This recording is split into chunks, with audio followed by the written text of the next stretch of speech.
That was weird. Alright. Are we good? Are we good? Fuck.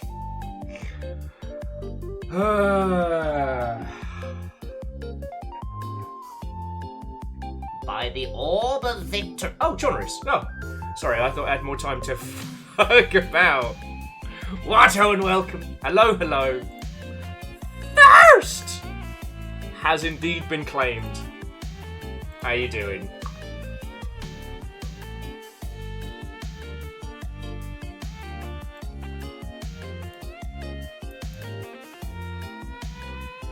And yes, they did add some new weird stuff for bits. I've tweaked some of them based on likeliness to annoy the fuck out of me. Because they are not optional. We have to have them. So...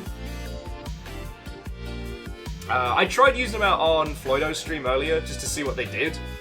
And... they're fine. So like, that's funny. But initially there were like, yeah, there was a few nightmare ones. There's also one of them that I can't see because it doesn't show up on the preview. It only shows up Twitch side. So I have no fucking clue. I think I limited it to once a stream and it's not good.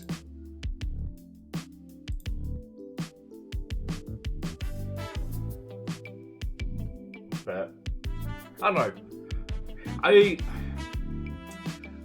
To give you an insight into my mental health today, I did have to put on the Game Grumps Froggy video before we got started. You know, lest whichever poor citizen of the internet sparks my ire get ripped apart by like season 2 Game of Thrones style. Vanderbeast, thank you for filling the pint glass.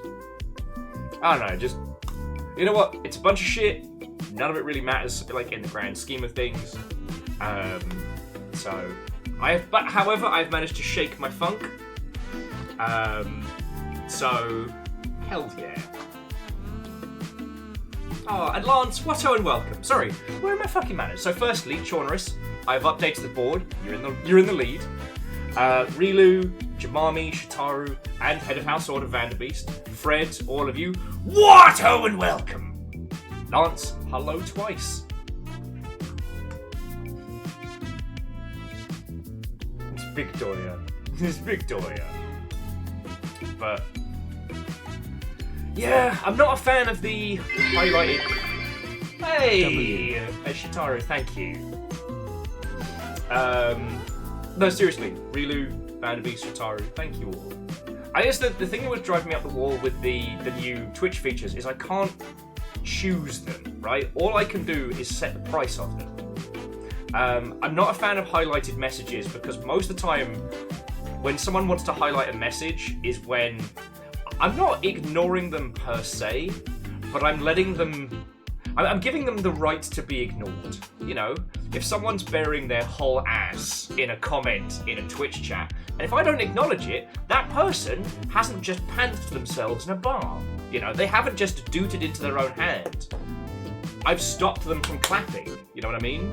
But with the highlighted message, you can't ignore it because it shows up on my feed very clearly.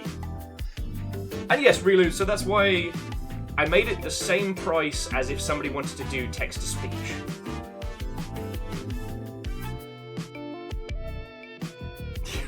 Big Baroon. Look at his little face. So, again, so far as I understand, we get 100% of the bits that come through this.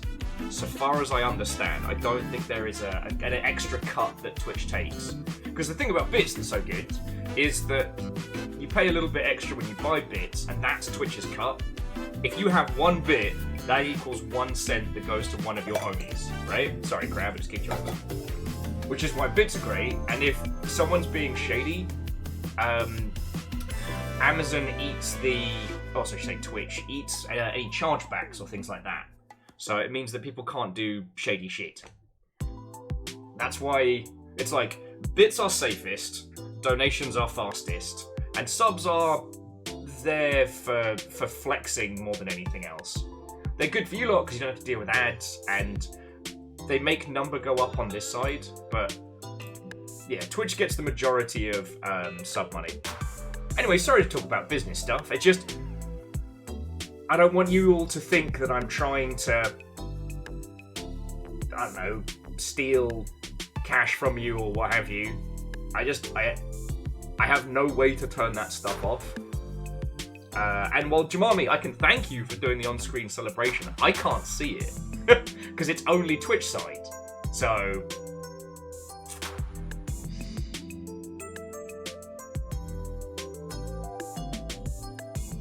okay, so Relu, yeah, all right. So it's 100% of the amount. Okay. Twitch, I'm double dipping.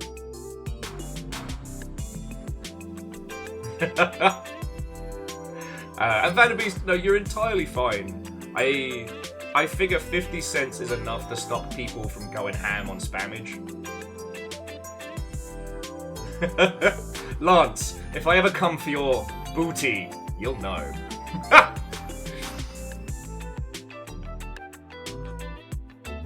Oh, and Shitaru, so the little friendo at the top, that is actually how many concurrent subs we have all at once. Like, and we've been hovering around 300 for years now, which is incredible, right? Nobody else our size has this kind of mojo. But, you know, ultimately, whatever keeps the Longship afloat the longest is bestedest. But in the same breath, I'm not going to tell you how you want to support my dumbass. So, pachow!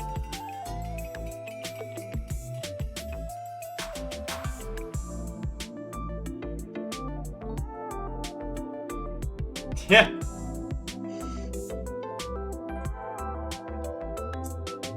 Anyway, friends, I'm just happy to see you. Sorry to talk businessy work stuff. I've been having a morning and finding out that the Twitch thing was mandatory. It's not optional. So to my understanding, I can't turn it off. I can limit the on-screen celebration. That's how indeed. Well, fuck! Shitaru, thank you. Fucking thank you. Johnson, joke's on you. I like the business side. I mean, I don't want it to just become a you and I conversation. Look, the fact that I'm even able to do this, the fact that I'm even able to do this as my main job, that you lot have seen that, this Will guy, he sure doesn't suck at that talking thing. I'm gonna tip him enough each month that he doesn't fucking die. Like, that's incredible. And the reason I got so grumpy about it is because, again, I don't want you lot to think I'm trying to just rinse fucking cash out of you. And a paid feature implemented that I don't have a choice in rubs me up the wrong way. But anyway, if you have fun with gigantic rainbow guinea pigs, go for it. Honestly, with the message effect, you might as well just do a bit donation message so everyone can hear what you're saying. But if you desperately want to just have a glowing chat box in the setup, you can. Pipe Blast Corgis have been shown Orbital Pride. Aww. Oh, really? That's so fucking cute. But thank you for sharing. The puppies here are doing alright. Everyone's still kind of knackered from yesterday. And holy fuck, my muscles so sore. If you missed the palaver yesterday, some dingleberry in our apartment block set off the big fire alarm. And I had to wrangle both Amos and River, who were both stressed out their fucking noggin because the alarms are so loud. And myself, also stressed. And it was a bad time. And then we played Elden Ring for 6 hours, and it was glorious. And yeah, Vanderbeest, how could Giant Rainbow Pigs not be fun? And yeah, there's a little bouncy test. And Phyllis, thank you. And yeah, as I said, I priced it the same as the text-to-speech alerts. So, in the event that somebody rolls in here wanting to, be a bad actor, they've got to spend $2 to do it. MDH, again, I'm also not a fan, because it's the same graphic they use for hype trains. But yeah, no, so like...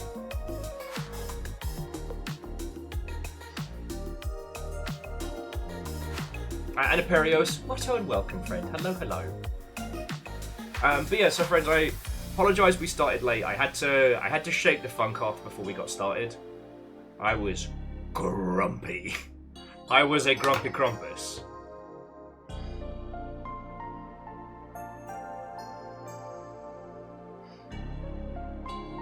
So, yeah. A lot of things on top of each. Nothing that really needs discussing or chatting about. And at some point, friends, I will have more time to dedicate to doing more fun stuff with you lot.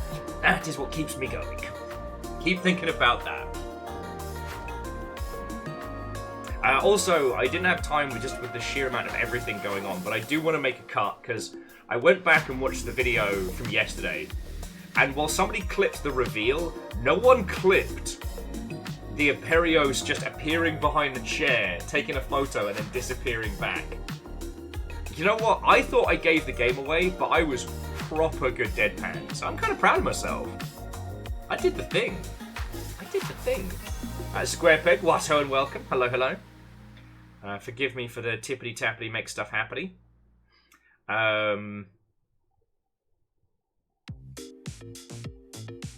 Look, I don't want to jinx it, because I'd like to share some good news with you, so it's not just me being a grumpy grumpus.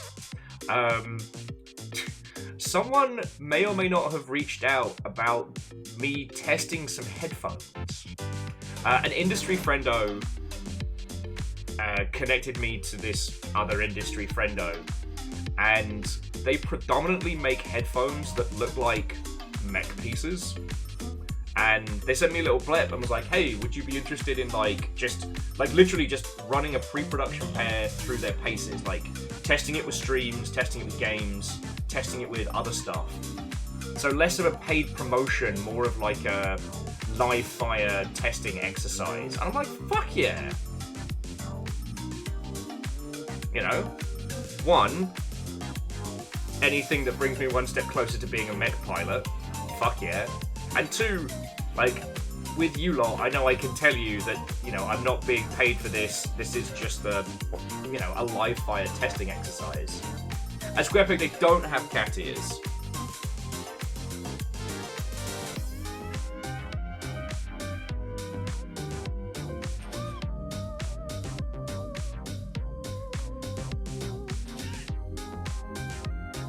So sadly, they are not light up cat ears ones, but they are extremely mech pilot. So that's why the tippity tappity makes stuff happy. But yeah.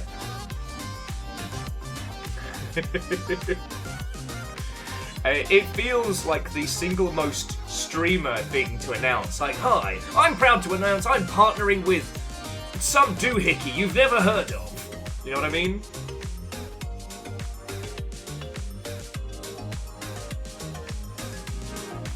Shitaru, again, they do not make them with cat ears, but they are cat ears compatible.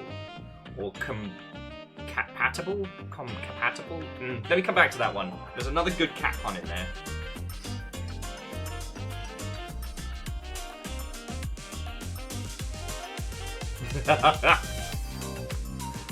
Honestly, Lance, I am down for the most inappropriate headphones for a Zoom call, just to fucking dead-eye the person.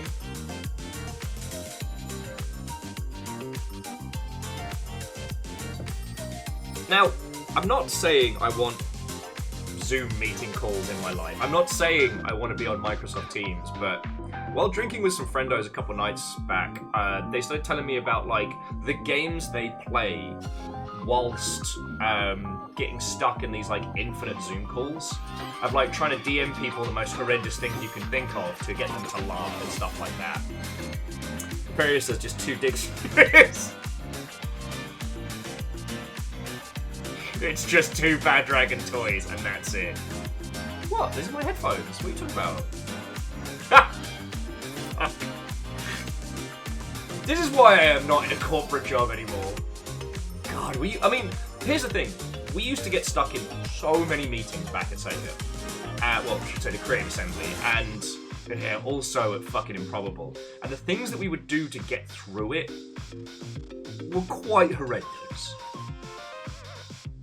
You know, it was, I want to say, consensual fuckery. That's a term I just used. By which I mean, like, you know, we've got... Everyone who was participating in this was in agreement, but yeah, we used to do horrendous shit. My favourite one, though, was actually the most PG-13 of all the things, which is you pretend like you're taking notes on your phone, and then when you think nobody's looking, you pull the dumbest face you can for a split second, clip it, and send it to somebody else across the table, and they have to stay straight-faced. Now, obviously, when it comes to Zoom calls, we already have a legend, and that's the guy that green screened himself and had a video of him bringing him tea and then him going, no thank you. And then, inspired. And that's the good shit.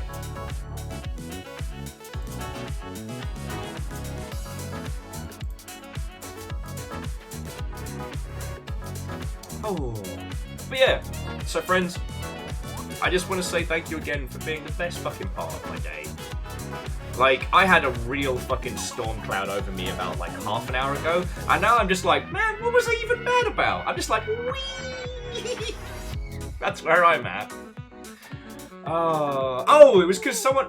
You know what? No, the person shit-talking Sea of Thieves wasn't the thing that pissed me off, but I did engage in some, like, combative piss-throwing. And I'll probably continue doing that on TikTok after stream. Just because, okay. So, I encountered this game that looked kind of interesting, right? It was...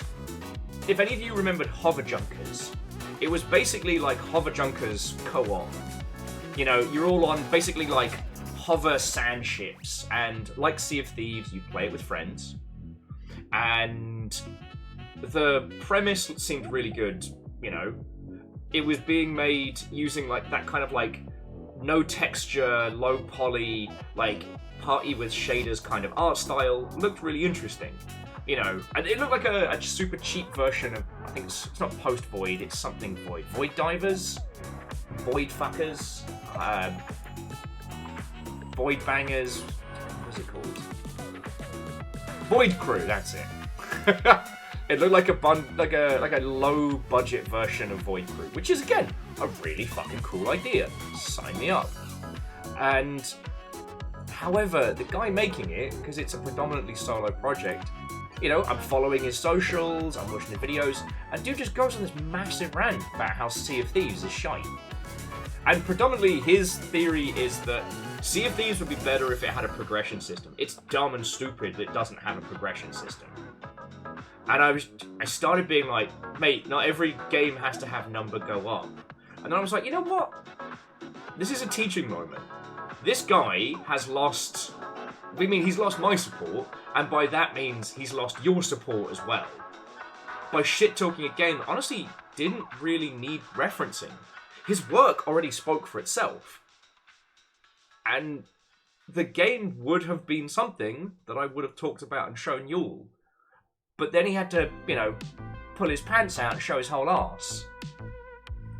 And, like, if you think about it, that it's a 4-player project, and it would be predominantly something that I would buy a copy of for myself and the other Sea of Thieves people, that's a minimum of 4 copies of that game that will now not sell.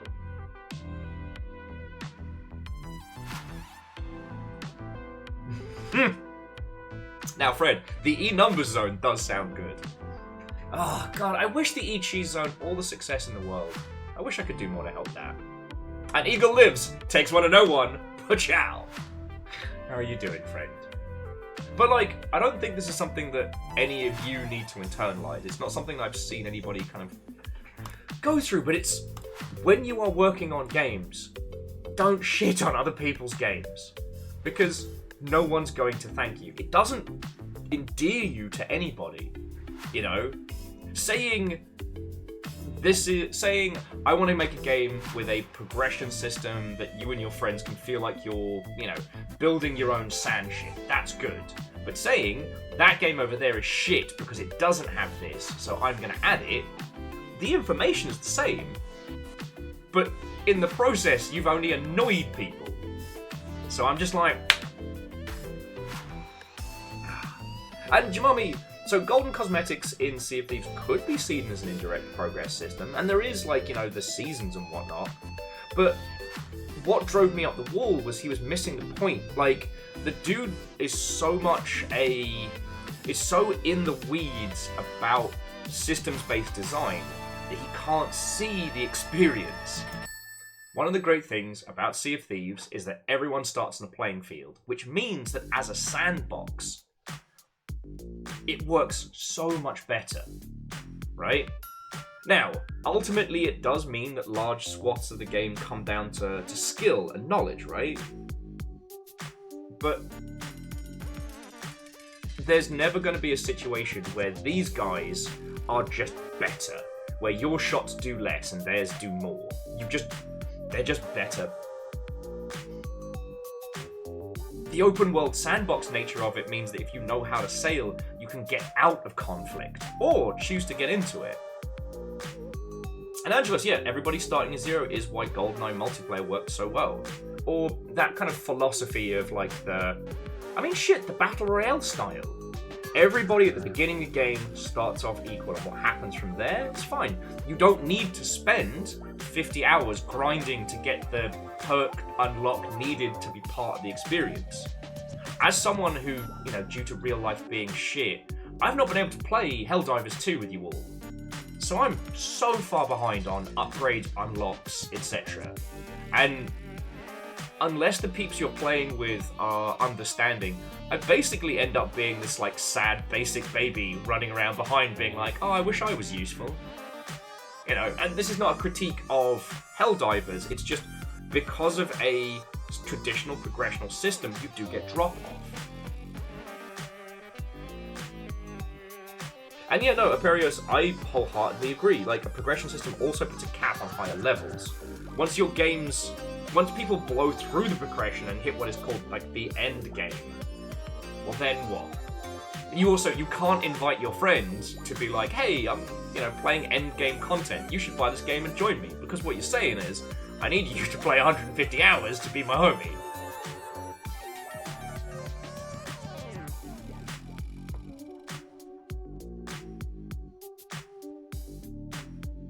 Hang on, let me just quickly check something. That was a weird noise. So make sure River's not, fucking destroys the place. Being good puppies? Yes, okay, the dogs are being lovely. It's probably the guinea pigs building a trebuchet or something. And yeah, look, I understand... Oh, sorry, Zeke, I did not say a proper hello. I guess we're talking about design. And this is not a progression systems are dumb and bad. When you're working on something that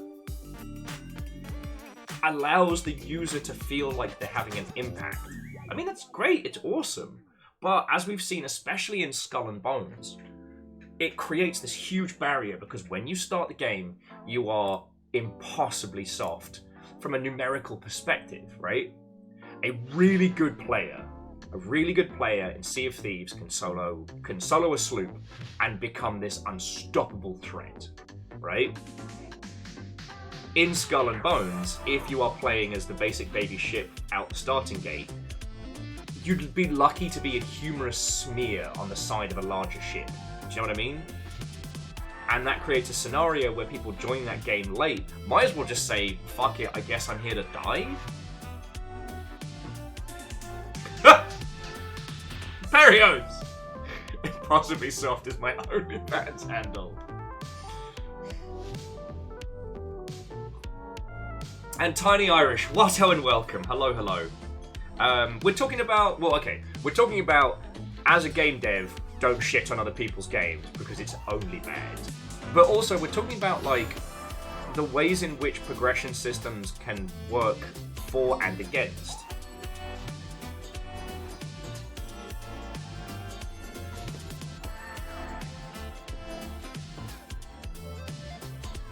Jackie, I I came up with a really funny name for what my OnlyFans would be, and I'm blanking on it now.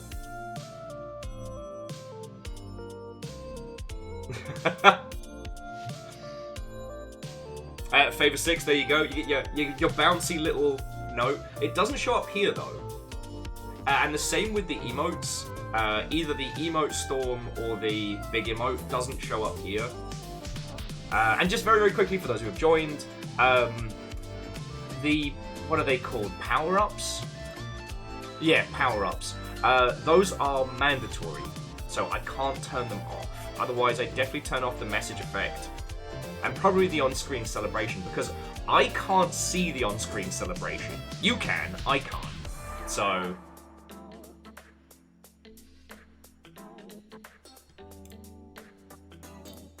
but anyway, so jumping back, I did engage in a little bit of the being fighty online, because, like, shitting on other people's games is not a great way to sell your game. I mean, okay, punching up a little bit is fine, but the thing is that when someone loves a game, they love it on multiple levels. If you really, really enjoy a movie or a book, there's probably one thing that resonates, maybe a couple. But with games, it's both the aesthetic and how that makes you feel, as well as the experience and how that makes you feel. Like, when people love a game, they really love a game. And to try and elevate your title by pulling others down doesn't work, because it doesn't make the person think, oh, the thing I really loved, maybe I was wrong about that. It makes them think, fuck you. Fuck you and fuck your game. Now, I'll probably forget about this in a week or two, and I'll probably just, I'll probably end up supporting it just due to, exhaustion and forgetting what's going down. But you don't win by dunking on others.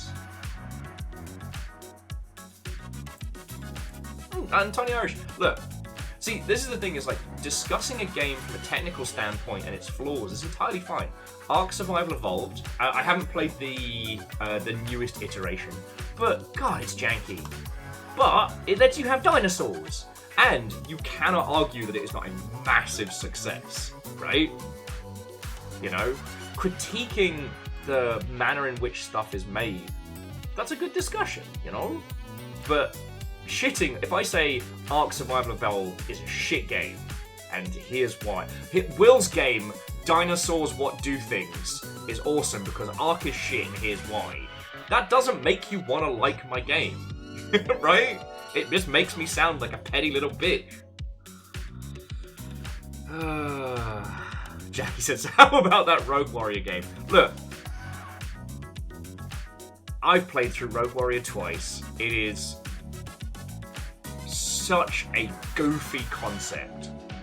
I don't hate it. So Appearance says that a dev being like that tells me a lot about the players that they want to have in their game, and it helps with deciding if a community's worth investing time is pretty clear. Yes. And unfortunately, the first wave of people that you attract to your game will set the pace and the tone for your community moving forward. And if that beginning starts from a place of negativity and toxicity, it's going to be real fucking hard to shake that,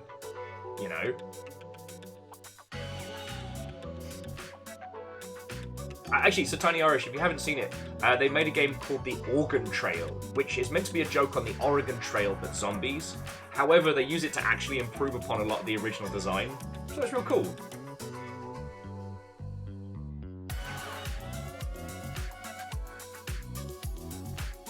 Oh no. Angelo says they worked on a team where there was not a single person who had anything nice to say about any other games, and it was an insufferable place to create. Yup. Creating from a place of inspiration is actually predominantly where a lot of video games come from. And yeah, no, Angelos, I know exactly. But hey, you still pulled it out though. Still pulled it out. I should say pulled it off. let's not think about the grammatical implications of what I just said. It was unintentional, I apologize, let's move on. But a lot of video games come from a place of inspiration, right? I play your game, I go, fuck, I love this, but there's something in there that I wanna pull forward. You know, it's something has sparked in my brain, and I wanna focus on that with my game, right? And sometimes that can be to the detriment of dev teams, in the sense that anybody that worked AAA side after the success of Breath of the Wild, I'm so sorry for every meeting you had where they were like, weapon degradation, fucking crafting and cooking, we're adding it all in, gliders, open world. But predominantly that's where a lot of video games come from. You know, we're inspired either by our peers or by things that we've experienced outside of games that don't currently exist in the space. You can't create from spite, you know?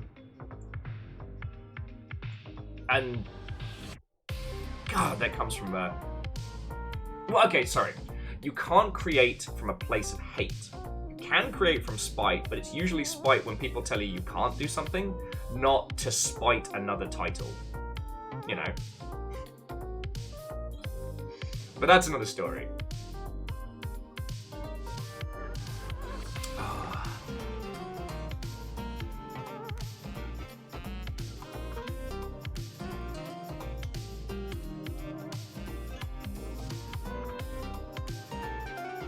So Fred, you're not wrong. Like, if we're being purely like academic, you can be a massive troll to court an initial user base.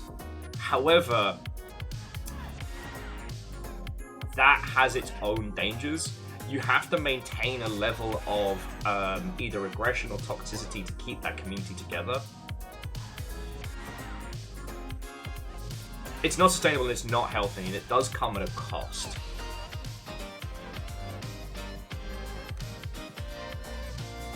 And unfortunately, those kinds of spaces usually end up eating themselves alive.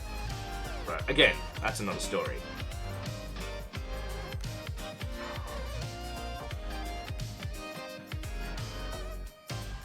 And, I mean, there's something to be said that it's not as much of a strategy as it used to be, because, you know, now that the concept of, we'll just call it rage baiting as a shorthand, you know, creating things to stick it to an imaginary straw person, or things that will infuriate as a means of creating revenue, that strategy is pretty well known.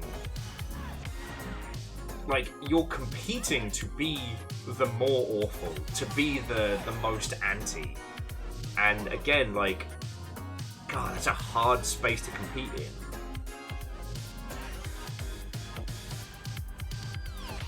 Anyway, it's not something we need to discuss. It's just, again, sustainable working environments is, and well, at least should be the goal, right?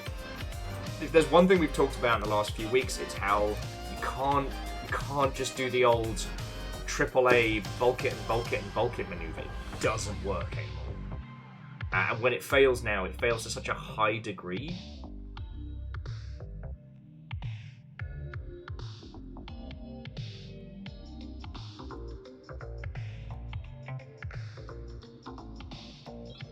I don't know, Fred. Actually, I think Stellar Blade is probably the best example of like attempting to court that sphere of people for interest and profit, at least as I've seen in games. Because there was a lot of nothing burger takes ahead of time that the marketing people around Stellar Blade definitely lent into. And like, ultimately, Stellar Blade is an inoffensive, like, Devil May Cry 'em up that has little to no remarkable elements, except for a booty in your face sometimes. And I'm gonna be fucking honest, as booties go, Stellar Blades is resoundingly mid, right? When the controversy around your title is about, you know, the badonkadonk, and it's not even a full badonk. Sorry. And Angel Kalina. Strange time to come on in, but Watto and welcome. And yes, Angelos, you're right that concept of shitting on games making you smarter than them is definitely a user behavior that gets carried into some devs. Some devs never shake the habit of it, which is just sad. I know, Favor 6. Bayonetta is the fucking gold standard there. And I'm not saying that Bayonetta is perfect and with no flaws, but like, I'll bring out the sexy Matrix again. Alright.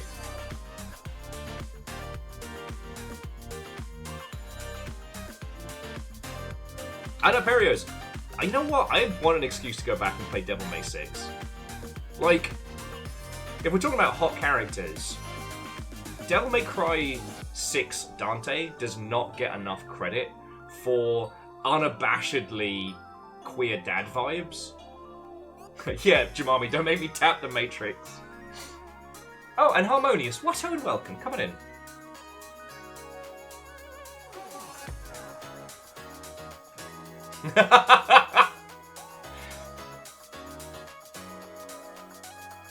Yeah, see, the mechanic in Devil May Cry fits into the sexy matrix because the world supports the sexiness and the character has agency.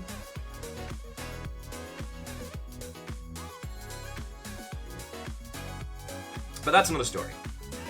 You know, we don't need to go down the character concepts conversation, but, you know, it's interesting because the marketing stunts of yore used to be kind of like the Hail Mary make or break, and now it's kind of like the equivalent is essentially these like courting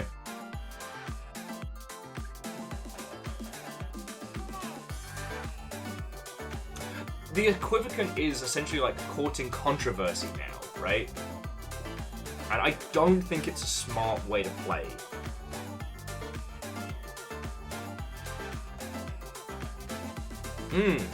Yeah, actually, Angelos, I did see that doing the rounds.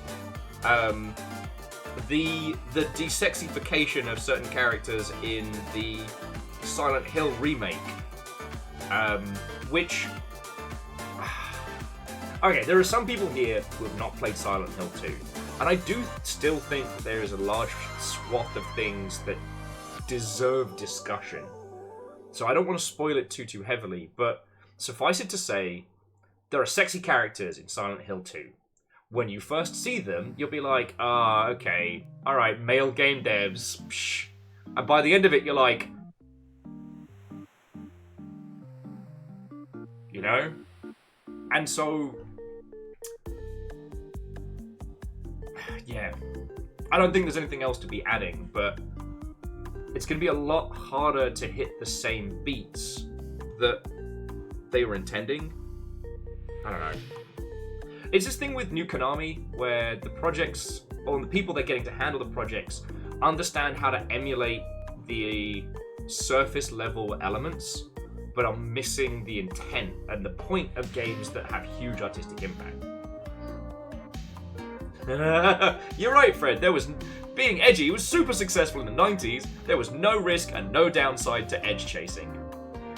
The sad thing is, in 2024, edge chasing has a very different connotation. Honestly, I'm fine with that term just being dropped down a well. Oh yeah, Fearless! Devil May Cry 3. Now, so far as I understand, Dante's aesthetic came from like the K-pop, J-pop style, like a post-gacked, like super hot pretty boy was Dante's kind of modus operandi. And in Devil May Cry 3, they kind of embrace both the over-the-topness and the hotness.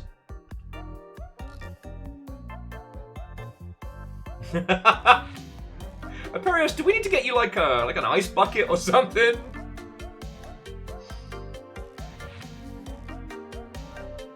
But yeah, like Fearless, the Devil May Cry 3 team knew exactly what they were doing when having damp, shirtless Dante seductively eating pizza with his shirt off. They knew what they were doing. And that's fucking fine. Sorry, like maybe we all need to cool off a little bit. Sorry. But jumping back. You know, I think a lot about the cocaine era of EA's marketing. Now, I do not know that anyone was doing large amounts of cocaine during the Sin to Win campaign and all the wild shit they were doing back then. But back when games media was more cohesive and monoculture was something that you could command a little bit easier.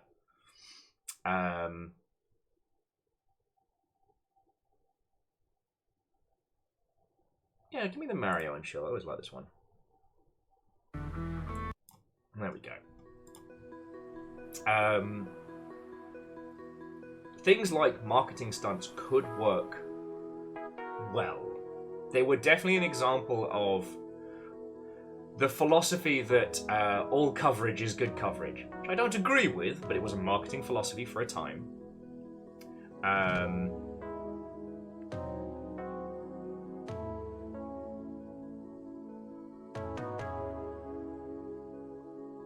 It's just that same philosophy that you can do an golden bullet maneuver and that will turn your game around. I'm glad we've gotten out of that. Now we understand the term viral or virality. And anyone worth their salt knows that whilst you can make a gamble on that, there is no guaranteed maneuver that will cause your game to, air quotes, go viral. You know, Squirrel with a Gun is a great example of a weird little indie game that no one had really thought of, and it just hit, the joke just hit right place, right time. Like, I still think Squirrel with a Gun would have done okay without that one video going everywhere, but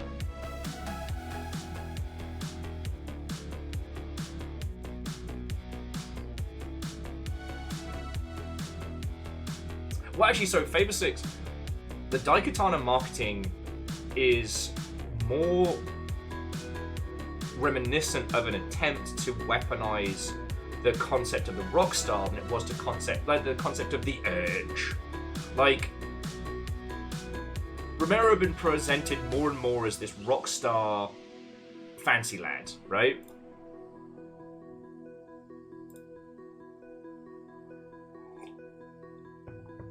And how much he bought into the hype people put on him, I'll never know. But whichever marketing team was responsible for Daikatana led into it. Like, Daikatana was going to be his magnum opus. It was going to be a new chapter in, you know, storytelling in video games. It was going to change everything. John Romero is going to make you his bitch. It's not an edgelord element, so it's not like a marketing stunt or an aggressive attack. It's an attempt to paint Romero as this impossibly brilliant, you know, Slash from Guns N' Roses sort, but for video games, you know what I mean? Like superstar, rockstar, genius talent. And, as we now know, making games is fucking hard. And running your mouth before you know what you could do only leads to doom and destruction, you know? And I get how it happened. If you haven't, like, read a bunch of stuff like, I forget which is the really good book about Doom. But it talks a lot about, like, the clash in concepts and personalities between Romero and Carmack and things like that. The famous quote being, when pitching a whole bunch of story stuff, I believe for Quake, Carmack just turned around and went, mate, stories in games is like stories in porn. It's not what anyone's here for. Like, that was unfortunately the mentality back then. So you can imagine that as a creative narrative person, you finally get away from having to deal with that kind of bullshit. The idea that story is just a throwaway excuse to put bullets into faces.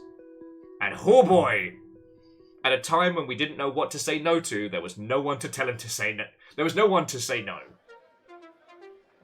And yeah, Dave, he does seem like a nice and chill guy.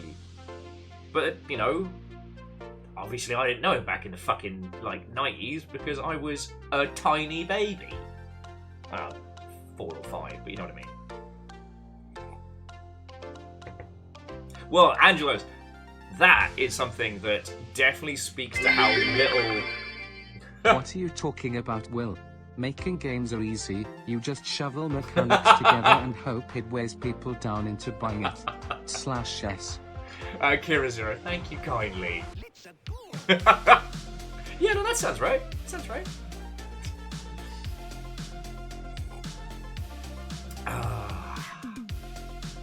But no, I just wanted to highlight Angelos' point just a little bit, which is nobody's here for stories in porn. Tell that to the horny teenage girls reading filthy fanfiction. Look, AO3 will be studied historically. It is the smutty Library of Alexandria. And what's important about it, you know, to us in the creative spaces is it shows just how far to go most of game devery has to understand. If you'll forgive me for the shorthand of what is essentially the female gaze, like the difference in terms of those two styles of perceiving hotness in media, right? Anyway. And to Garrett Watto, and welcome. I will say, this conversation has almost nothing to do with what we're playing today. So today we are playing something super indie. Now, it seems to have done a little bit better since I made a video about it, but I've wanted to try this since I found it, and it is called Dungeons of Blood and Dream. It is an FPS dungeon crawler with this, like, acid, I call it like punk zine aesthetic, where you craft different spells into rings on your hands. And sometimes you have a little bird that, like, hops on over and hangs out with you. And that was all I needed to know.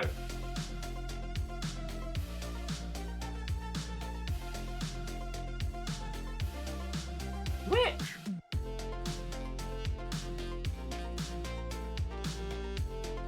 Squarepeg, like, apropos of what? I'm like, I'm pretty sure some peeps here worked on Age of Empires 3.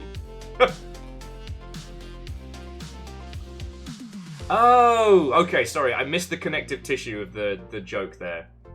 And Chef, Watto and welcome. Hello, hello. Do try and get some sleep, friend.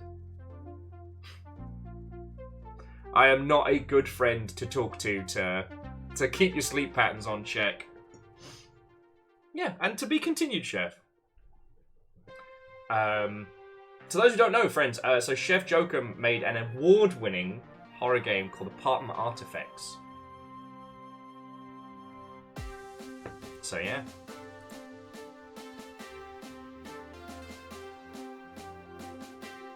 Sleep, what's that? Ah. Yeah, acronyms are the bane of video game discussions. Some days I feel like the Latin teacher making people spell out the full names of games.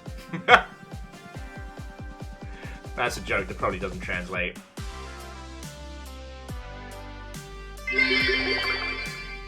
Making a game an MMO multiplayer is also easy. Just hit the make it an MMO/multiplayer in your engine of choice. Be sure to add it to the tracking software first. Gyra is the new hotness. Oh, someone was joking about like the gamification of tools, and then realized that what happens when we gamify the tools for making the games. What happens when you have Jira achievements? What happens when there are mini-games inside your project tracking software? What madness raw? Yeah, now you see the crazy in my eyes. Angelos is like, oh no.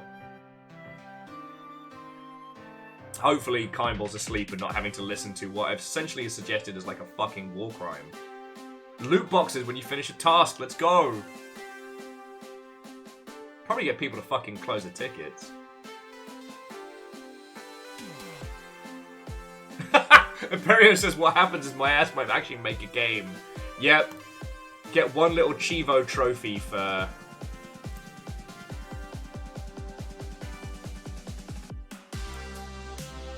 Little Chivo trophy there.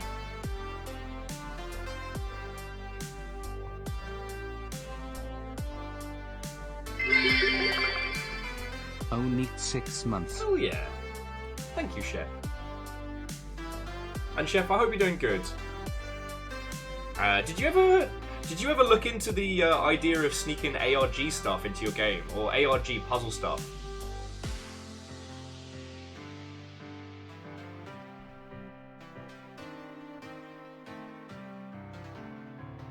Oh, sorry, and Shitaru, thank you for filling the pint glass.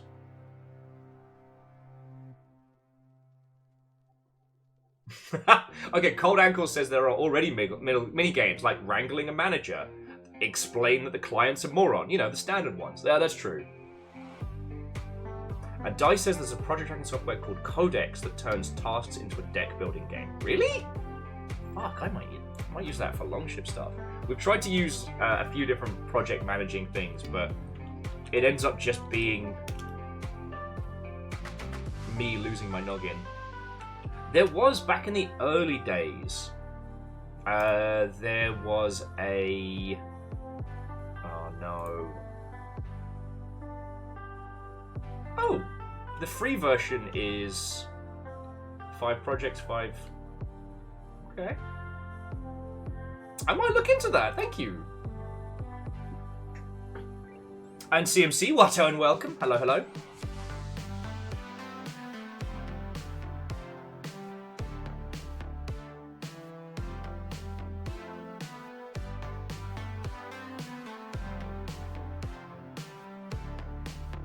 Yeah, Dice, I don't have the same level of artistic skills to do custom cards or anything, but I might give that a go.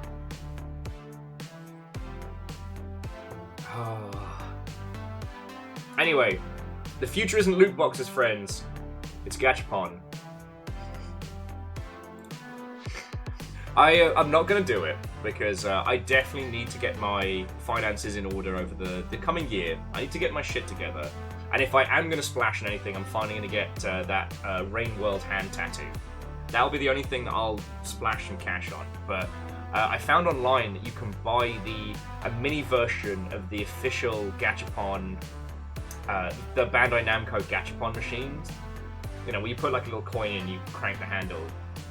And especially since Perio stopped by yesterday and gave me 3 different kinds of crabs. And a Gundam tin, which is super fancy. I'm like, kind of like the idea of doing it. I don't know how I would integrate it with Twitch.television, but gotta admit, I like the idea.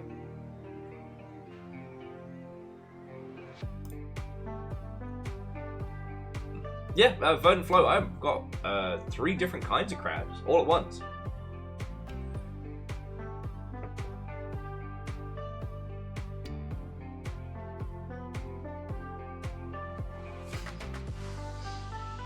You know what, yeah, we could put game codes in there. That could be fun. I don't know, I'll have a ponder on it. I mean, the machine is like 60, 70 bucks. And as I said, right now, I need to focus on getting my fucking life in order. But it could be a fun one for the future. You know? I don't know. I think I just want an excuse to have a Gachapon machine. Alright, Chef, go get some sleep, friend. And you're working on one right now. Okay. That sounds real rad.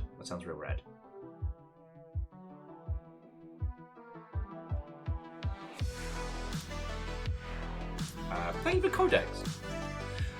Okay. What else has been going on today? I mean, game news has been kind of calm. The thing that we were talking about a little bit earlier today was that there was going to be a Disco Elysium follow-up. Not a sequel, but same world. And it's dead as a doornail. Which doesn't surprise me if you watch the People Make Games video on what happened around Disco Elysium. You know, which is a very, very good video. I know it's a long one, but it is a very important one for the very point of not every game development story is about heroes and villains. Alright? The story of the implosion of Disco Elysium is bad people and other bad people. No, actually, no, that's an oversimplification. The cost of creating and the way some people create is incredibly toxic. It doesn't mean the things they make are necessarily bad, but when you bring in a large team when you bring in other people, like, you can subject them to a very, very bad working environment in the process. And at the same time, the business people can also be shifty and shisty. Anyway, give the video a watch if you haven't seen it. I know it's a long one, but, you know, people make games, do good stuff.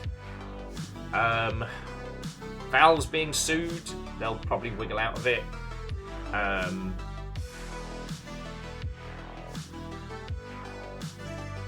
Oh, and what did make me laugh was our good friend Tommy, AI in Games Tommy, was talking about how ridiculous, the ridiculous premise of like Doom Medieval.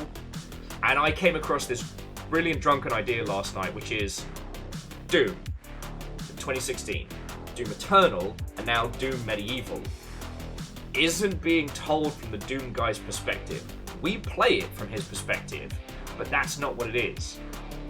The new Doom trilogy is the demon's myth, the demon's mythology around him. These could be drastically different people, but demons don't fucking know. You know, most of the people got fucking massacred, and the ones that live to tell the tale must be whatever the closest to demon traumatized is. Why the tales get increasingly more over the top. You know, we joked about this, about how the Doomslayer was the story that demons told little baby demons to keep them in line. That's the thing that they're afraid of. And that this mythology around it. Now, we saw in Doom Eternal that there was actually like a council of Doom guys or some shit. But again, how would the demons know it was different blokes?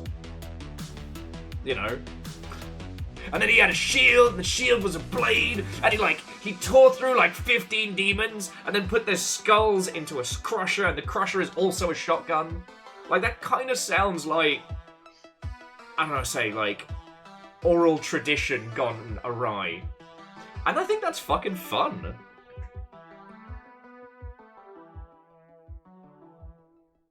Okay, so there was a council assigned the Doom guy, but it's not a council of Doom guys, which would be very funny, because it's just 10 guys going, ah!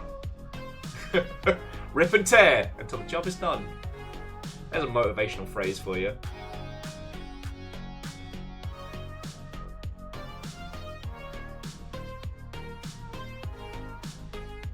Oh, Aniperios, that sounds fucking cool.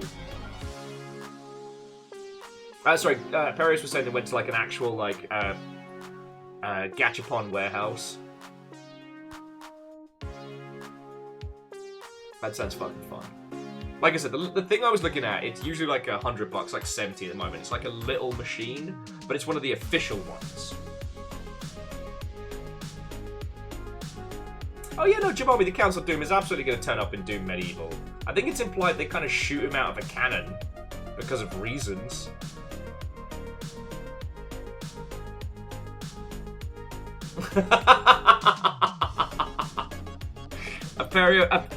Angelos, you are not wrong. Rip and Tear Williams sounds like my full name. So help me, what have we told you about pushing people over?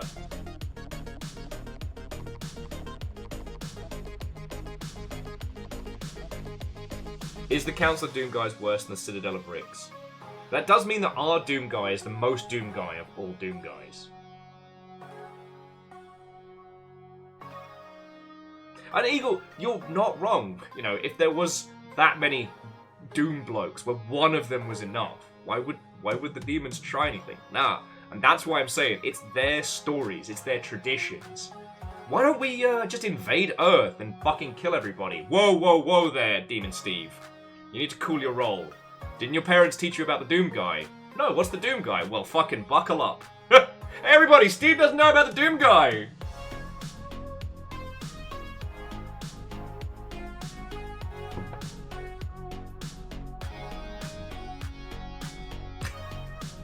Anyway, just something that made me fucking chortle. But aside from that, there hasn't been anything really going on Bitchy Gamery news-wise. Again, doesn't surprise me. Friends, with the Game News channel, do remember, have a look to see if somebody else has posted it. I think it feels sad and a little bad when you post something and it's crickets, and then like 2 minutes later someone's like, "Oh shit, did you see this thing?" Yeah, I did. I posted it. I thought you'd be interested in it, but fine. It's fine, don't worry about it. Oh, and just as an FYI, I updated the rules on Discord. It's not really anything massive. I just changed the self-promotion and advertising, because we don't have self-promo channel anymore, because it was making me sad. But the TLDR is, if you have a video game project you're working on, fuck yeah, we'll support it. If you want to know what you can and can't post on Discord, ask me on the mod team. Predominantly, like, there's very little we'd be against, but it's definitely to stop people just showing up and being like, oh hey, you know, please. There's a scam doing the rounds at the moment where people steal assets from streamers and then try and resell them as, like, you know, emote packs and, like, wraparounds and whatnot. And usually in the process steal people's info. The mods have been quietly murdering those people behind the scenes, but, you know, make it a little bit official. Are we allowed to post worlds of the old cards? Now here's the thing, Verdant Flow, I don't know if you're talking about a title, a video game, a YouTube series, or a movie I haven't heard of, or if you're talking about the runes carved in the very concept of the planet upon which we spin, the old word once spoken that gave life to all that was and that would come again, and the great tentacled noodle monster that will one day consume us all. You know, what about that one?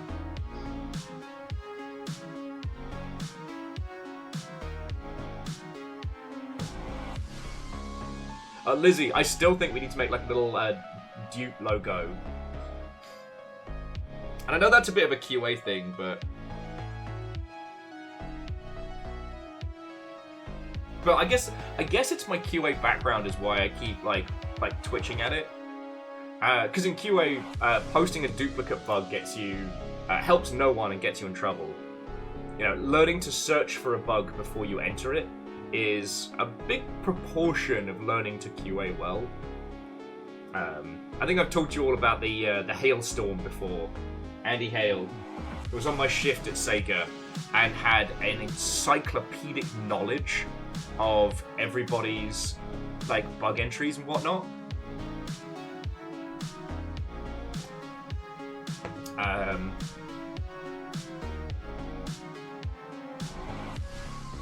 Sorry, forgive me.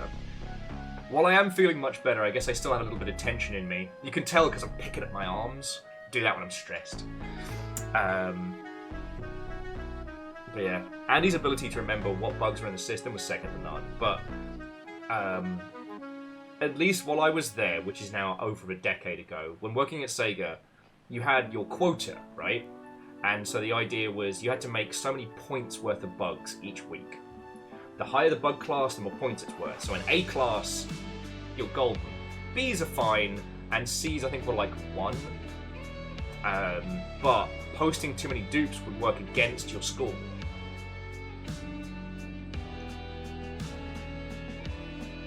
So I guess that mentality is still stuck in my noggin.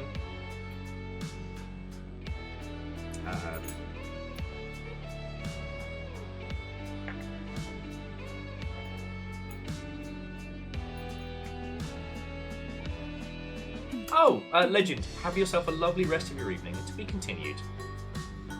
God, I gotta admit, I definitely could not have picked a more different game for today's vibes. But, you know what? Feck it. It's fun to mix it up.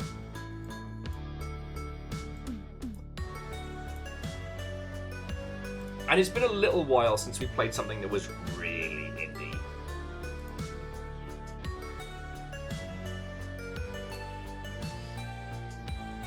Oh yeah, no, Phyllis, there was... I mean, it wasn't really gamification because there was no rewards. It was just don't lose your job. But it was like, you had to make... Instead of having a bug count, you had a bug quota. And the quota was predominantly done based on points, right? However, don't try and gamify anything involving QA. No, sorry, not to you all, friends, but like... Because what happened was, alright, the system seems fine, right? A-class bugs. An A-class bug is a showstopper. Maybe your save gets deleted, maybe the game crashes and impossible stuff, but like, an A-class bug is something that the game cannot shit with. A B-class is bad, but if it went in, you could fix it after launch, right? And C classes are, I mean, I'm inconvenienced by this, but if we need to ignore it, we ignore it, right? It's often why, when users say things like, did they even QA this game? The answer, as you well know, is yes. It's just that the bugs didn't get fixed. Knowing a bug exists and fixing a bug are two different matters. Anyway, however, compliance makes things interesting. So, compliance is, depending on the platform you're launching on, games must be able to do certain things. Fearless says that a D-class bug is something sacrificed to test SCPs. You're not wrong. D-class bugs were suggestions. And let me tell you, no. You think you're going to be helping the process. You think you're going to be part of video games. No.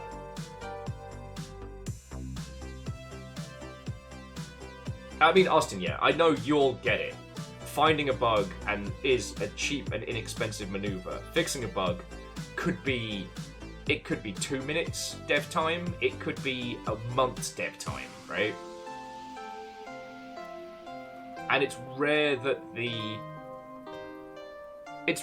severity and the complexity match up, but that's another story. But anyway, so TLDR, because I want to say it was Nappy B. Yes, good old Napoleon Total War, launched on games for Windows Live as well as Steam. Thankfully not connected. But because it was launching on a Microsoft platform, it meant that all the achievements had to work. That is a requirement of all games that get launched on a Microsoft platform. You know, they will fail compliance if your cheat modes don't work. They take it very seriously. Steam does not give a fuck. Steam's like, here's the system, you do you, buddy. However, the week where they broke all the achievement systems meant that on our shift, we divvied up all of the achievements because they all had to be bugged individually. We all made our quotas on like a Tuesday afternoon and just fucking coasted for the rest of the week. Because, you know, you can't gamify minimum wage jobs and then get mad when people are like, I'm gonna make my life a bit easier. Sorry. I'm just trying to think if there's anything to natter before we dive into our acid-soaked punk zine dungeon crawler. Again, if you didn't see it earlier, friends, this is the game we're playing today, and oh boy. Oh no, and Jeffrey, obviously you know because you're saying, but I've encountered stuff like that where, this thing is the wrong color, or like this font is the wrong size. We'll just change that, right? And it turns out that the bug resizing that element or changing its color is so fucking fundamental to the game that you're talking about like a 6-week rewrite. And so sometimes it's like, you know what, fuck it. The apples can be blue.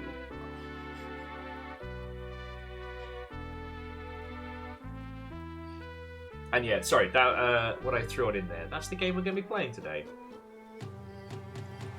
I was just having a look at some of the Humble bundles, and one thing that is cracking me up is... Oh, sorry, very, very quickly. So, if you'll forgive me for being a massive shill, there are 2 bundles over on Humble Bundle that I highly recommend. One is the Stories of Pride. I know it's IGN, and we're mad at IGN because they laid off industry friendos, and they still kept Destin on, despite the fact that he's a fucking bastard. The Stories of Pride bundle has one of my favourite games, Heaven Will Be Mine, a queer-coded giant robot visual-ish novel with mech fighting as pseudocode for fucking. And it does contain one of the greatest written lines in video games, which was combat-style button mashing, bedroom-style button mashing. And I think about that one all the fucking time. It also has Coffee Talk and No Longer Home and World Next Door, and it's like $18. But the other one, the Future Games Show bundle, is really good. Even though the Future Games Show was one of the probably tied second for most dogshit showcase that we got during Summer Games Fest. Like that and TKO, or OTK, or whatever it was. But yeah, that one is Gloomwood, American Arcadia, On Guard, Deliver Us Mars, and the Entropy Center for $15. Gloomwood is worth $15. There's also Ship of Fools, which I haven't had a chance to try proper, and Lost in Play. But $15 for that. The other thing was, there's one more day on the BPRD bundle. BPRD is literally one of my favorite visual novel comic series of all time. It's like, basically, if you want to know me and my comic reading habits, read BPRD and read The Wicked and the Divine. That's all you need to know about me and my visual graphic novel-y nonsense. The BPRD bundle's up for like day and change. It's $30, but it's everything. It's everything. To my understanding, it's all Hellboy and all BPRD, with a spattering of some of the side stories. Like, I don't think it has Abe Sapien, and I don't think it has, what's his name? The Crimson Claw, or what have you.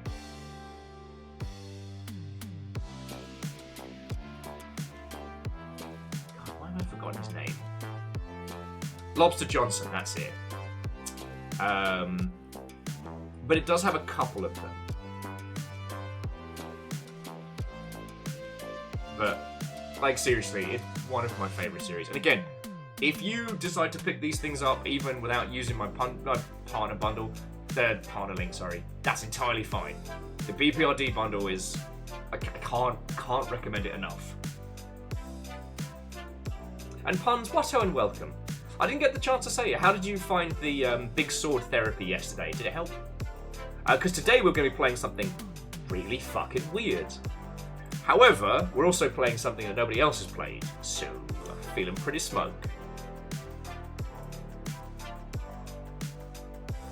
And especially after we had such a good time with Lunacid. I think I'm still grasping for things that hit a similar vein, which is probably why I want to dive in on this. It's worth saying. So, we're playing Dungeons of Blood and Dream. It is still in early access. I don't know how rough around the edges it's going to be.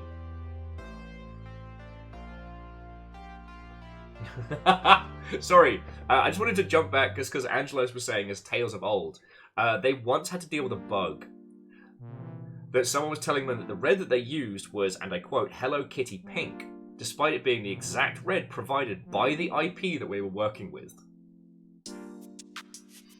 I had one bug come on in, which was, oh God, what was it? It was wrong shade of yellow or orange. Person's monitor was fucked. Person's monitor was fucked.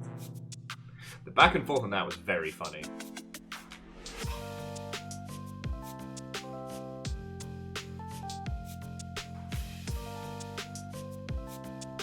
I mean, Squarepic, that's an excellent question. Is Hello Kitty pink trademarked?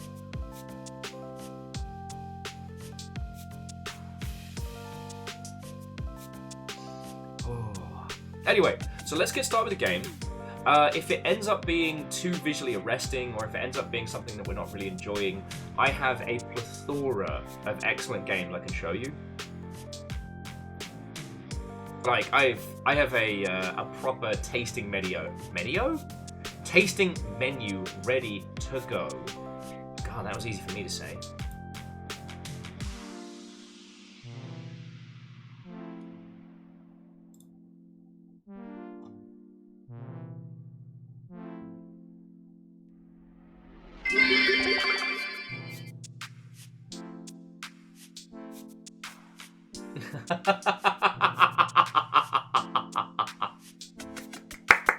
See, puns? That didn't feel like a burn. That felt like fucking co-op. Like, that was the Marvel vs. Capcom team-up move of terrible jokes. Pun says, I love it when someone says plethora. It means a lot to me.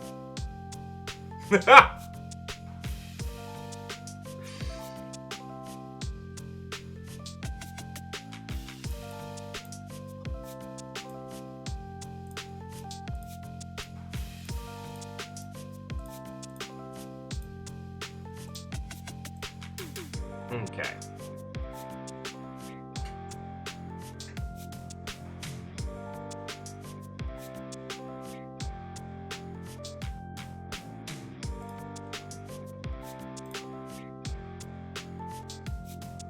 Okay. Let's get this game going. But I just want to say, friends, okay, look. If you keep hanging out with me, you are going to have to put up with me saying nice things about you. You're going to have to put up with me saying thank you. And it probably comes across as weird and maybe a bit unhinged. But I was in such a foul fucking mood before I got going. Before I got, like, hanging out with all of you lot. Like, you cannot understand. It took a large amount of Game Grumps Froggy episode for me to, like, shake my funk. And now we're here. I'm like, yay! I'm a little bit fried around the edges, but, like, thank you. Alright? Whenever I say, like, I fucking love doing this, I really mean it. So thank you. Okay, that was it. Feels over. Now it's time to get fucking weird with it.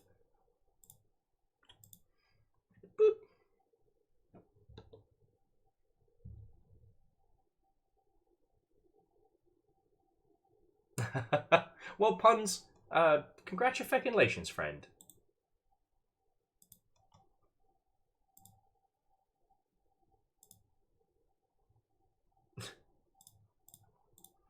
Oh, that laugh was, the game is listed under debug.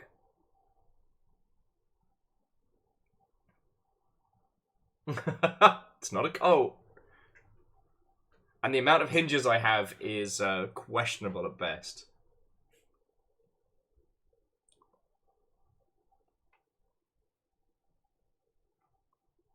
Fuck off, gold ankles. For a fucking second there. For a second there.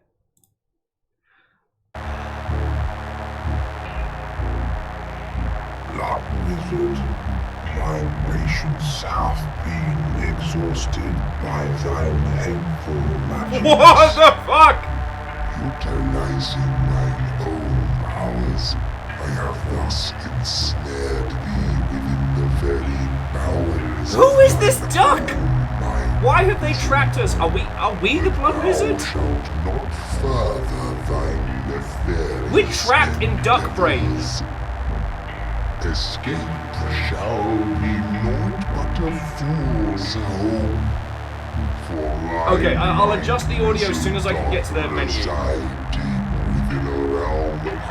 It's weird. I see it spiking, but it's not loud for me. Sorceries and thy endeavors are shackled most severely. There is no menu, only duck. This place, for such efforts shall prove futile. With keen interest, I shall watch as these struggle in vain.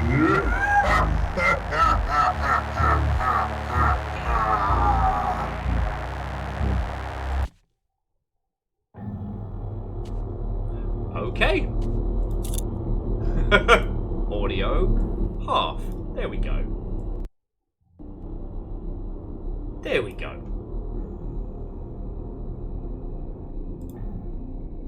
Oh, I can use a controller. Lovely.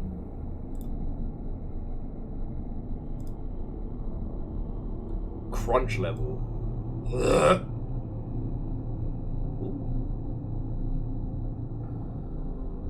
How much crunch do you want?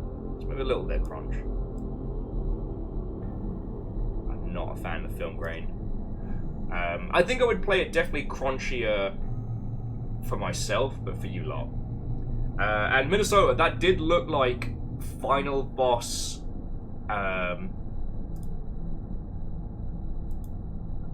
That did look like final boss Star Fox 64.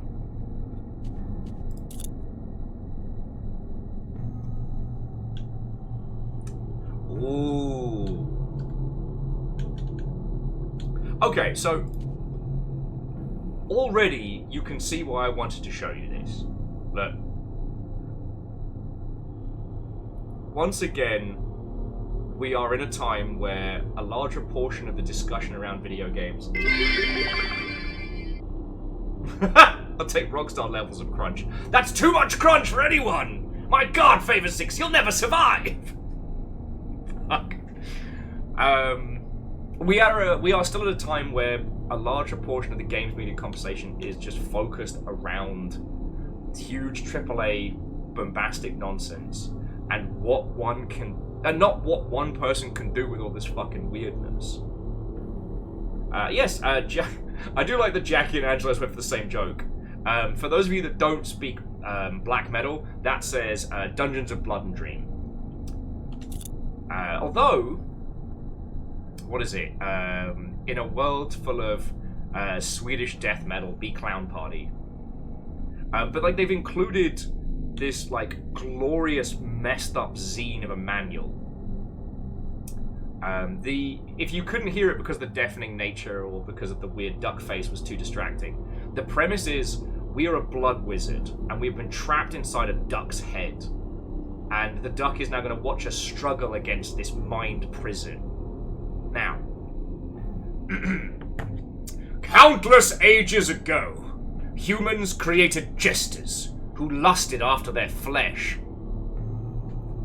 These jesters initiated the feast, driving the human race to the brink of extinction. Only those who managed to control jesters remained, and they grew in power, becoming true humans, the new gods of the universe. In their attempts to rebuild the world, they created puppets, demi-humans incapable of harnessing jesters' power, weak and lacking in will. Then, the sorcerer, one of the true humans, created blood magic, a mirror of his own power, and bestowed it upon his puppets. Although unable to interact with jesters directly, they possessed minds powerful enough to understand some of the greatest mysteries, surpassing in intelligence even some of the true humans. This is the story of a blood wizard, one such puppet, and his imprisonment by another creature jealous of his power. Getting started. Okay, we know these. Game screen, dungeons. Due to the trickery of your own mind, Dungeons of Dream are slightly different each time you venture into them. On each run, you will find new items. Take care. Death within them is... incessant clicking. Thank you, Jackie, for gifting a sub to Lord Krishnak. That's easy for me to say. You know what? It's gone over my head, but that might just be because I have smooth brain today. Powers of the left hand. Shield eye and some spells, blood magic, praying to gods, the notebook, weapons and confusing nonsense, perils of the dungeon, characters. Alright, and there we go. Just a traditional kind of menu. Oh, way cool. Stop that incessant clicking. No! Go immediately to the fucking Shadow Realm, whoever you were. I'm not saying it, you can't make me. And yeah, Quasi, I couldn't imagine a world where they didn't greenlight Delicious in Dungeon Season 2, but I'm glad that they did. Anyway, let's go to a dungeon! Once again, the reason I wanted to show you all this game so much is so that you can point to it either in your day-to-day or at other times and just go... Oh, brought up the manual for us. Sleep again, sire. Oh. Okay, we're good. And spider. Different weapons deal different damages in cut or thrust. Oh yeah, so it's left hand, right hand. Right hand is our little broken sword, so we have like a stab and we have a slash. And oh, some gangly green arms. And then left hand is whatever our cast is. This is a door. Powerful magic seal at your disposal. Alright, there's a lot of you that What the fuck? Oh.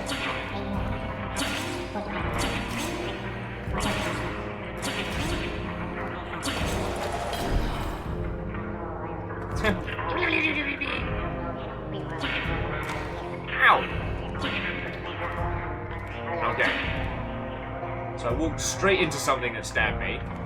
That wasn't smart.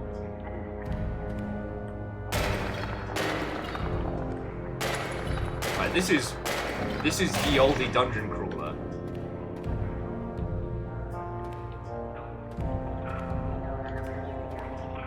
Stab me in the feeties.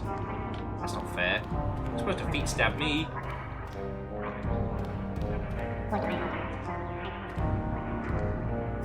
Stop that incessant clicking.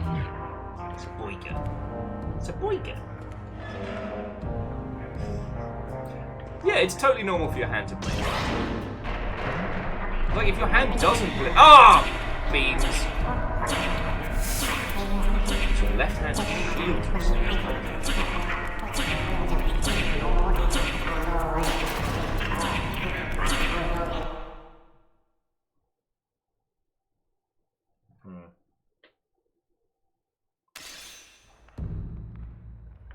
It's having a little bit of a hard time. Let's try that. But yeah, I got 2 whole gold and a little sword for stabbing. What's up, Skelly buddy? Hopefully that helps. What I will say, friends, is that this is an early access and this is developed by like an person. So it may not have been tested with streaming rigs in mind. I think I fixed it.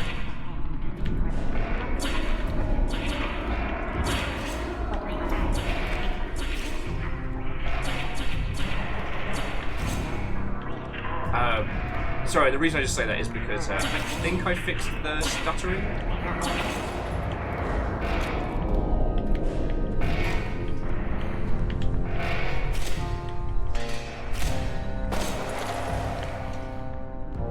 Small potion smells of... Hang on.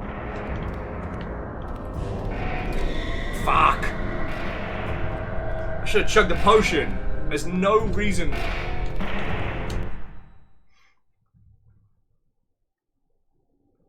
no reason why I shouldn't have just chugged what I found on the floor and got weird with it. Alright, let me desperately try and make my point, which is 1, this is made in Godot. 2, this is super rough and indie. 3, you could make something like this. I mean, not this exactly, but you know what I'm saying. You know, this is absolutely taking that original flavor, that original vibe of...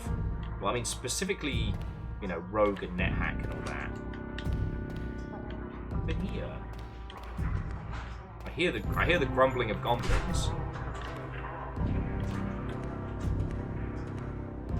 And do you know what's interesting about this? Is it doesn't feel like Cruelty Squad. Fancy key. Like, this doesn't feel actively hostile. It's just, we're in...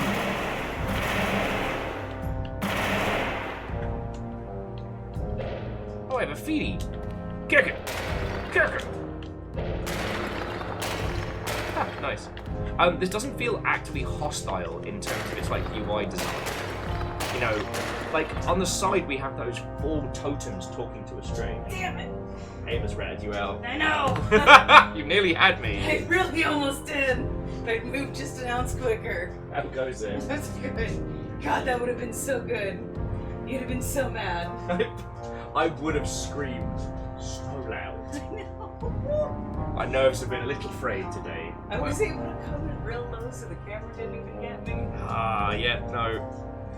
It's my I've got nothing. Oh, when did they go out last? Oh, just before I got started, so like 3. Okay. Aside from when I went downstairs to give Aperios his stuff back, and baby boy started a house howl. Oh. He got the other dogs howling. Yeah. Does adequacy require one to break out a certain bottle bling tool? This joke brought to you by the fact that it's new job payday. And the ruined timing is brought to you by having to log my phone into Streamlabs. Well, Moose, I'm super happy for you, friend. Like, you've been working your ass off to get a gig, let alone, like, you know, actually kicking ass at it. So, 1, like, thank you. 2, I hope you are, you know, treating yourself. Alright, because it's been far too long. Like, treat yourself before me. Thank you. No, it's fucking kind of you, thank you. I can't pick it up.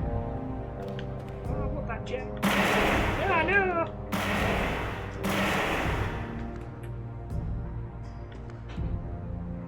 But yeah, no, so, when I went downstairs, the baby boy immediately started howling, and the other dags in the apartment blocks joined in.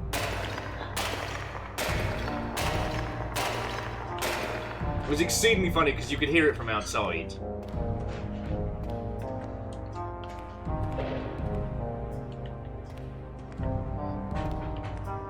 Okay. Oh, it's a chest. Okay. Okay, this potion smells like cheese and seawater. The effects are unknown. Who wants to drink the cheese? Friends, let me know via your teletext phones now. Hashtag drink cheese. Cheese. Drink the cheese.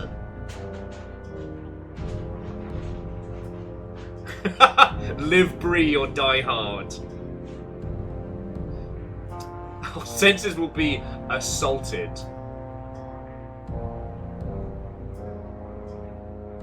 Well, Moose, I'm real happy. And remember, friends, look after yourselves before you look after my dumbass. I need you all to make inordinate amounts and be very successful, so you can spoil me later.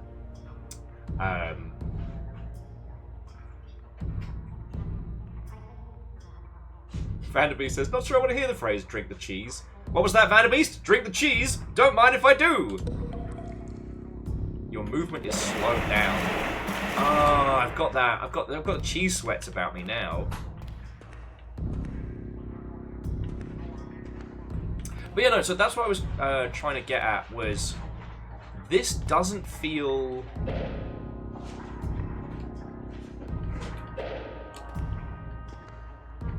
This doesn't feel hostile. So like, when you play Cruelty Squad,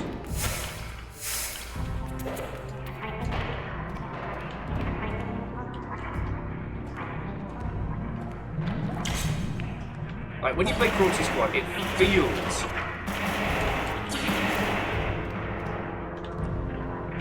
I mean, it's supposed to feel like a fucking anxiety attack, right? Like, that's the whole point. But with this, it doesn't feel that way. It really does kind of have that whole dream logic thing going on, right?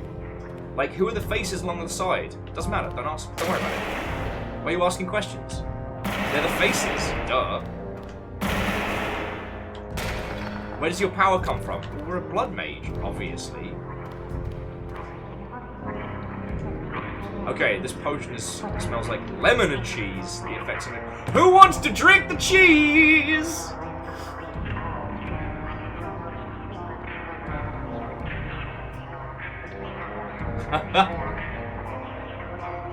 Well, Quasi, I would have been very happy for you if you had won the millions.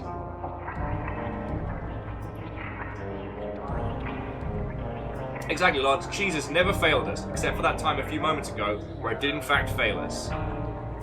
Are we under the effects of the first cheese? There could be more than one cheese! Alright, lemon cheese! Ho! You succumb to weakness. I have been weakened by cheese.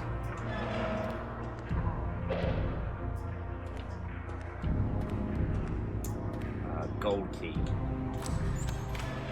Okay.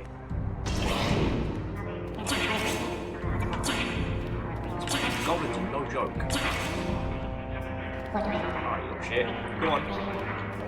Come on. Come on.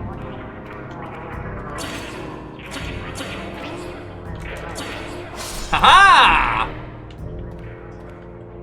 The power of physics compelled me.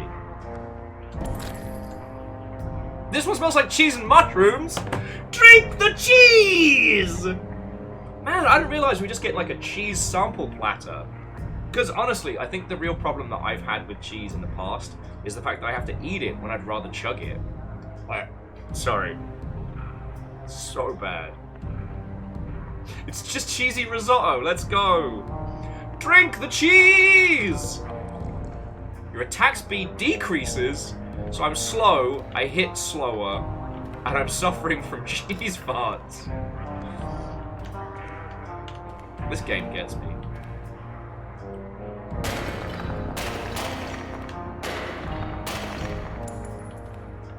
But yeah, like when you think about it, this title is basically like a weird acid first-person Binding of Isaac, really. There's something in the fucking darkness here. Oh. This thing eats your blood for coins. Well, I don't have much blood, and I haven't got any coins to fucking spend. I don't have any way to spend the coins we have. This little goblin pole dancer over here living his best life.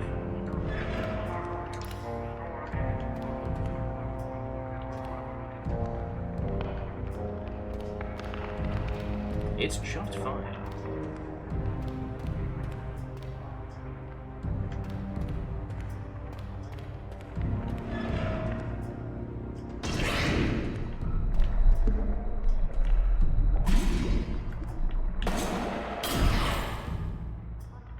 Danny? You heard that, right?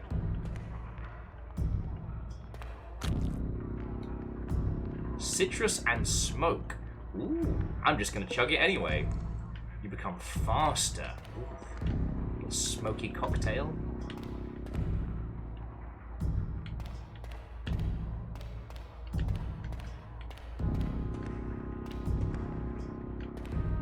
Smoky cocktail is a great name for a goblin.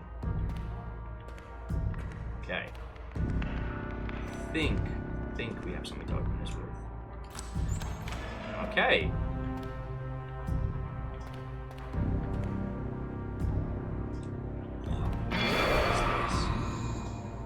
Ah, okay. Now we're healed. Alright. Now what's up? Yeah, apparently the citrus does count to the cheese. We've learned. We're learning together. Now if we wanted to, we could sell our blood to this guy for coins, but I'm not confident in my sword fighting. And considering I've been stabbed up by goblins more than once today,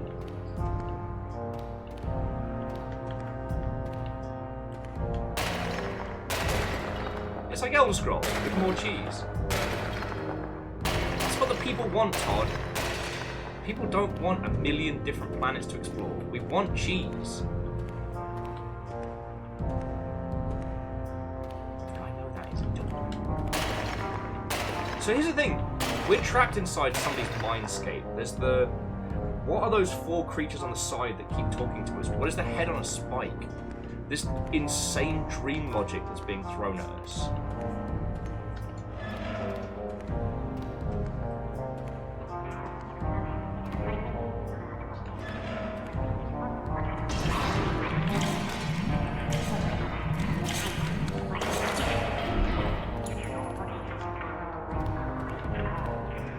Okay, handled it.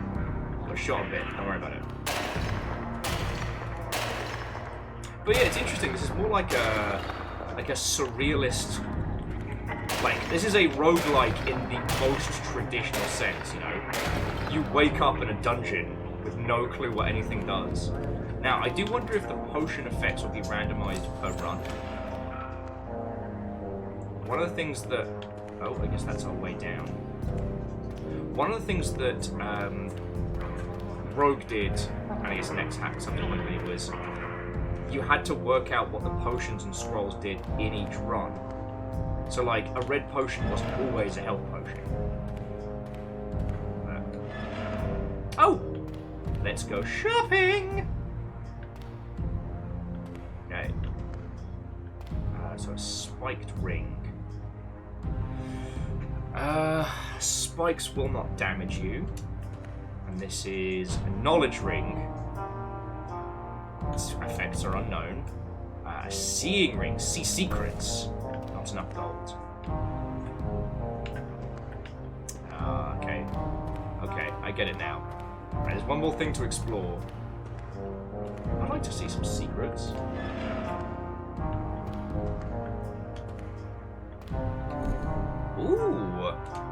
A simple ring. A cute little ring. Let's take it.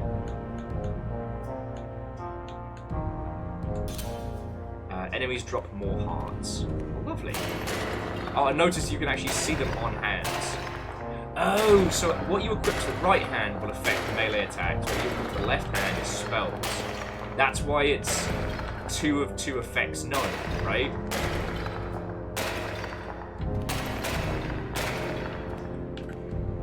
So it'll be interesting to know if in our next run, if cheese is also a debuff, which does feel a little bit heretical. But like, it's cheese. Cheese wants us to be happy.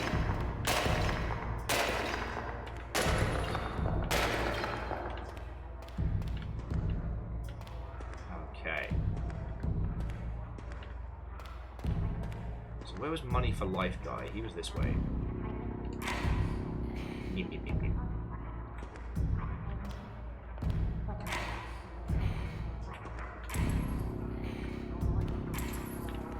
There we go. Now we can afford some rings.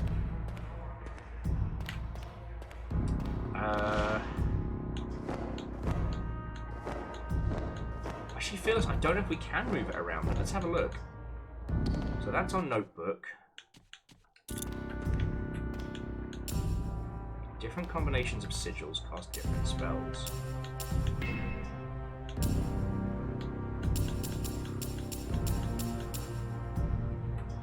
Magic depletes your life force. What even? I don't even know! Alright, whatever our choices are. Spikes. Knowledge. What's knowledge? Just makes you think. Let's get secrets. Secrets on the middle finger. Oh, actually, we're missing pinky fingers, so... your map shows more now. Okay.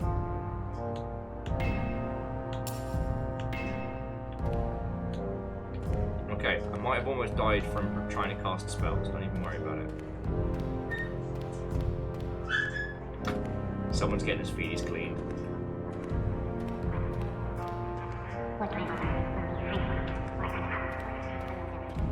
Alright, exit sex. Light the candles to summon it. Summon what?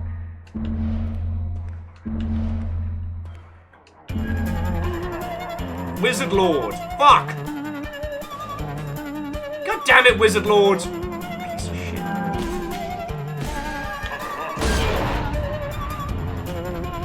Thanks, I hate it. Fuck! I'm so glad we have no life. Okay. Now, I want to see what happens when we say wake up. Like, does that just take us back to the menu, or does it unlock something?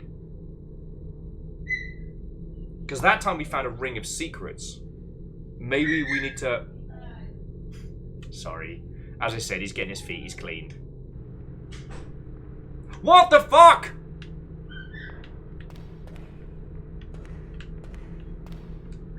High five. No pain shall be inflicted here.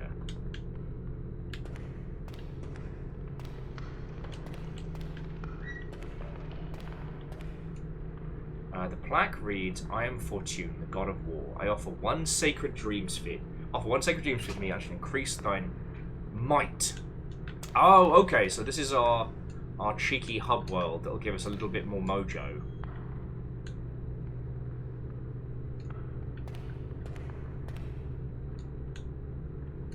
Okay.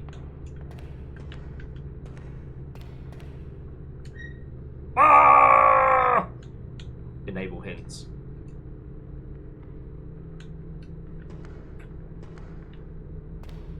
Oh, I hate that. You look at yourself in the mirror. You. The mirror reflects what you look like and what you think you look like. The visage holds many secrets. Perhaps some might become visible in the world of dreams. A secret room now appears. What is this place? This is the mind room. That's the mind prison. The one who ensnared you. You must escape it no matter what. You remember a weapon you used to carry. It would certainly be of use now. Okay. Fuck yes. Alright, so we sleep to kind of enter the mind palace. And then we can spell out some cool shit here. Okay, look. Obviously, I'm already enamored with this, right? But the reason being, I have no idea what we're going to do. I have no idea how this is going to unfurl. And look, the textures are very arresting. And it is using like an old, like, PC, like 3x4 extendo to give it this, I don't know, this unsettling vibe. But I am for this, you know? If we wanted to be basic about it, it's kind of giving, like I said, it's kind of giving budget, no, not budget, sorry, it's giving like first-person rogue. Okay. So the mirror said it unlocked something. But at what cost? Oh yeah, no, and that one god is absolutely shredded. So we've kind of got like wizard, so we've got duck, wizard, alien, second wizard, shredded plant. I assume the dreamscapes are what we will find. And I guess this is the little mind prison we need to escape. And again, friends, Amos is fine. He's just getting his feeties cleaned. He screams like he's being, you know, personally assaulted. That's a little bit of feety cleaning.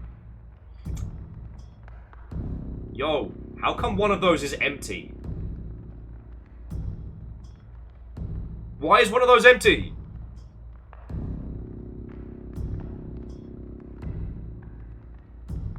What is happening?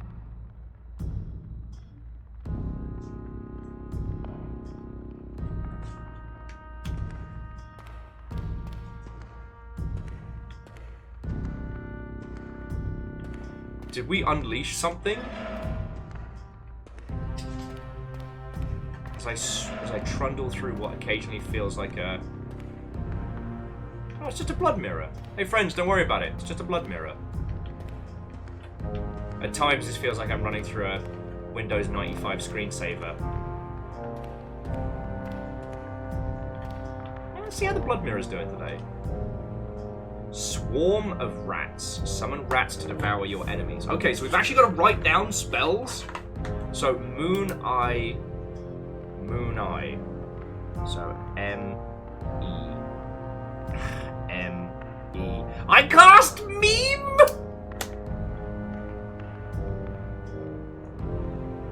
Yeah, sorry, Austin, that's a way better example. Like Diablo 2 bulking out its UI to fill the space. Empty? I don't have a clue what your blobby blooby. Empty? There's no blobby here. Blobby. River's entirely done with Amos's whinging. Okay, so the blood mirror has taught us how to do rat sigil, which is Moon Eye Moon.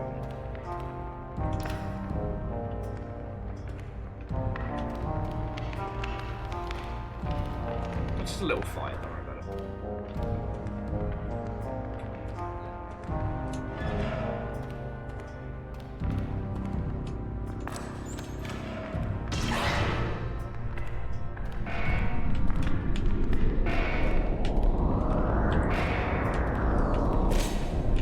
Interestingly, aside from the powerful spells, like, ow! My feet!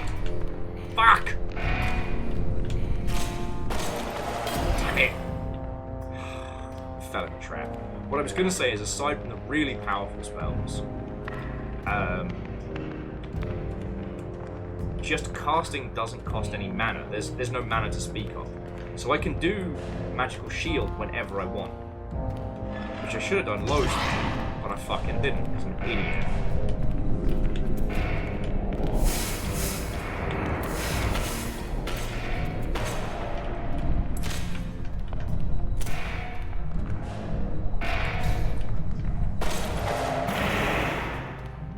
Okay.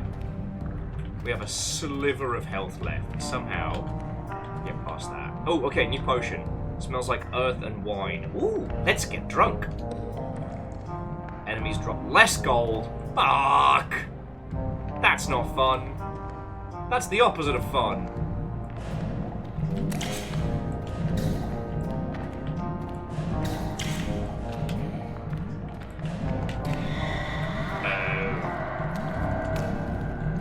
Alright. Yeah, nothing to lose. And yeah, Quasi, this to Stardew Valley is like vinegar and oil in terms of vibes. I don't know, this has just got this...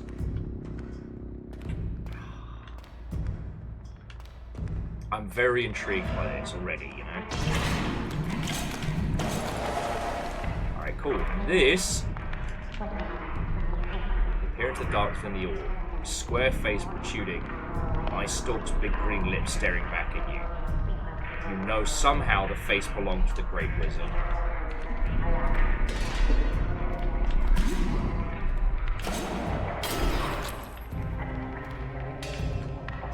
I hear a goblin. Ah, there you are, you little shit.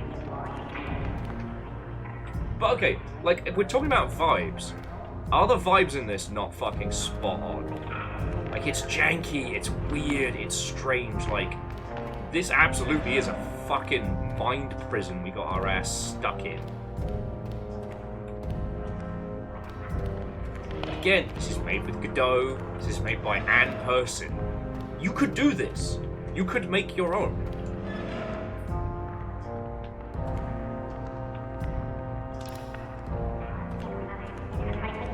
Like, Lunacid was definitely going for a different vibe. And I get this, right? Like, this is supposed to be this, you know, this torturous lock, dream, repeat. You know? Characters are clearly stuck in this little nightmare.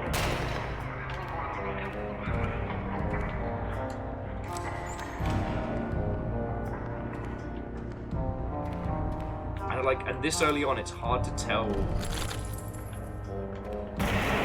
how successful we are or aren't. Alright, what's this one? Vinegar and earth. Okay, let's chug it anyway! You succumb to weakness. No, that was, I thought cheese was weakness! Weakness in the cheese. And I miss it when we used to suspend all day drinking cheese potions. It was a good time. Hey, oh! Some kind of guy. Would you like to buy something? I am desperate to get rid of all this stuff. Who are you? I'm a trader. If you've got gold, I'll happily exchange it for you for trinkets.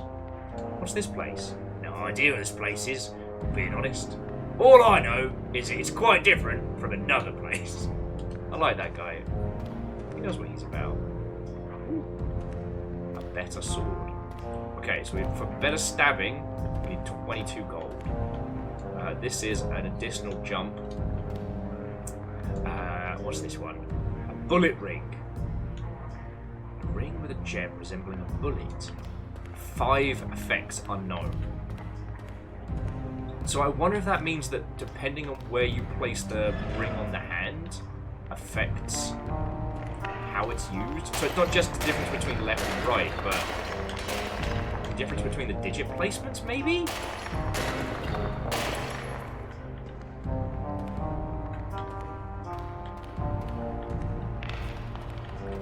We have much to learn in this world. And I've got to be honest, I'm down to find out. If you are. Alright, that's a grave. There's a writing on this gravestone. The writing's gravestone fade longer. Dig. I mean, it's not a real grave. We are in a mind prison here. So, you know, we're on fucking dream logic right now.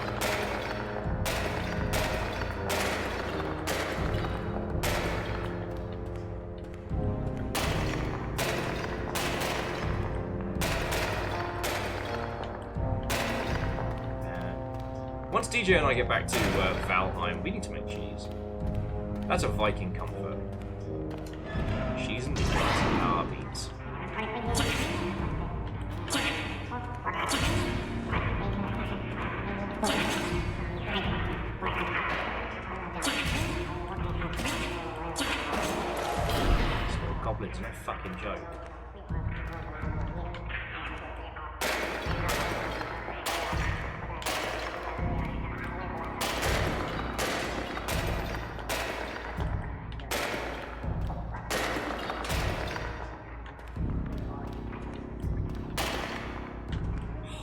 film called? Was it The Fortress? Sorry, because Icarus was just saying that like any good prison is built to be disorientating for those unfamiliar, and this is extremely disorienting. And I was trying to remember, there is a movie where the guys they're trapped in like a VR setup, and uses like a lot of game design philosophy to like discombobulate.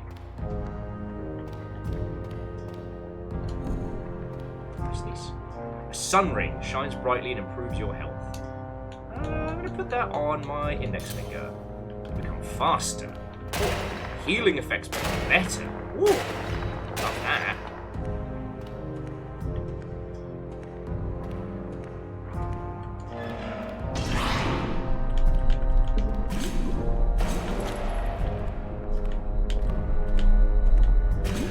Couple more gold.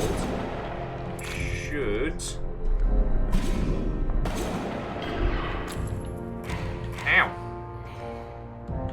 What was biting me? Why is this me? Yeah, raise the sun! Sorry, friends, do blep at me, do ask questions. This game is starting to get hooked into me already. And I don't know if you can see, I might have a bit of the crazy eyes. Not too much, but a little.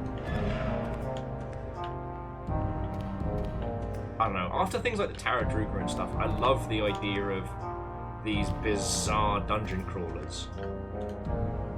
Oh, to be a blood wizard and to hold the boons of the flesh!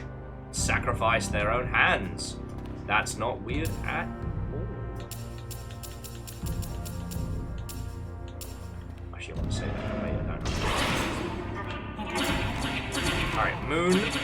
I'm not dying. Oh, I haven't got enough health to cast! Fuck! I was doing so well!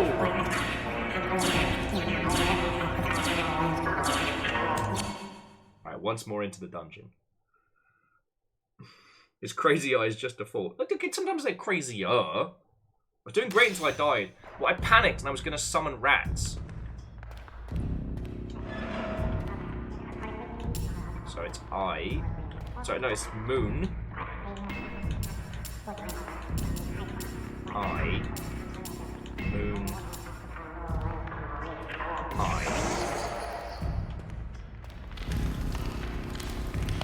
That was a lot of rats. Not a lot of health. I may be in trouble. Oh, cool, but they could kill the... Oh, they killed the goblin who was doing his whole, like, dance pole thing. I feel a little bad, I won't lie.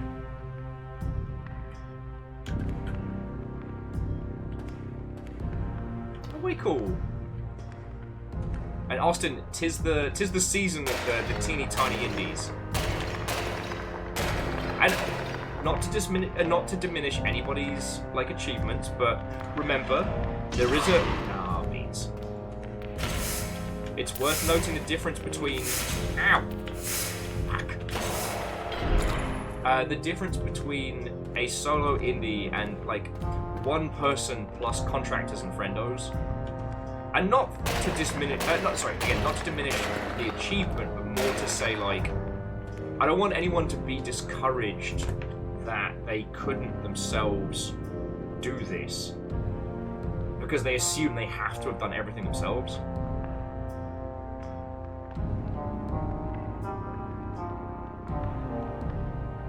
But no, but Austin, I do genuinely love that, and I think the more we talk about the small teams succeeding, the more people will be aware of how ridiculous it is that some AAA games are made by thousands upon thousands of people. Like thousands.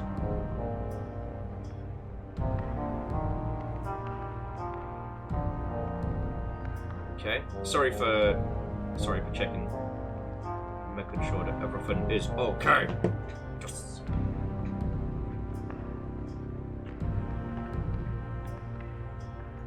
Oh yeah, no, so Austin, that's another thing that, like, it's pretty common, I mean, it's pretty common in regular-sized studios for music to be outsourced.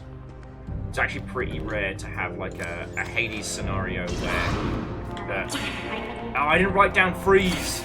Gotta come with me. Fucking spiders. Fucking goblins. Crack out. Bastard. There we go. Alright, what's this? It's a potion of piss and vinegar!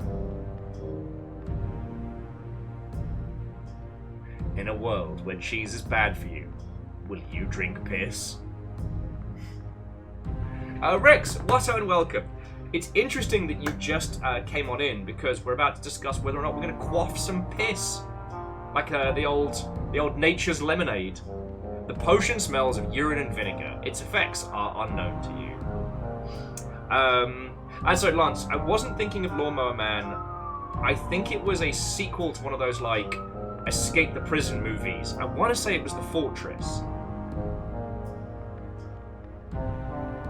And I don't know, it's just the concept of trying to escape something like, you know, a mind prison, VR, etc. Something where you don't have physical agency. I find it a fascinating thing to explore. I hate that I'm blanking on it. You know?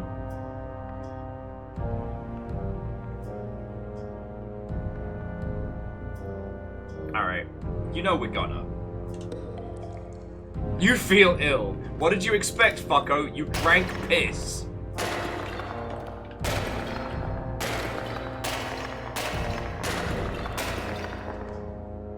You just quaffed vinegar and piss. How did you think you were gonna feel? Great? Brilliant? I think I was telling you about this yesterday, but considering some of the fucking nonsense I've encountered online, I've given serious consideration to, Ow. Ow! Fuck! No! Fuck!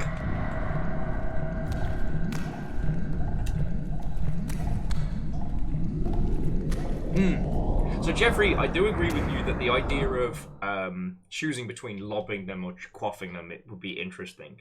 Again, I think it's that, like, so long as we're learning what all these potions do by quaffing them, I think that's going to add something.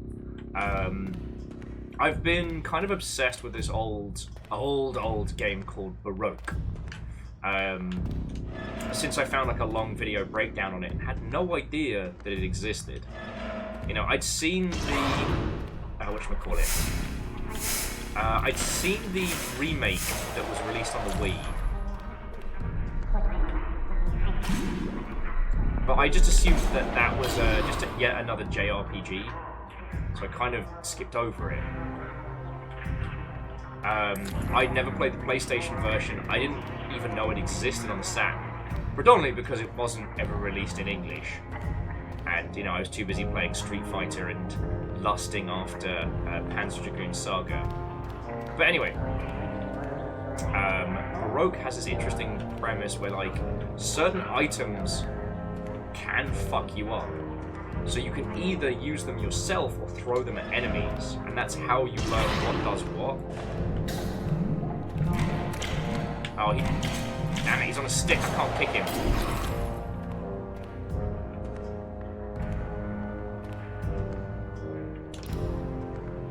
I was gonna punt him into the spikes, and he was like, you can't punt me, I'm already on a spike. So Lance, I don't actually know if there was a DS release, but originally, in a time before roguelikes, Baroque was a roguelike Japanese story game. You awaken outside a kind of like post-apocalyptic sci-fi tower. The guy comes out of nowhere, gives you a magical gun and says, hey, I need you to go shoot God in the face. Go. The goal is to get to the bottom of the tower, and whoever does gets a wish granted or something. You know, pretty standard affair. But there's a lot more to it than that. Very early. Ooh, produces a magical explosion on jump. Fuck yeah, that's a middle finger special.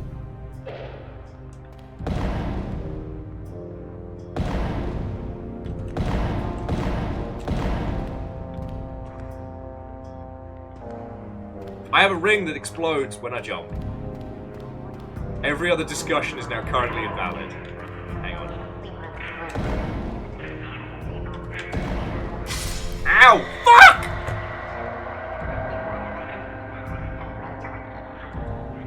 So guess who rocket jumped into the spikes?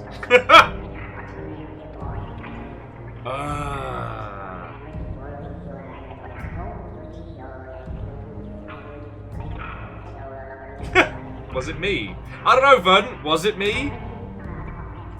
Alright. I'll wake up and see if this does anything.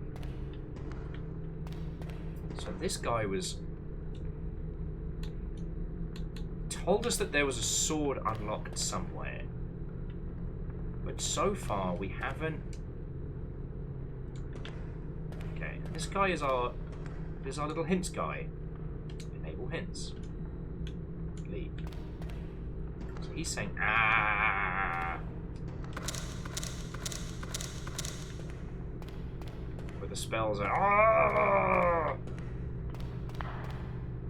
We haven't gotten far enough to upgrade our little character.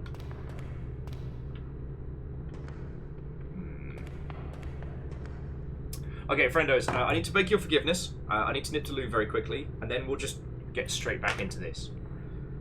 I do want to discuss Baroque just because, while I can't say I've had the chance to play through it, I have become somewhat fascinated by it, and I love its level of asinine.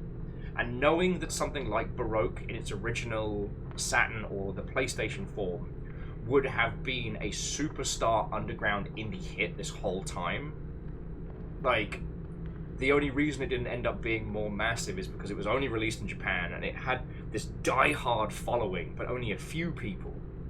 Yeah, no, Verdant, actually, I am going to go make a vinegar piss cocktail. You know, the old special.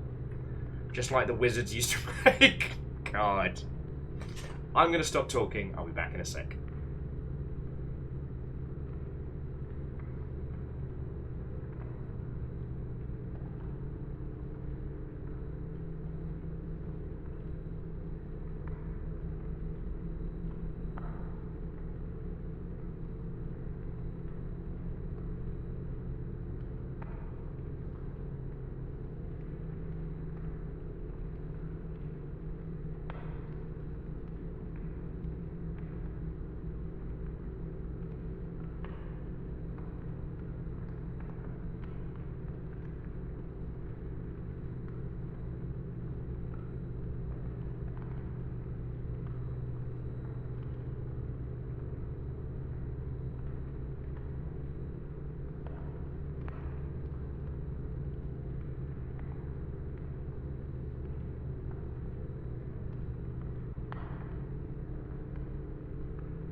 Hello, hello.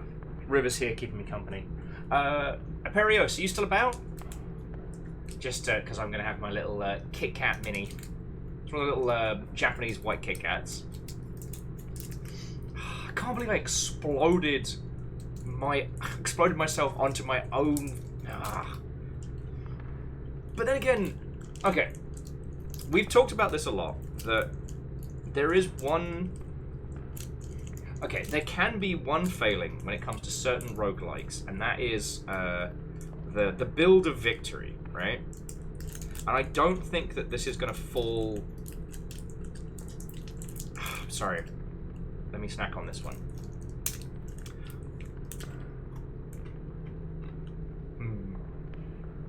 It's very good. Thank you, caffeine! I love Spelunky. And Spelunky is not a traditional roguelike in a sense. It's meant to be more about the skill platforming nonsense, but... In Spelunky, if you do not reach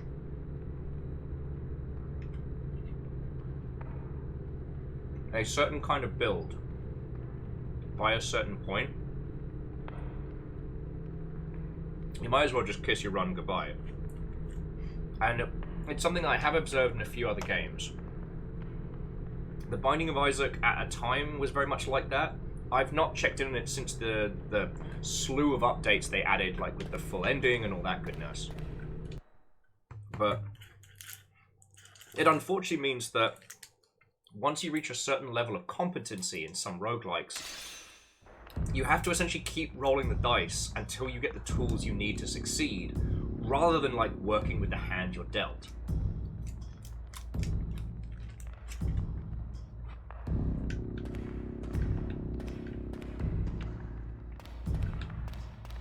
And it's been interesting to see how some games have...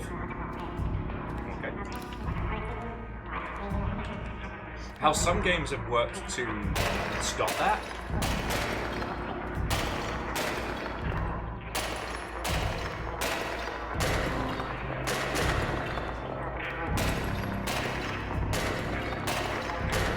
And sorry, the reason why I bring it up is because right now we're still at the exploration phase of this. We don't know what the tools are, we don't know what the good spells are. We can cast rats, but it hurts us a lot. So there's a lot more mystery than there are.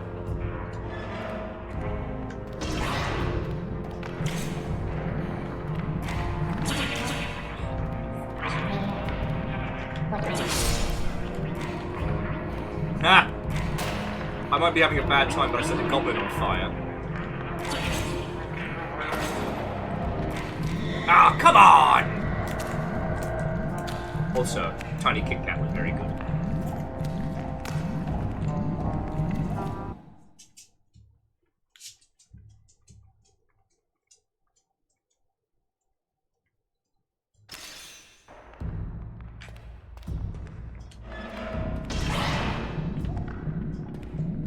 Oh good, these guys.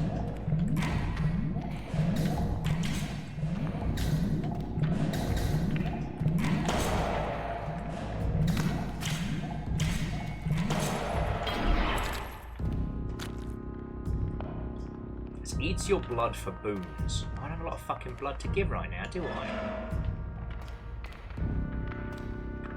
Unmarked grave, dig it up! Oh fuck!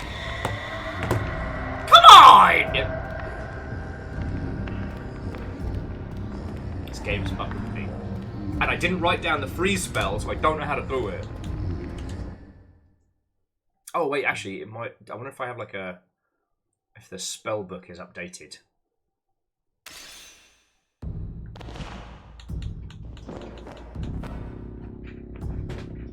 River!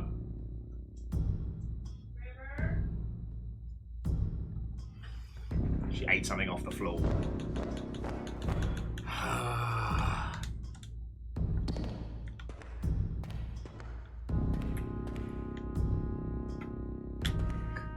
Well, it's Verdant Flow, it's fine. I left all my treasure in one piece.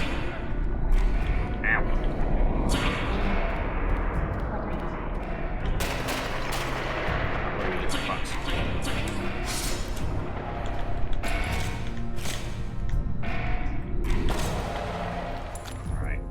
Go stab the slime.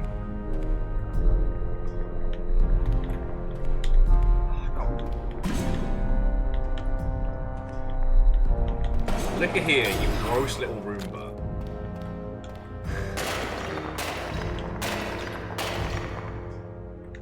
Okay, so whilst I'm getting to grips with this, here's my question. What is one game, in the similar kind of conversation as Baroque, what is one game that springs to mind? Something that if it was released brand new now, no fanfare, it would be fucking massive, that sadly disappeared back in the day.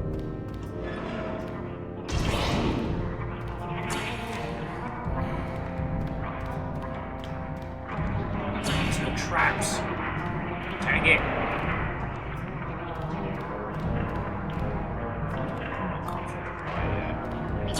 My chances here, friends.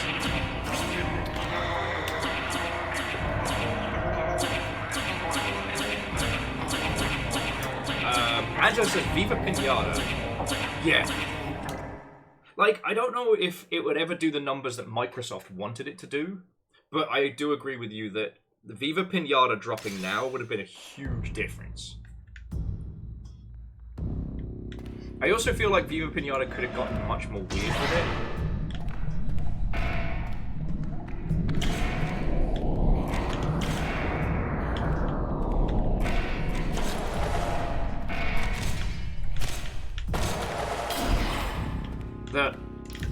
A large proportion of the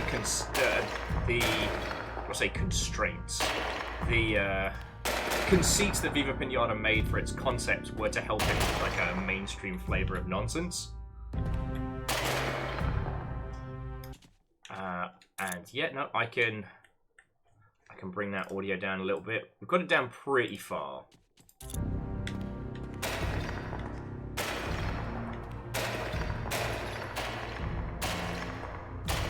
Yeah, like Viva Pinata, as Angelos was saying, with a bit of that Devolver energy, would be real good.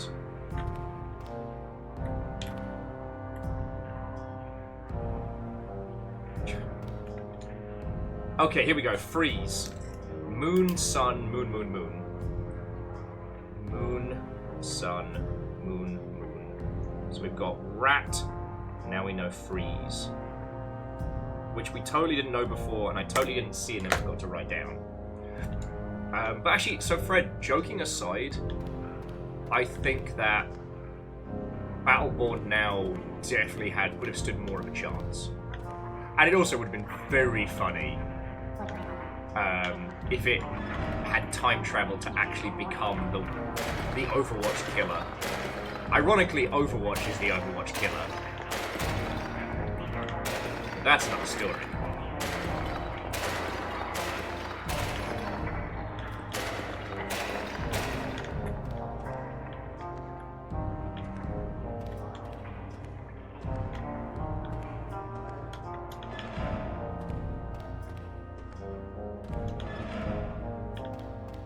Woohoo!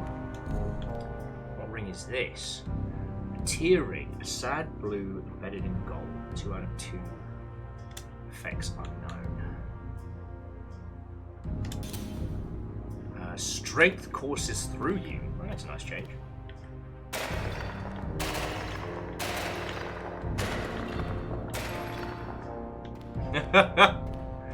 What can I say, Rex? I know what I'm about. Plus, we desperately need the help. We're very squishy.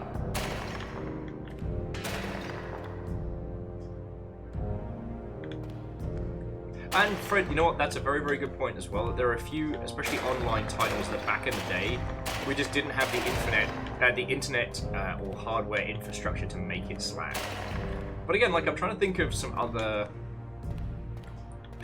bangers.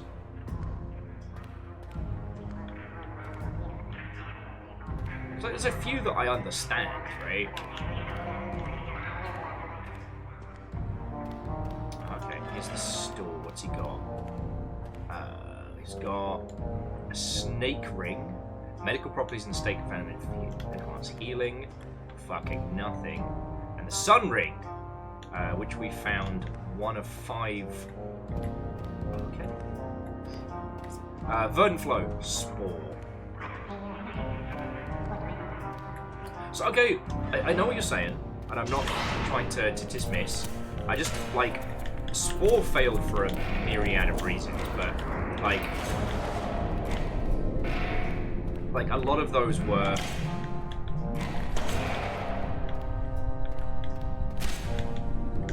I need a way to phrase it. Like... Stop moving! Bastard.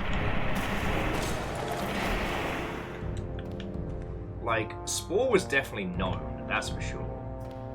And I guess now with the techniques and technologies that we have available, that same premise could be achievable. But ultimately, Sid learned what happened when you try and make 3 games instead of trying to make 1 game. 3 incredibly complicated games. Alright, what's this? This potion smells like honey and book pages? Oh my god, that sounds awesome. Gained more vitality. Fuck yeah. Librarians knows Bob. I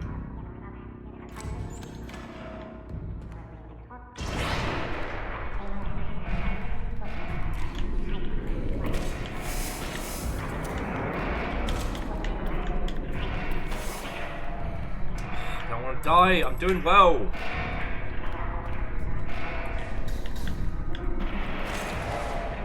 I'm just trying to be real careful not to get stabbed in the feeties. On, pop with some health in. Alright, where is he?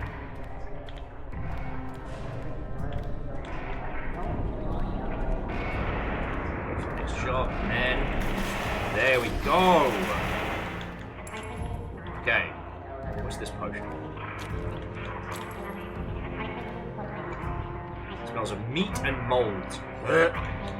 Beef drink. Your movement slows down. Why did you drink the moldy beef? It told you.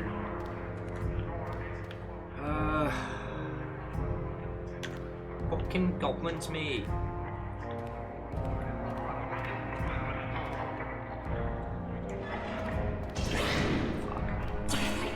And yeah,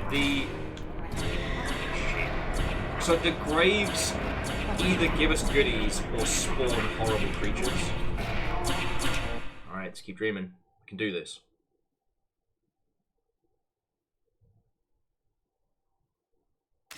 But unlike Angela's, I think it's an interesting discussion. Because there's some whereby, like, we've moved forward culturally. So people are far more adept. People far more flexible when it comes to, like, the complexity in games or the weirdness in games and things like that.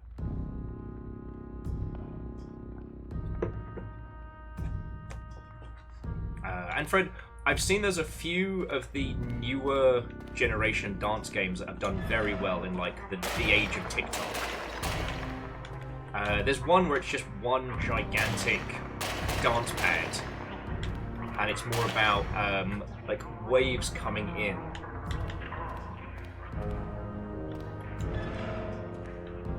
Okay, so that is round thrusting damage up, cutting damage down, knockback, and speed up. Okay. What's this? Goblin ring. Resembles a goblin. Spine ring. Alright, can we just fucking stab this guy?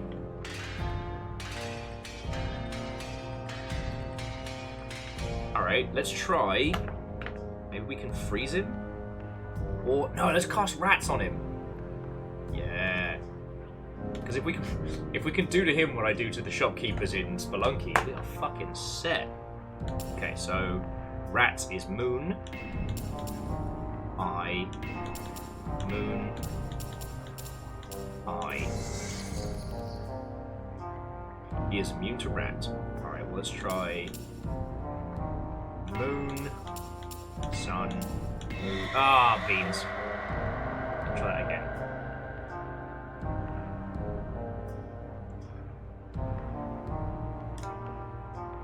So, Fred, I do agree with you. The Matrix Online now would have done much, much better. I mean, it had the zeitgeist around it, but we could do so much. And Kaolu, you know what? That's 50 cent well spent. Alright, maybe we'll keep the giant emotes, if only for that one.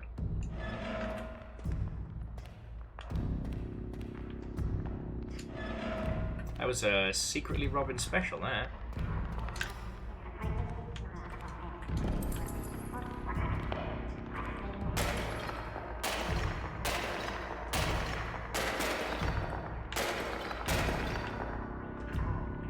And with this, once we start getting far enough, we will start getting upgrades as well. So it's not like we're going to be this soft and weak forever. I'm definitely not enjoying... Oh, no, sorry. I'm definitely not seeking out combat encounters.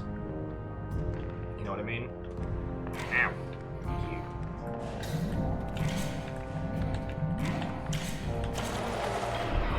Okay. Let's see if those hearts are still back in the previous room. They are.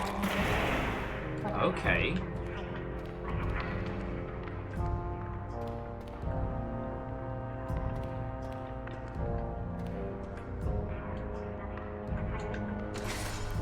Oh, fuck. If you get the wrong key, you get stabbed. Hate that.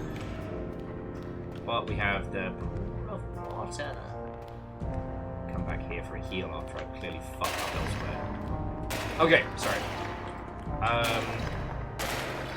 Yeah, Banjo-Kazooie Nuts and Bolts was one of those very weird Microsoft decisions, which would have been fine if it, I mean, wasn't a Banjo-Kazooie game. Because what people wanted was Banjo-Kazooie 3 or Banjo Toots Again, or because it was Banjo-Kazooie then Banjo-Tooie, Banjo 3E, I don't know. And I don't think it's the user's fault when what they want from a series is a very specific thing and they're given something drastically different instead. I don't think it's on them. I don't know. This is a discussion about, you know, like creative versus like user expectation.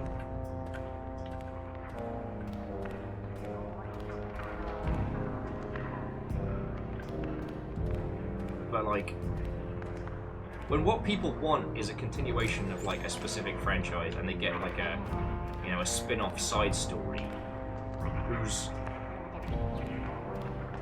yeah.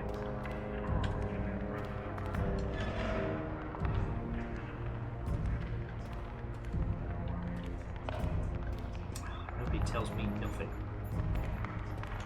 All right.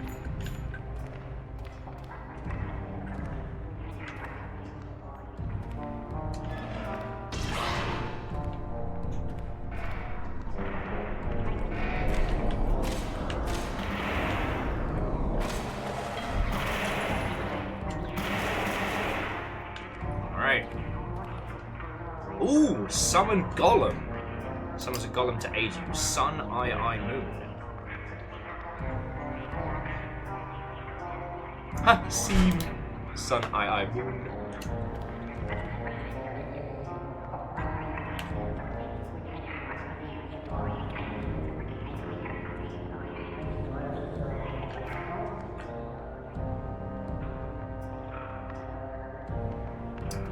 So Austin, are you talking about like the highlight chat?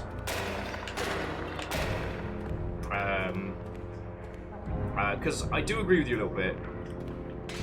I am not a fan of it as default. I think for some people it would be fine for streaming wise, but it's definitely not to my taste. Alright, what have we got? A slime ring, makes slimes your friends. Hell ring, emanates power and reminds of unpleasant things and some skeleton. Oh, that's cool. Ha.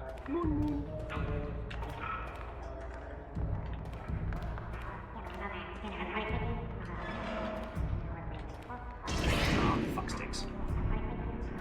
Oh, this is cool.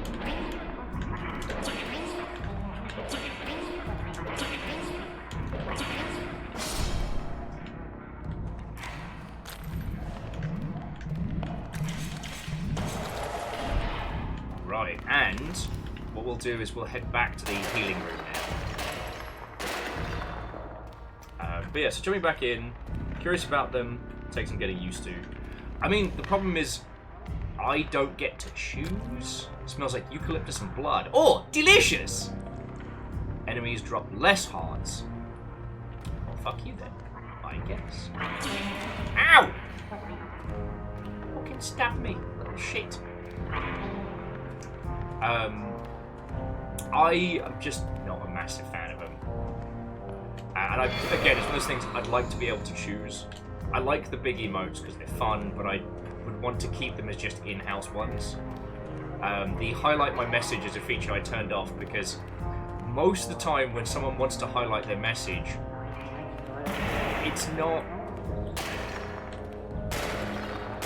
How did I phrase it earlier? Okay, so you'll know me. My philosophy on streaming is that basically this is like a bar. But instead of being a bartender, my job is to entertain you with whatever the fuck this is and provide some conversation. Sometimes, just like drunks at the bar, people say dumb things. And the great thing about being the host is that if I don't acknowledge them, they don't have to worry. Notice me senpai. Very true. Now, with the text-to-speech stuff, that's $2, right? You've got to really want to put that in. And you also know that putting that in is basically the equivalent of tipping. Like, that's how I pay the bills. That's how I keep a roof over my head, right? So there's a through line. With the channel points one, the highlight my message, what I tended to notice was the people who use it the most were people making really bad takes that desperately thought that was a thing we need to discuss or highlight on or focus on. And it removed my ability to pretend like they never said it. You know what I mean? Also, I'm going to try this golem. So it was sun.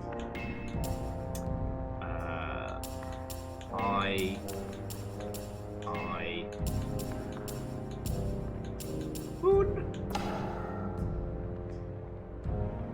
Where's my body? Oh, you're just a little guy.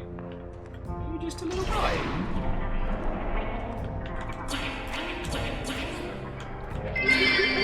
Oh!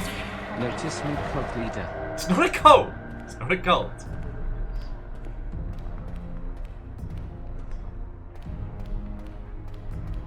Darn it.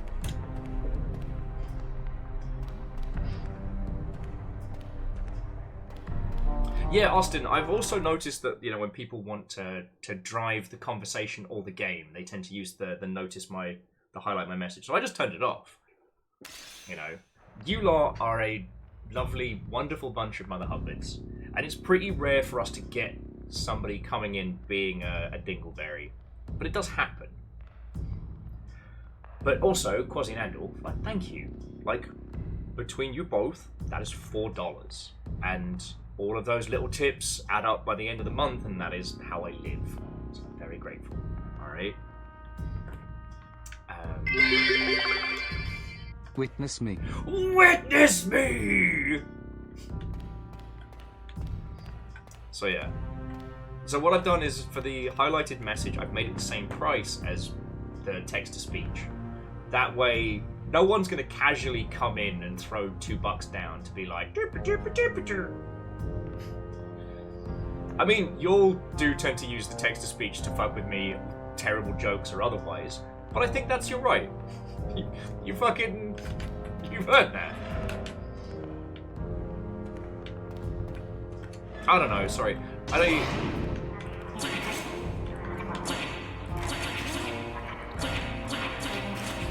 Shit!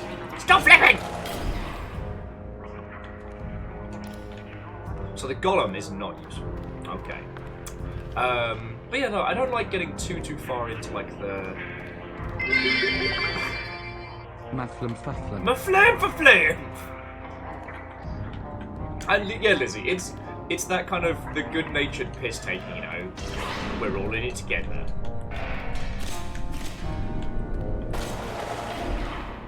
Is that it? Is that the whole moiter? Okay.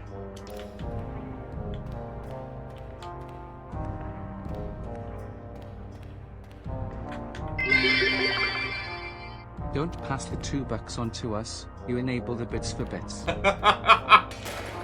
You're right, Jamami. I am the one that set it up. Well, I'm very grateful. Like I said earlier, I fucking love doing this, and it's the fucking highlight of my day. And sorry, yeah, like I said, I don't mean to get into the discussing the ins and outs of streaming. You know, I want to make sure that when you're spending time here and watching this and stuff, that you're having a good time, you don't feel like I'm just trying to rinse you for fucking coins, and that people have the opportunity to learn. And by that I mean, like, our knowledge of video games is above and beyond a lot of other communities online. You know, the combination of people with damn near encyclopedic knowledge, people with industry knowledge, like, our literacy of how games are made, well above everybody else's. So when somebody comes in and has a dumb take, not an offensive one, not a bad one, but just they've not had the chance to spend time with industry folks or to understand what we know, I want to give them the chance to be able to learn with us. And sometimes highlight the message means I have to address the person directly. I can't talk the conversation around. You know, didn't they QA this game? If someone says that, I don't have to go, hey, AssBlaster97. Actually, I don't have to say, like, hey, you're dumb and stupid and here's why. I can wrangle the conversation, like we talked about earlier, and talk about how, you know, the hours it takes to find a bug is nothing sometimes compared to the hours to fix it. If all video games are resource management, you only have so much of dev time. You have your block of coins before launch, and every bug fix takes sometimes a random amount of coins. And when that launch date is looming, you have to decide where you're spending that budget. You know, that's how bugs make it through, because what are you gonna do? Have your people work overtime unpaid and give them a pizza party? Oh, wait.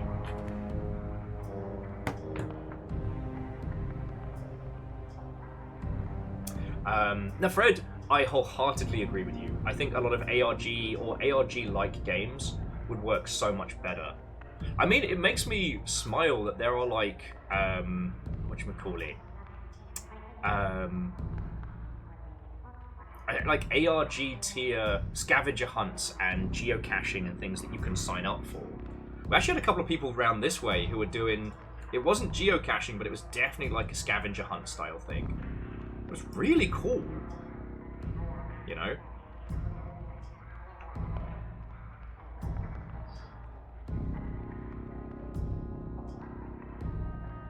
Yeah. And Lizzie. And why is AssBlaster97 a real account? Vernon! How? Oh, God. This is gonna be like when I forget their full moniker, but it was something D's Nuts, who came into chat, and I was expecting them to be an absolute rancid pisshole. And they were so articulate, the conversation was lovely, they occasionally stop on in, and I lose my marbles when I think about it afterwards, because at the time, it's just, oh, Deez is here. Oh, sup, Deez? Deez Nuts. God, Twitch is a weird place. Angela says, what's up with this hand? Like holding a shiv thingy. It's a broken sword, and if you look at our arm, it's weird and green and gangly. We're trapped inside the mind of a wizard. We are a blood mage, a person who is born without magic, but given the powers to do so. Because instead of using the wisdom of the ancients, we use our own life force. Yeah. And Austin, yeah, there's also like the bug cascade effect as well, where fixing one bug can generate much worse bugs, so you end up having to roll back the title, because otherwise you're just gonna, yeah. Otherwise you're just going to have a worse situation than if you'd left the bug in. You know. Oh shit. Oh fucking fuck off. Fuck! You bastard! Tap me up. Alright, it's alright, we're gonna do this. Fuck, what are we talking about? Oh yeah, just like ARG type gameplay and games that like go in non-standard directions. You know, we live in a post Doki Doki Literature Club world. You know, meta narrative is understood and praised. You know, Although, not to turn it into a negative, on the actually no. You know what? We don't have to go down that route. That was not a good banter pass. But yeah, one of the things that I do try desperately to do here in Longship, and I hope I succeed, is that if you're listening along or talking along, even if you've never worked in video games and you've never been subjected to, you know, bug counts and whatnot, that you can feel like at least you understand where the conversation is going, right? Oh, you little shit. I think it's an eyeball. Yeah, there he is.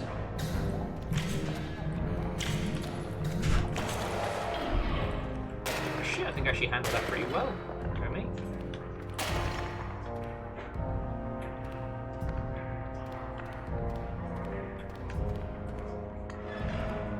Oh, got a nice early ring. Oh. Okay, so it's a skull ring. Jump explosion. Oh, okay. Jump becomes explosive. Hey, Lizzie, that's really fucking kind of you. Thank you for gifting us up to Cosplay Canada. There you go. No ads for you, cosplay. You're all sorted.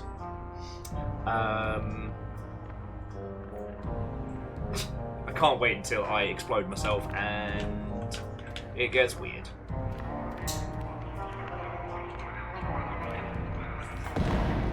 But anyway, sorry. Like I said, I really hope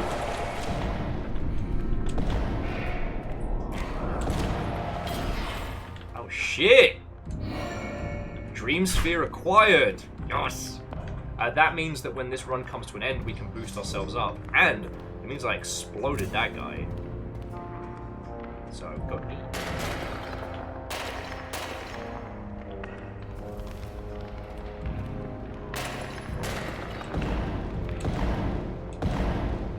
Okay. But yeah, sorry, jumping back. I want to make a space where even if you've never worked in video games, you don't understand it, you feel like you can at least follow the conversation or be part of it, right? And so that's why I do give peeps the benefit of the doubt in a lot of parts of conversation.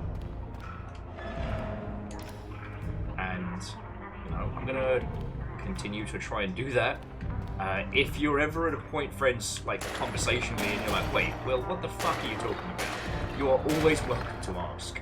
Hell, asking me industry questions is always going to make me be like, because I want to talk about this stuff. You know?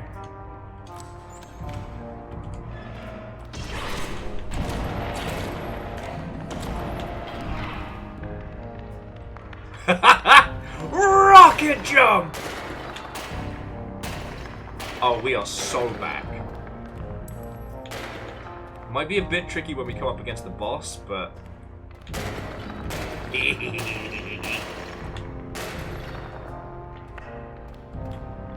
we are the weapon.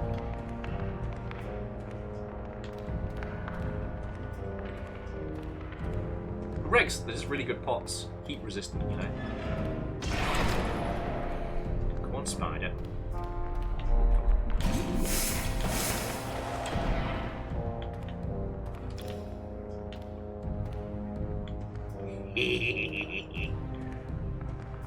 Hopefully I can find somewhere to heal, but we're doing good. Cowler says, I haven't worked in games, but always feel well informed. Oh, thank you. That means I'm doing my job right, you know. And my job is to be inclusive. Not just in the obvious good sense, but also in the professional sense, right? You know. Like industry to ridiculous translator.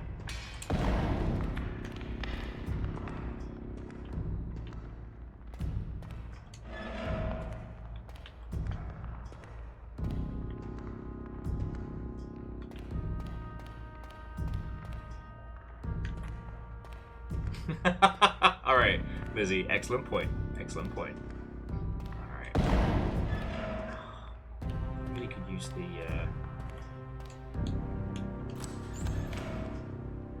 Alright, Well, there's the exit.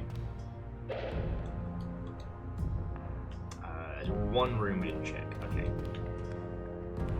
Back wiggle! That's lovely of you to say, Cosmo. Anyway, that was it. That was like the end of my bits.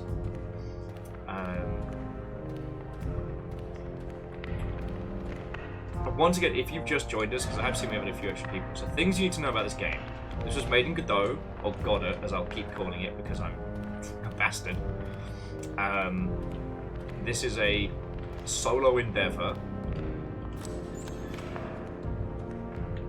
Actually, let's explore here first before I get heals. Ooh! Let's go shopping. All we can afford is the knowledge ring, alright.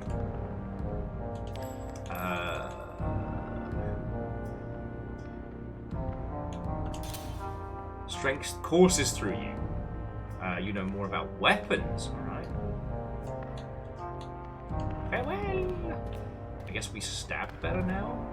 Alright, so we can stab and our jumps explode. We can do this. Fearless says still waiting for Godot. But here's the thing. You could make this. Now, obviously not this exact game, and I'm not saying that it is easy or that the person who made this is somehow like coasting. I just mean that this is a game on Steam that is purchasable for cash money dollars. The game engine is free. There is a myriad of knowledge out there on how you could make something similar.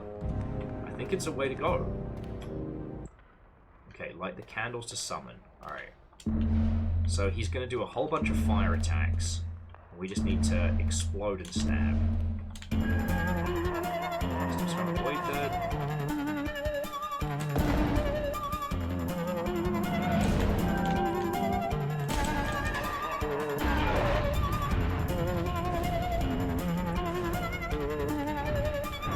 Fuck you, wizard! But like, if you look at the design on these assets, they're fun, they're janky, they're so charming.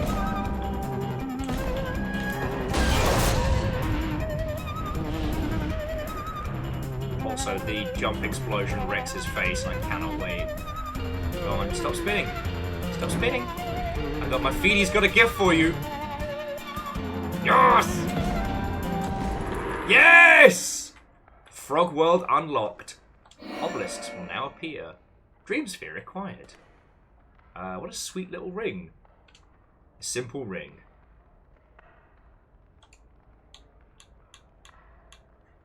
Hearts up.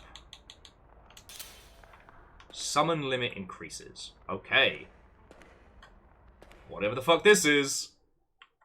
Oh, it's the slime pits. Oh, I love the slime pits.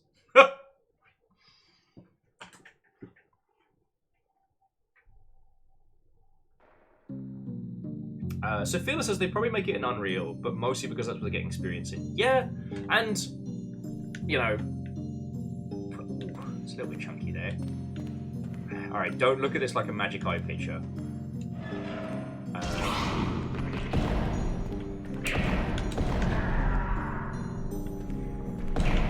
Oh, that's cute. The skeleton starts off with, it's so weird fighting like this. The skeleton starts off with sludge armor. That's 3 dream spheres. Oh, we can be beefcake. Oh, ow! Oh, I couldn't see the acid there. Mushroom, mushroom.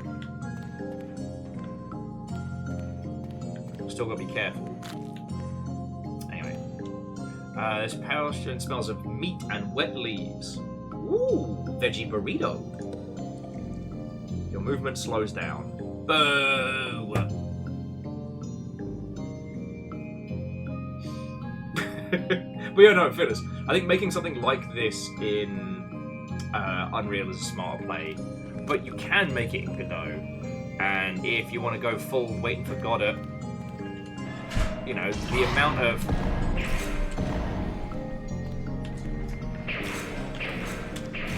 Oh, fuck you! He stabbed me. I had my good ring. I had my good ring and he stabbed me.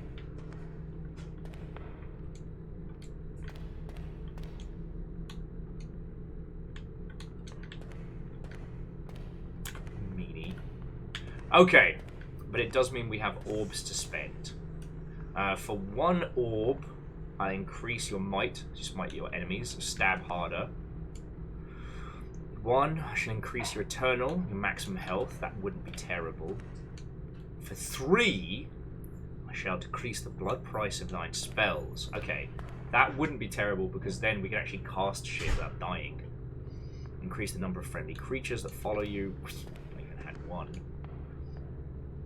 5, I shall reforge the broken blade that you so often carry. Ooh, should I just try and risk it for a biscuit to get 5 with a better sword to start? Oh, and Rex, go! Get some food, have a lovely rest of your evening. Thank you for the conversation. Decisions. Because, like, I'll level with you, friends. I think one of the other reasons why I'm enjoying this, and I enjoy concepts like it, is I really do want to make something like this. Originally, I tried speccing out a game that was going to be about... It was going to be a non-combat game about verticality of movement, heavily inspired by Maiden Abyss. Which was fine.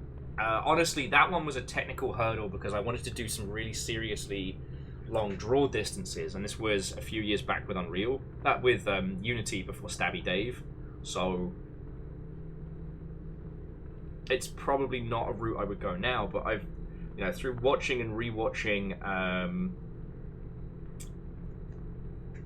the Tower of Druga and things like that, I do like the idea of, you know, presenting people with a very simple dungeon crawler and then cramming it out with cool, fun stuff. The last idea I had, which is fucking dumb, but it doesn't stop rattling around in my noggin, obviously stolen from a million different places, is the idea of, you know, the dungeon suddenly appears. What would people do right the fuck now? Because solo leveling is fine. I enjoyed it. Them self-insert characters, oh boy, sometimes can be a little hard. But I kind of kept thinking obviously the conceits of that world are designed to create a situation where people use swords and magic items and things. But the idea of people being sent in to explore these ever-changing dungeons, knowing almost full well they're not coming back, I think is an interesting premise. And there's something I played a million years ago that stayed with me, which was a modded DayZ server. But it was the flip side of the, like, scavenge and survival. It was the, like, ration and improvise. So the idea is that when you are dropped in the middle of that DayZ server, you have military gear, you have armor, rations, food, what have you, and the goal is to get to the coast, to get out. However, you're not going to find, you know, special military grade ammo in a shitey town in the middle of nowhere. And eventually your resources will dwindle. That's when you have to improvise. So it's the idea that you start with the best, and at the end you're making do with whatever you can find. And I've been rolling that round in my noggin, especially with things like Dark and Darker doing the rounds, and I'm like, if you had a machine gun and you walked into a D&D styly dungeon, you're not going to find a magazine of M4 bullets on floor 7. You know, you're walking into an ancient tomb guarded by forces beyond this comprehension. They don't have a fucking gun store.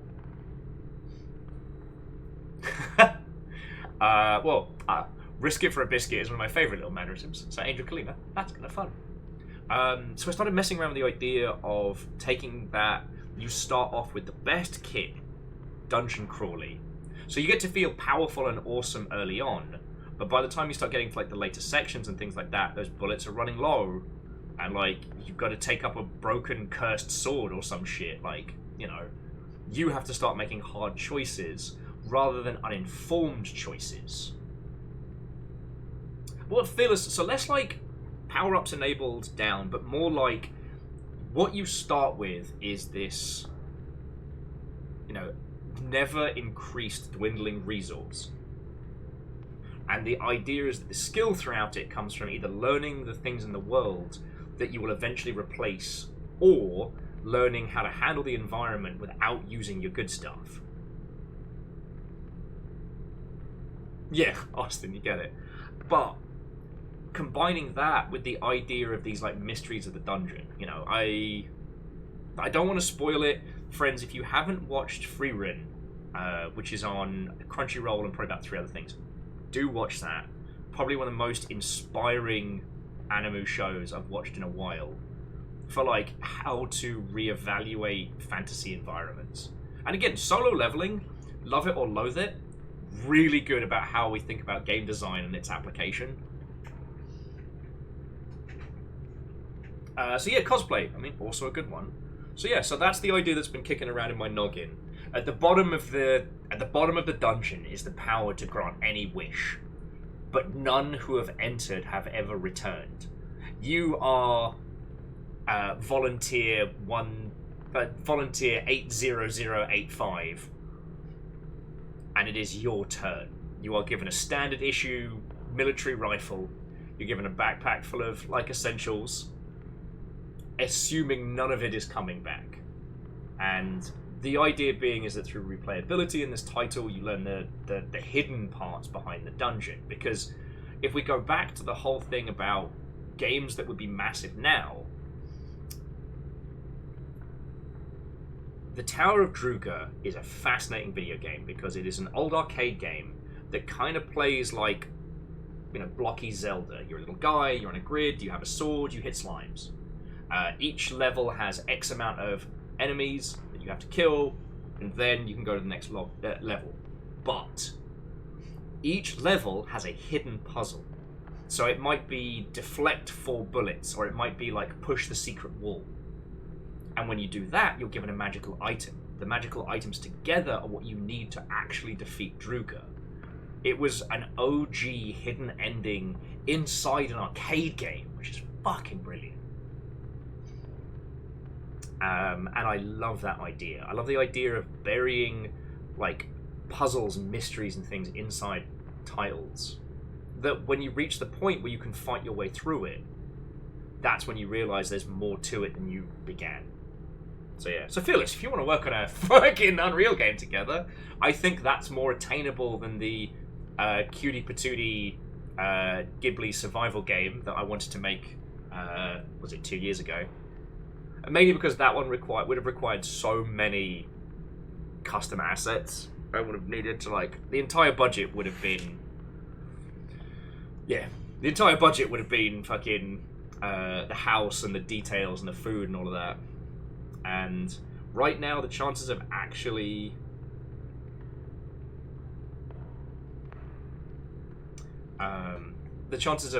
getting funding for a project that we're making are pretty low.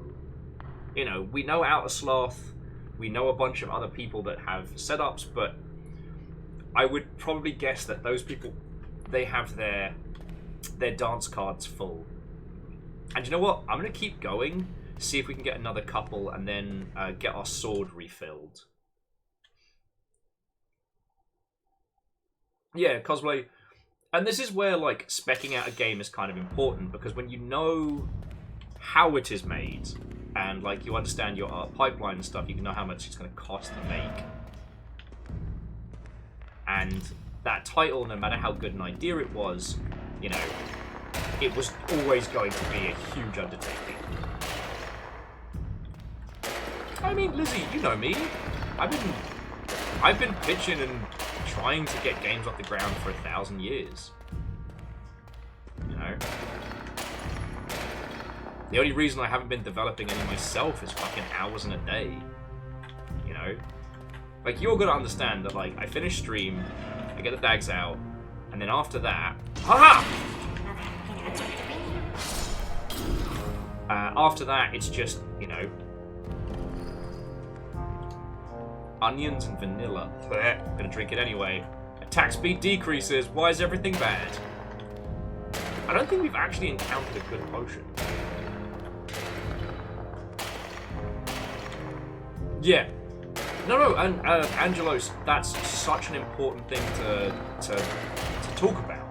Angelos was saying that aspiring for a very specific art style as a first project as an early team is not a great idea. Because getting that vibe is so much easier said than done. Oh, hey, Restless Roots, good afternoon. Watto and welcome. To Dopey Nut, Watto and welcome. Explode. I lost my explode ring. I had a ring. It made me explode when I jumped. And the first time I use it, I rocket jumped to my death. Hey, Jay, how the fuck are you doing? Watto and welcome.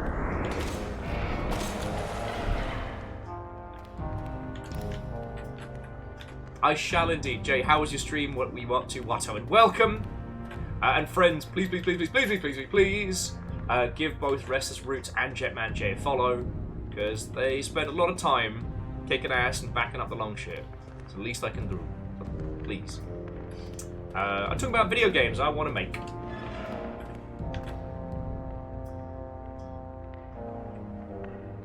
Yeah. But Fearless, like, a dungeon crawler is a viable thing to create in Unreal. And a dungeon crawler that uses, you know, pseudo, I would say modern military, because we're not, you know, it can be as hardcore or as ridiculous as is wanted. But using things that are predominantly off-the-shelf asset packs, now that's a different matter. You know? If you want to put Shooty Gunbang into your game, you can just buy a Shooty Gunbang pack. And if you predominantly create it with the idea of seeming like it's a shitpost, and then bury some good stuff in there, that's when you start catching people off guard. You know? Subversion of expectation. So jumping back in, Jetman said they're doing a Monster Hunter Nuzlocke. You can't, you lose access to that weapon type and one piece of armor. Oh! Fuck! Oh! Damn! Damn! Oh, and Fred, to be continued. But yeah, no, Jay, that sounds really fun.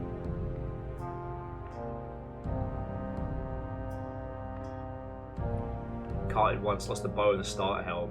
Oh, fuck. And Angel Kalina, have a lovely rest of your day. But yeah, so Fearless and Angelos, I completely understand. So you can have a very specific art style for your game if that is the art style of whoever you are working with artistically. If your goal is to emulate an existing style, so like, we want to make a Studio Ghibli cozy game where you survive a forest, that's a lot more of an undertaking.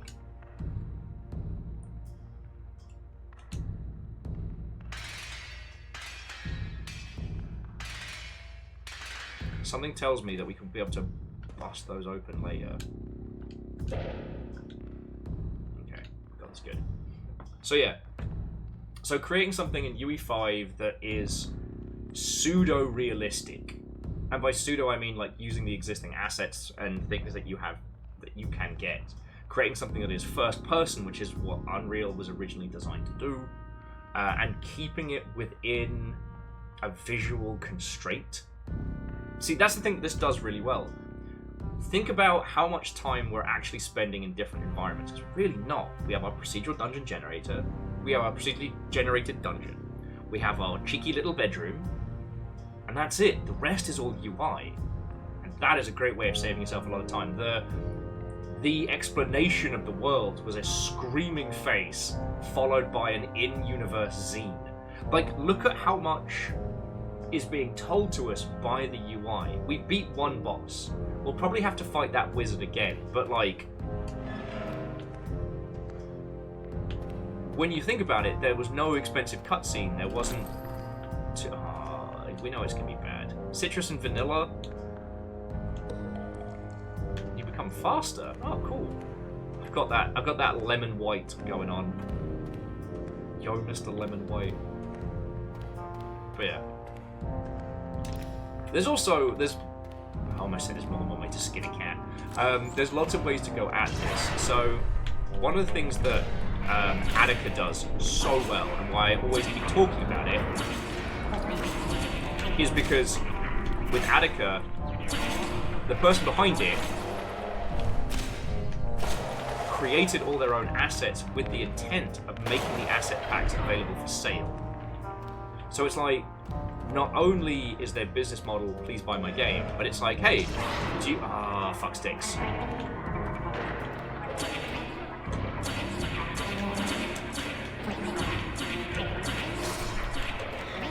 Beans! I couldn't feed them fast enough.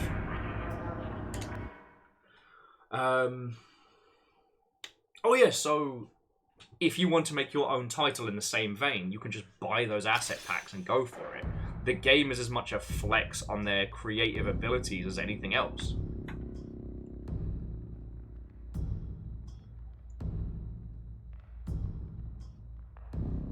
Oh no, Fearless. And that I totally agree.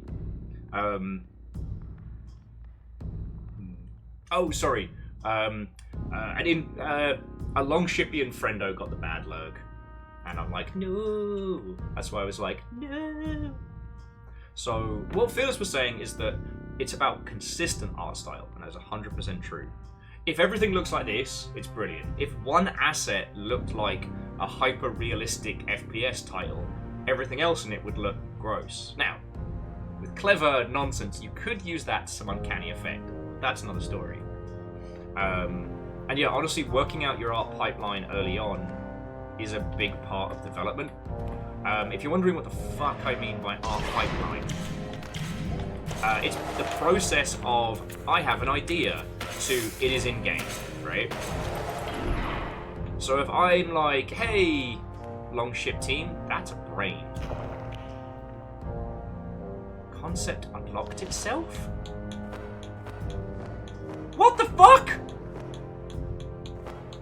Just ate a brain.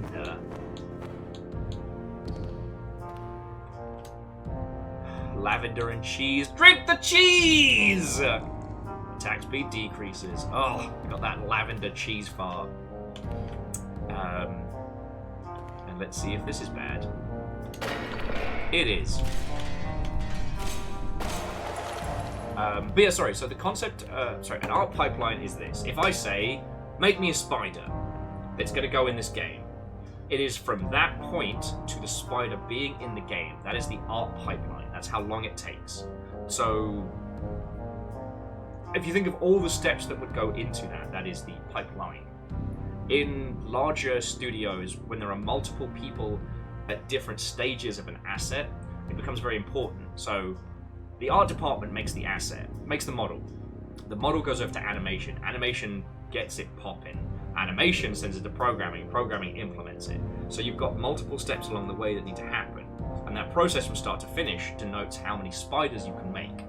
Because if you have 2 years of dev time, assuming 5 days a week, or 4 days a week if you're lovely. So yeah, 4 days a week, 8 hours a day, say 6 with lunches and whatnot. That total number is how much dev time you have, how much life. And if a spider takes 2 weeks, well, that's a lot of life. So either you you change the pipeline to make the spider easier, or you make less spiders. So yeah, that's why this conversation's kind of important. So like early prototyping is so vital for a team's success, because that's when you find out.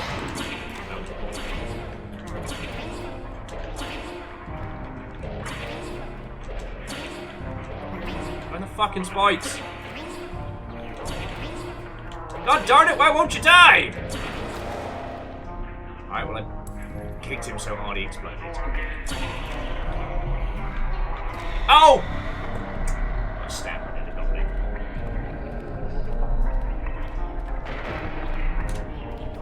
Okay.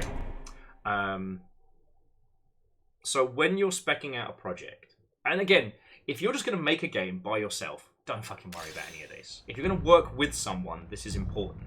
because it will make you understand where your time is going to be spent. If you're working by yourself and you want to make an asset and it takes too long,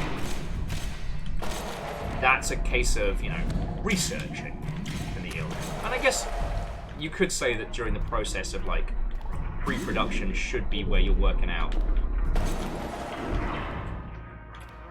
Anyway, God. There's so many things I want to talk to you all about at once. My brain's getting the old Three Stooges problem. You know, every idea caught in the door. So, okay, so let's say Fearless. Let's say you and I are going to start making a game. We would start out with core conceit, which is the core mechanics that we need to make sure we can make and work. That being shooting and interacting with a dungeon and procedurally creating a dungeon that does what we want it to. Okay. If we have to make the dungeons manually, if that ends up being quicker, that's a discussion. Procedural generation is like front-loading your work, in that procedural generation involves a fuckload of programming early on, but if you get it to work, all the content is generated later. Instead of hand-building all of those levels early on and then tweaking it down the road. But in procedural generation, you can have bugs and problems that can be pretty difficult to fix. And it's very hard to do bespoke levels inside procedural, depending on how you've done it. But anyway, so first things first, can we shooty gun bang? Can we procedurally generate an environment? Once we know those, then it would be time to start looking at what our core concepts are and how we're going to deliver that in a visual style that doesn't bankrupt us. You know, you can make a photorealistic game, but it will take your entire life. Ooh, apples and mushrooms. So you know where this is a bad idea. Ooh, apples and mushrooms, more vitality. Let's go. And I think our character is actually learning what the spells and potions do, because our character has memorized what effect what ring has, dependent on what hand. That's kind of rad. But yeah, Angelos, you're right. Yeah, photogrammetry, photorealism is UE5's like default.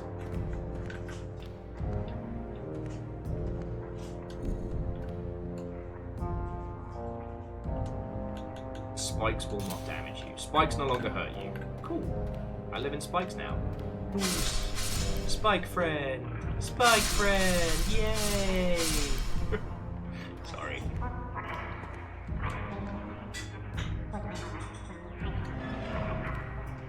And yeah, like, Angelos, again, there's loads of assets you can just get from the asset store if you don't want to, like, fucking break the bank and put this all together.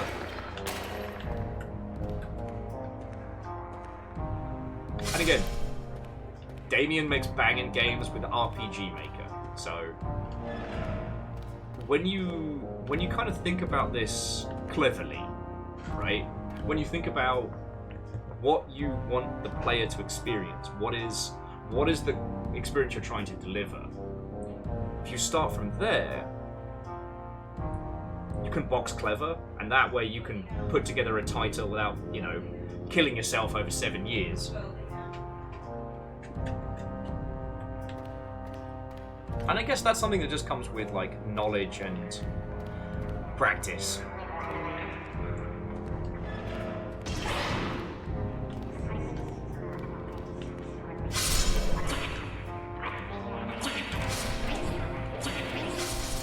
Ah. I'm immune to spikes. You are not. Taste my feet! Don't lay down. My feet shall spell defeat. Get it? Anyway, I think it's also because we've been playing loads of like puzzle games like Black Watchman and stuff like that. I fucking love doing weird puzzles. So the idea of combining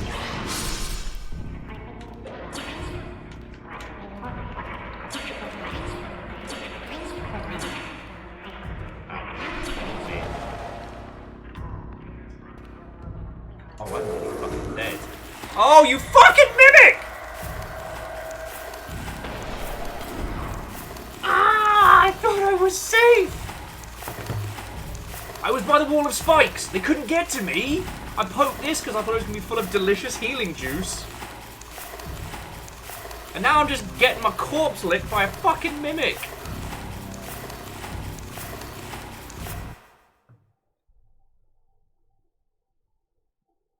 This game's kicking my ass, and yet I love it.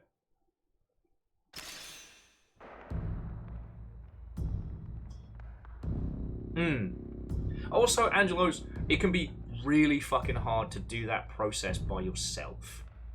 Because Angelos was saying that for them it's really hard. They have a lot of ideas, but none of them are simple enough to do as a micro indie. You have to learn how to really cut it down to the basics. And, you know, like someone who's learned to paint in a photorealistic way, you've got to learn to, like, you know, get that cartoony style down so you're not, again, breaking your back every time you want to do an thing. And it is very, very hard. But, you know... Oh, fucking goblins. Fucking spider. Fucking goblins. Fucking yeah. The slime set itself on fire. Fucking spider. Fucking yeah.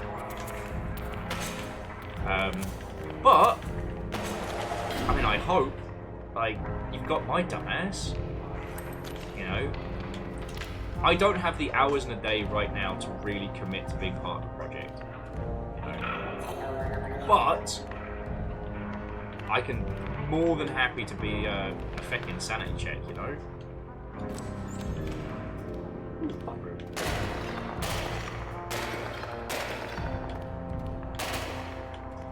And, like, personally, I really enjoy the conceptual stage.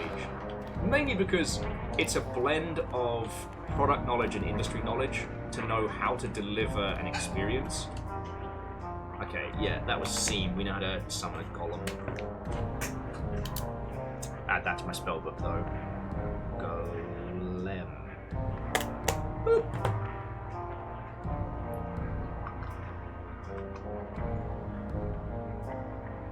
Shoot him a gun bang in the Dungeon of Damage. That's pretty good.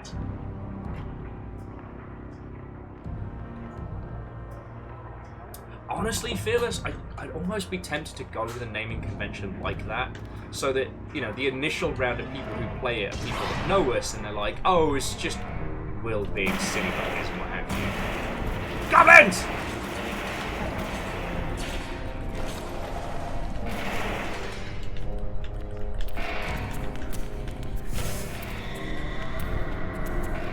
This game's kicking my ass!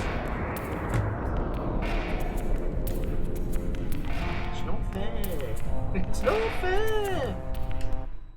Yeah, Angelo's Only Cans, I think, is a really good example of, like, that was a joke that escalated. You know, what if soda cans made sex noises? Brilliant. And, okay, I hope, in the event that the gentleman that made this sees this, I hope that they don't think that I'm using this as an example to be like, look how stupid and dumb this is. No.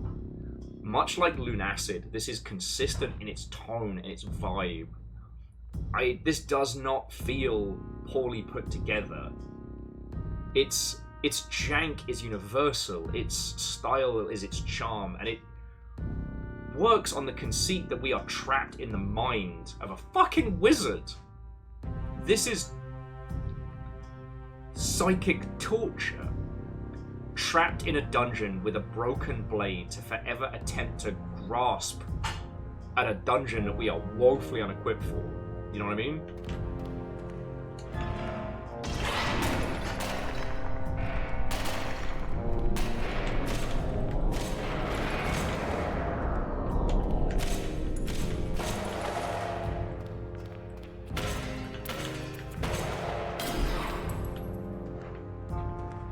You know, the whole conceit of this game is that it is, you know, this tortured mind palace.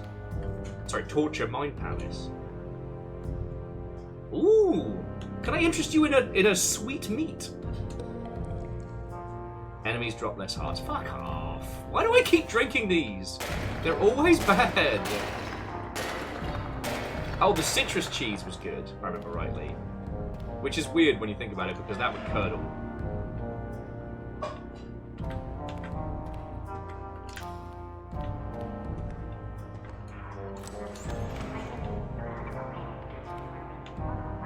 And yeah, the other thing that I'm finding really interesting about this is it's such a simple, video gamey beginning that whatever they choose to do with this as it expands, they can go fucking hard. Oh, it was sweat meat! Oh, that makes me want to throw up just a little bit. Wow.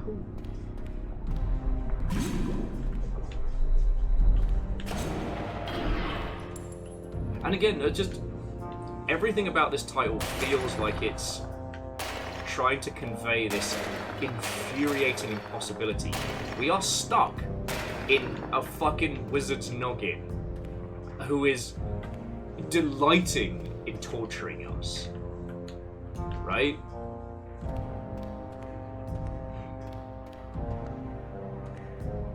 The whole conceit of a roguelike with its infinite looping fuckery is perfect for that. You know, we're stuck in a prison we cannot escape.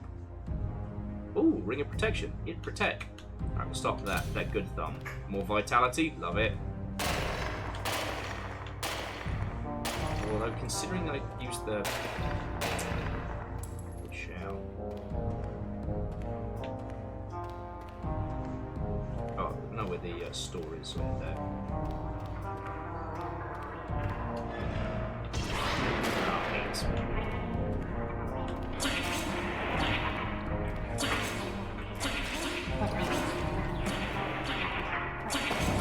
Ah! I do like how things explode in this.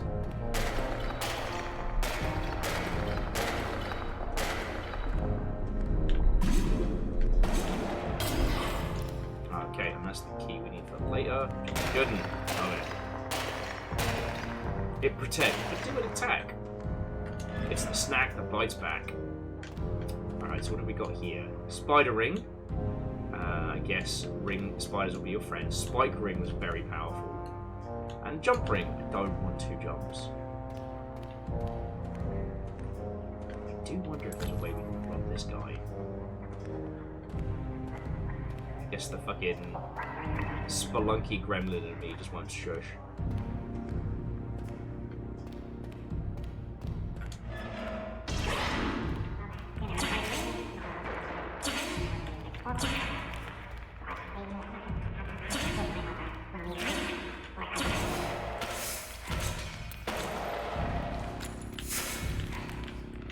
Maybe that spider ring would have been a good idea after all. No, I wouldn't fucking afford it.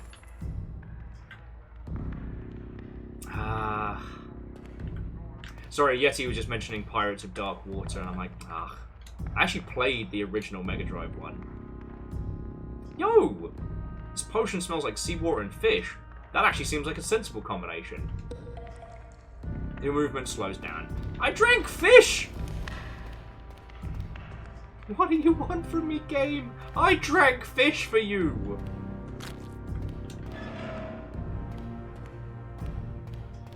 That's not something we have the key to yet.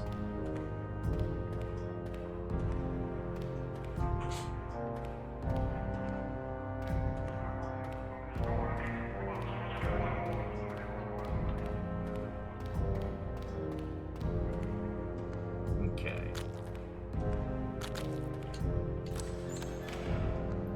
More spiders.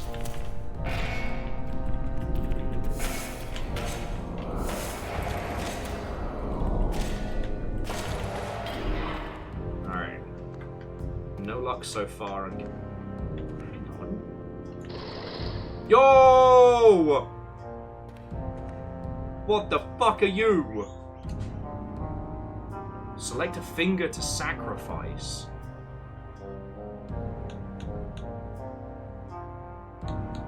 Middle finger? And exchange the homunculus ring. It breathes as though it were alive. This ring grants mastery over life itself. Summoning damage increases. Your sigils separate friends. What the fuck? What the fuck? He ate my fucking finger, but we still have a ghost finger. No, I don't like that room.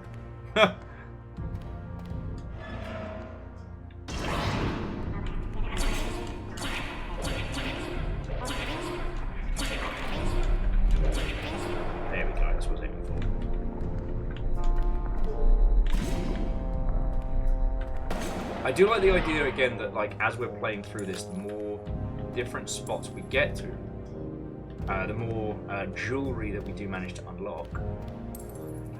What's that? Urine and vinegar. Drink that piss! You feel ill? Okay, so one thing we do know, the potions do randomize. Alright, please don't be bad. Fuck! Fucking knew it. This game's kicking my ass!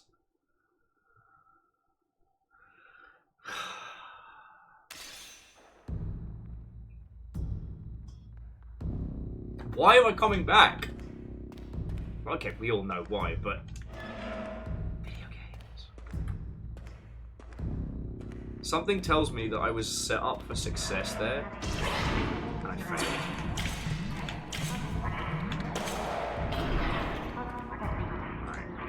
Oh, the spell of return takes you to the start. Moon, sun, sun, cup. Moon, sun, sun, cup. Muska. Now, also... Oh, you're right, it is I, not moon. Thank you. I love shit like this, alright? Things that were always available to you in-game, but it's only through knowledge you unlock them.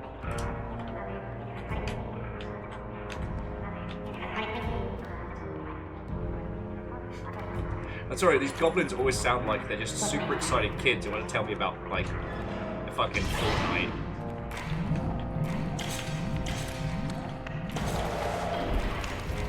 Ow, ow, ow. Bastard set me on fire. It's just fucking rude, that is.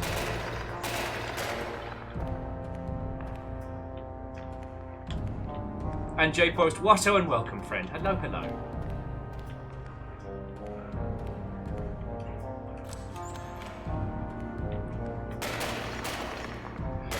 So this is Dungeons of Blood and Dream. This is a roguelike dungeon crawler where you are trapped in the mind of an evil wizard, desperately seeking your way out, cursed to forever attempt and reattempt this impossible dungeon.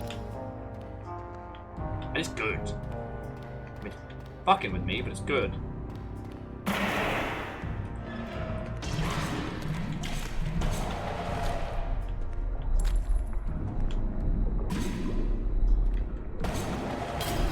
The hook on this one is that you predominantly unlock upgrades by equipping rings, but which finger and which hand you equip them on can affect the rings in different ways. And I think that's really fucking cool. Later on as well, you can get like a little bird that hangs out with you.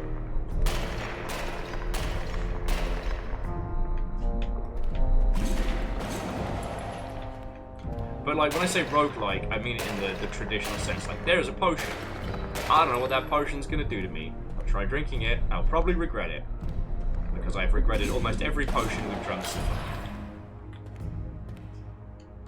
Let's see what it is. Lemon and metal. Lemon metal. Incredible. Strength courses through you. Ah, it's truly time to drink the metal.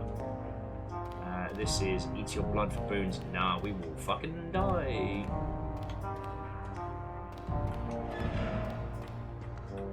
But yeah, no, it has a similar vibe to Lunacid. Oh, this is very bad. Fuck, knew it.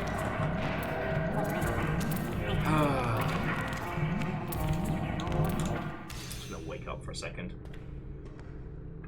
Okay. Okay. Cool. Alright. So Cold Ankle says the problem they've had with games that use this kind of random potion system is never count the same potion twice, so it's usually to a detriment. That's true. Considering the breadth and depth of the different kinds of potions in this, I'd almost prefer they be consistent throughout, but who knows? You know? There could also be a fact that later on we learn the different conditions and the different flavors.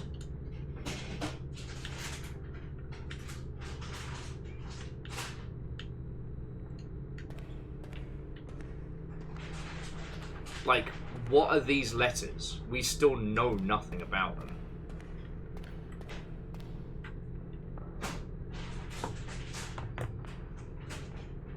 Austin, that's entirely possible.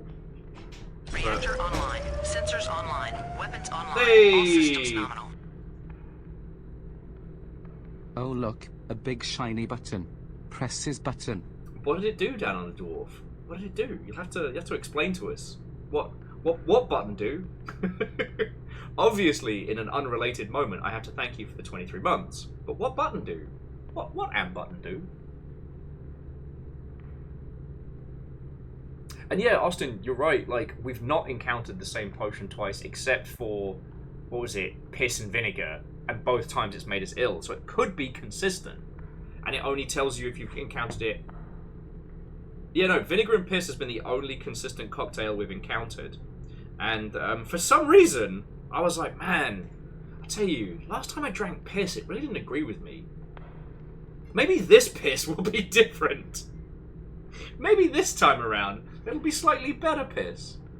Bear with me 2 seconds down on the dwarf, thank you. I'm just grabbing some water real quick.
Okay. Down on the dwarf. I didn't leave you enough time to cause chaos. I know what you lot are like. Yeah, so Cold Ankles, I do think the discussions about roguelikes and how they tell stories is an interesting one. You know, obviously things like Hades and The Void Rains Upon Her Heart are like gold standard. But Hades is not a simple, just bang it out in an afternoon kind of game. And Hades works predominantly on the idea that the cycle is important. This is about the fact that we are being essentially tortured, right? That the wizard that controls this fucked up mind palace has trapped us here.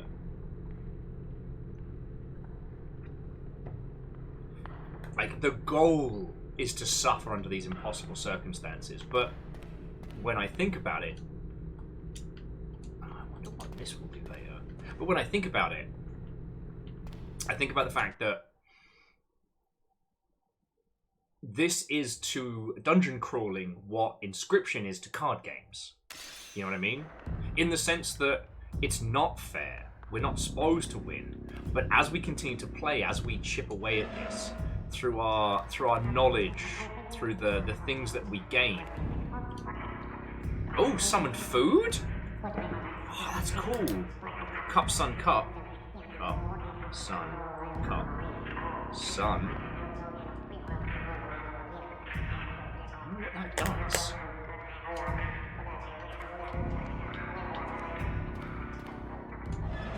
Okay, actually, I'm just gonna try it. So, cup, sun, up. Sun.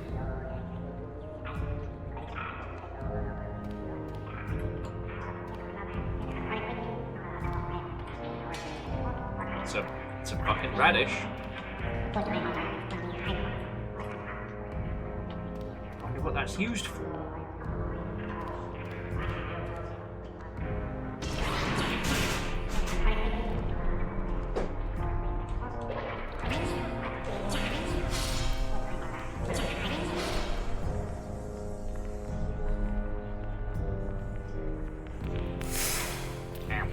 No, Austin, I entirely agree with you. Like, it's not that Hades is the outlier, it's that everything in Hades is working in service of one very specific idea and doing it very well.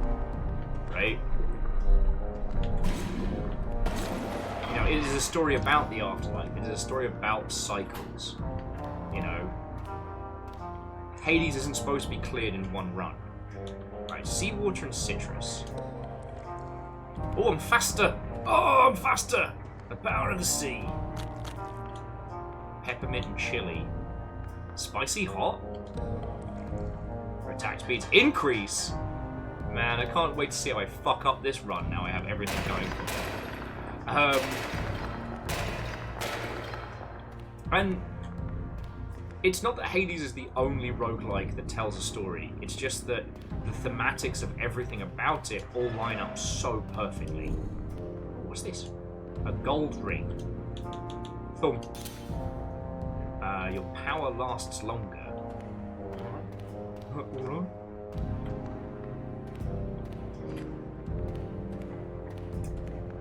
And the reason I think that this is working so well, at least for me mentally, is like, this knows what it is about. In a similar vein, it's about the struggle. It's supposed to be, like, impossible and janky and kind of fucked up.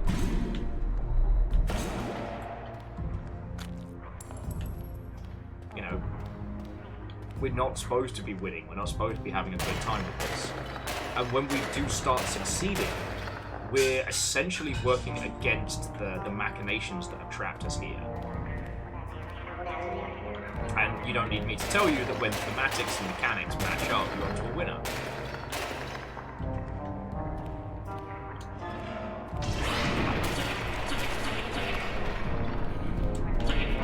Ah, fucking goblins! Fucking stab me! Fucking goblin! Fucking bastard! Fucking yeah!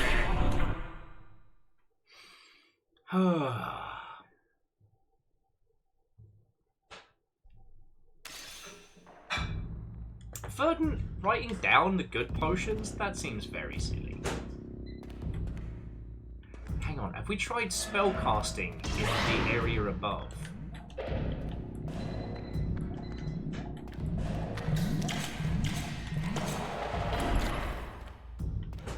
Because I just realised that things like summon food and maybe summon golem might be able to do stuff in the overworld.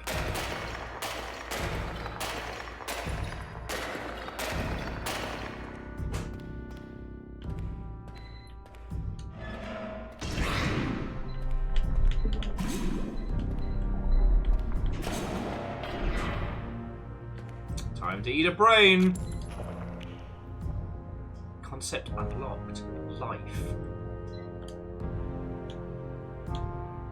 Fish and decay. Attack speed decreases. Damn it. Stinky fish water. I'm trying to remember the name of it. There's hello? Yes! There was a kind of Roman fish sauce. Which was literally just stinky fish water.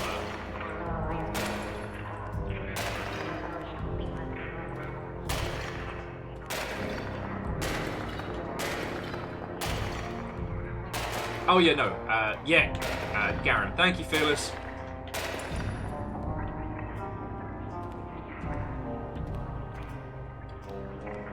Okay, so here's the question. Do I explore, or do I jump in the rainbow hole? I feel like I should check a little bit around the corner, because we're in a secret area. Okay, apparently there was nothing else here. I'm really glad I didn't get murdered then, because it would have been very not pride of me to Ow! Fucking game. It would have been very not pride of me to die before we could jump in the rainbow hole. Fuck off! Ooh. What the fuck? Are those camels? So that's a portal.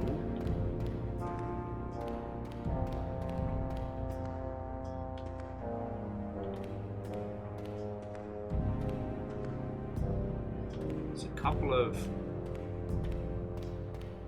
these blood pools around. Spell of return takes you to the start. Alright, we know the spell of return. Oh, there's another one over that way.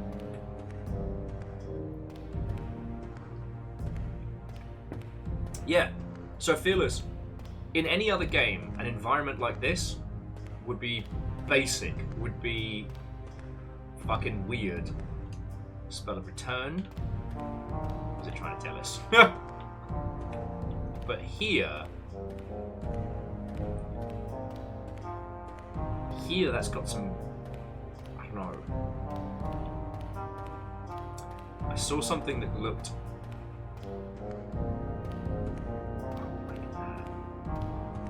Alright, so there's nothing at the center of the map. That's a teleporter way back. So what's that pyramid? That's something different.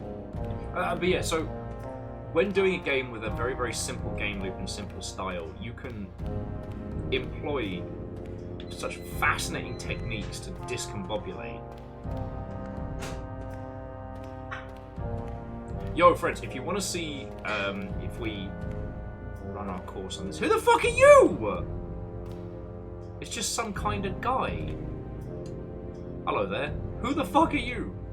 I am a wizard of great power, and I'm happy to see you here. What the fuck is this place? This is the world of the dream. Here, you and I are our true selves. I'll tell you more, but I must return to my studies. Well, who the fuck am I? This is the world of the dream. That's right, you seem cool. Us wizards should stick together. Life. My joy is jolly good, because magics is fun. Farewell. Oh, shit! The concepts! We've been learning concepts. Concepts being similar to, say... Hang on, are you a friend? You look cute. You look cute. Don't hurt me. I'm gonna try and feed it. Okay. So we want... Cup. Sun. Cup. Sun. There you go. It's a radish. Get it. I bled for that radish.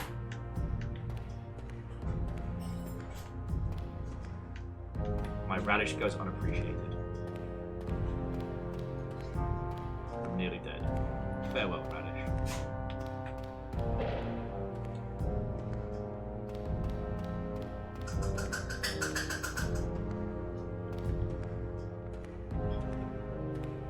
Sorry, what I was trying to say was there's another really, really fascinating roguelike that the gameplay loop is predominantly like high-speed devil daggers, but the overworld is like a classic pre-rendered JRPG.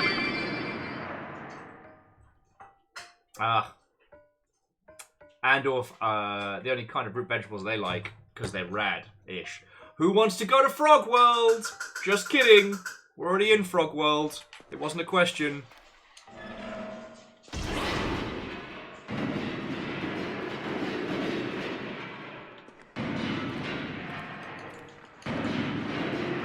So I think we broke Frog World. Oh, I don't like this. Something here is waiting to kick our ass.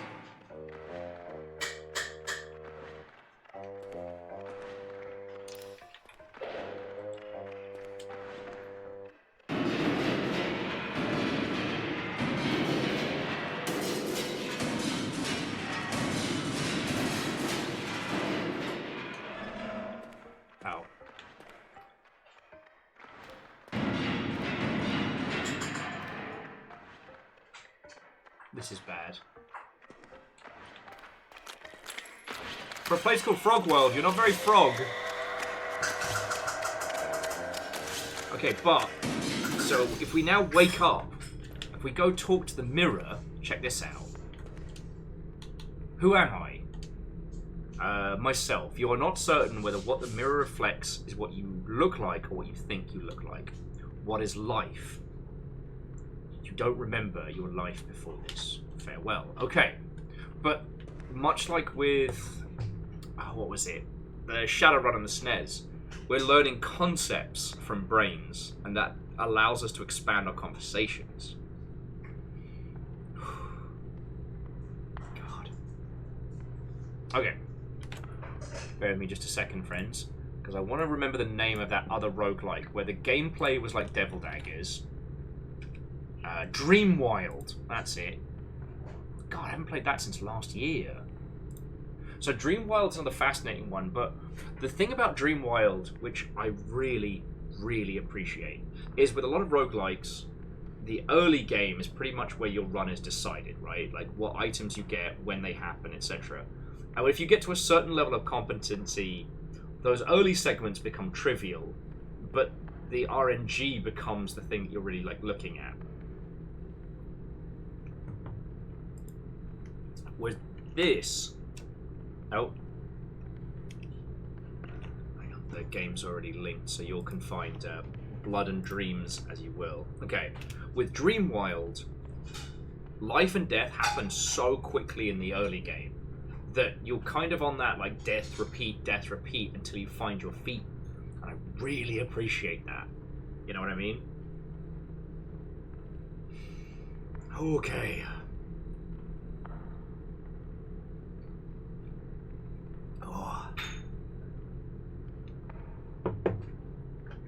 God's alive, the whole house smells amazing right now.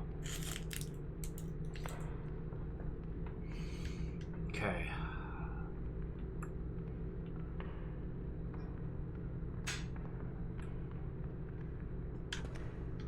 I think we should put a point in damage and a point in this. I'm gonna try. Phyllis, I'm actually not entirely sure. It might be Tiny Tacos. Or it might be the dog food. I don't know. But it smells amazing.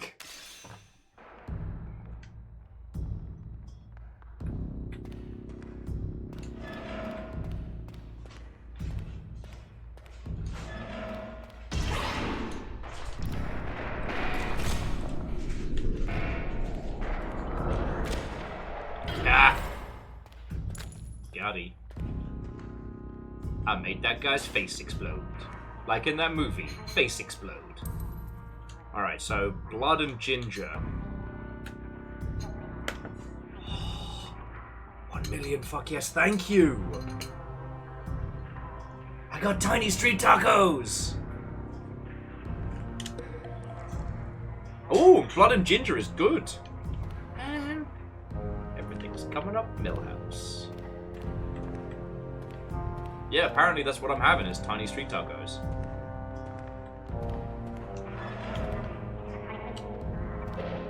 Okay, my cast feet!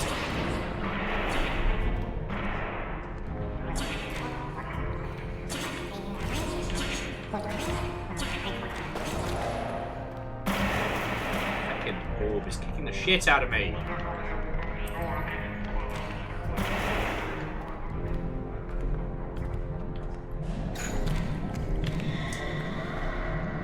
I'm gonna head back up to the overworld for a second just so I can have some fresh food. Because it smells too good to leave. Okay. So fluffy.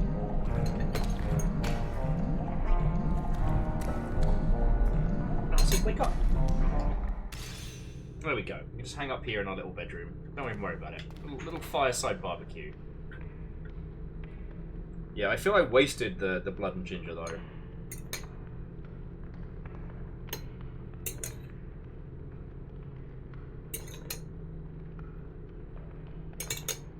But that's on me. Tiny tacos.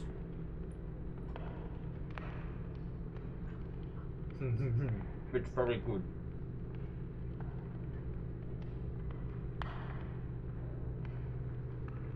Okay. We've been talking lots about roguelikes and lots about non-standard ones. Are there some... And honestly, I am not going to quibble the difference between roguelike and roguelite. As I said yesterday, that is a definition that annoys a specific kind of person, and I take great joy in annoying those people. But... Excuse me. But... Are there any non-standard or different roguelikes that you've experienced that are worth throwing into this, like, banterific discussion?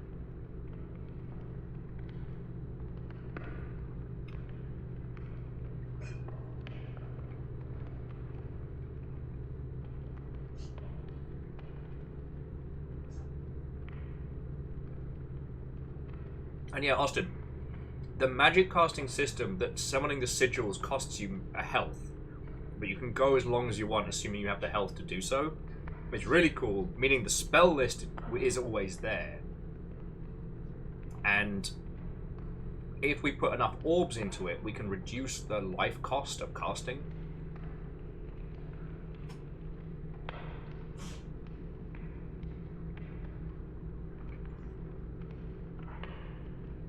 However, we probably need more, I don't know, we probably need some just basic health and damage.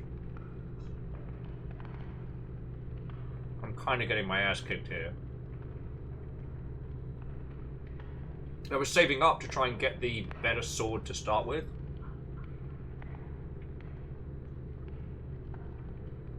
Oh, nice. So on the subject of roguelikes, Andolf was mentioning Wizard of Legend. Fuck yeah. Ciao.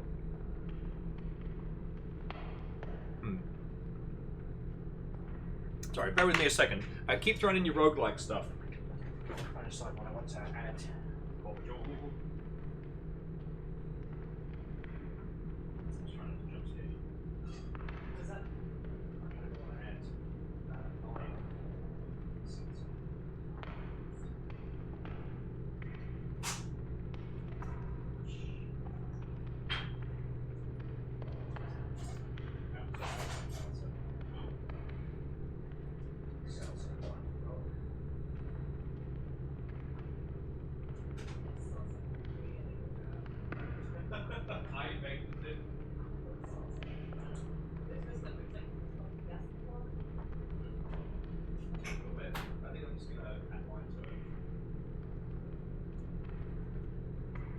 Okay, sorry, where were we? We're talking about roguelikes.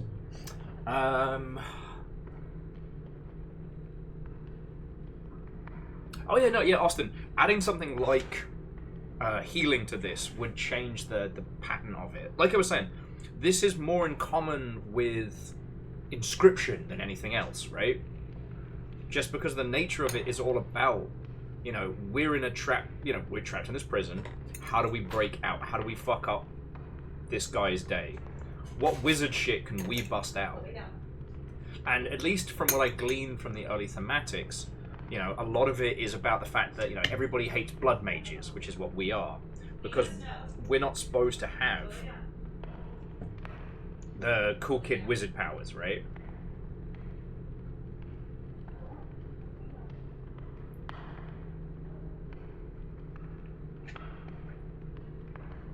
So if that's what we use to break out, that's real cool.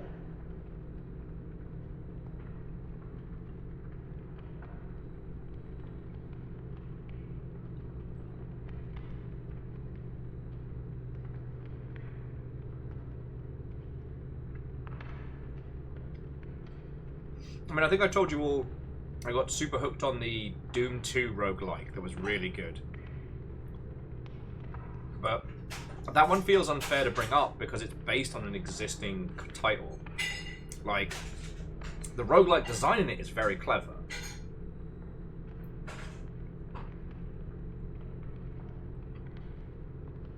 But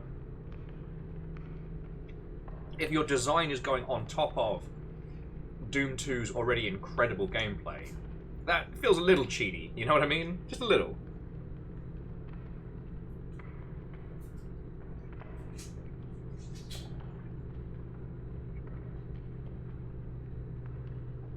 Same with the I forget what it's probably called, but the Pokemon roguelike that's been doing the rounds. It's fucking good, but it's already built on top of something that is pretty fucking rad. So yeah, forgive me while I'm stuffing my face, friends. This is delicious.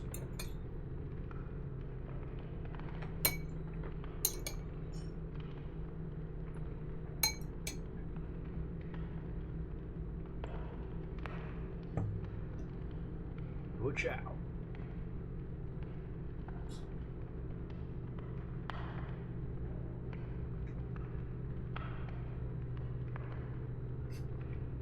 Making a massive mess as well.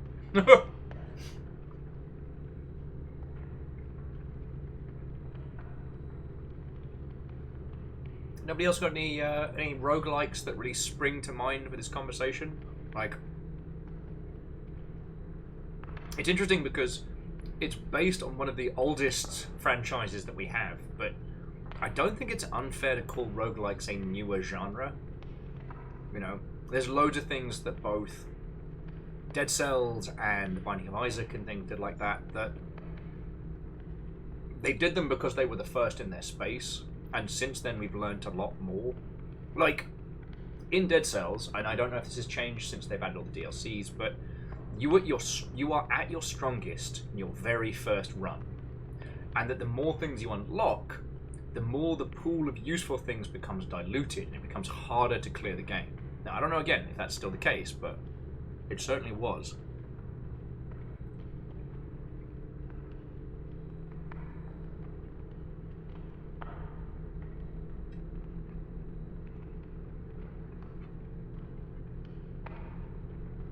And again, at the last point that I got really into The Binding of Isaac, it was all about getting the right build at the right time. And if you didn't have certain components towards a specific style of build, the rest of your game was basically debunked. I that feels bad. Downwell definitely had that if you didn't get certain items by floor 2, just restart.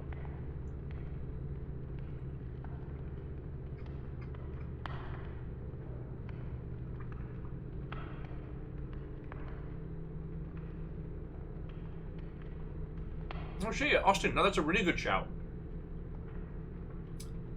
Actually, and it's a good point. Why didn't Sundered get more coverage? Because it was good. And I remember it getting marketed. It wasn't like it was forgotten about, was it?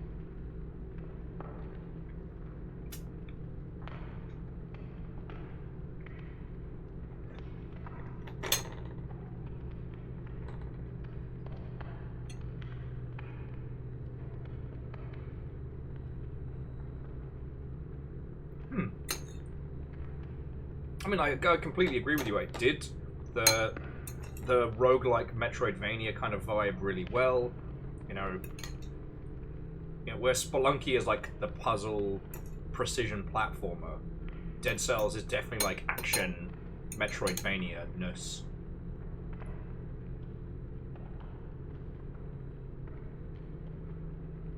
Well, it's just sorry, it's nothing on any of you lot, and not on the gaming populace as a whole. It struck me that, fuck, I haven't talked about Sundered in ages, right? It was good.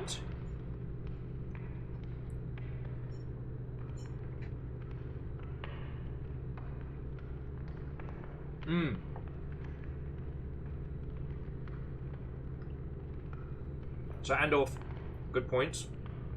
Children of Morta was fucking exceptional. And as a roguelike, its whole premise being not the story of a person, but the story of a family, loved that as a concept. It felt really interesting. Gungeon's just fun. And I did like how, with Gungeon, it felt like a more fun version of the secret items from Spelunky. That there's kind of like a hidden path one must trek if you want to see some interesting things. Moonlighter... Okay, how much time did you spend with Moonlighter? Because I played it, I got it, and then I kind of was like, nothing against Moonlighter. I mean that, like, it didn't have a hook beyond just being a good game. And I found there wasn't enough of that to grab me in after I'd come off of so many roguelikes.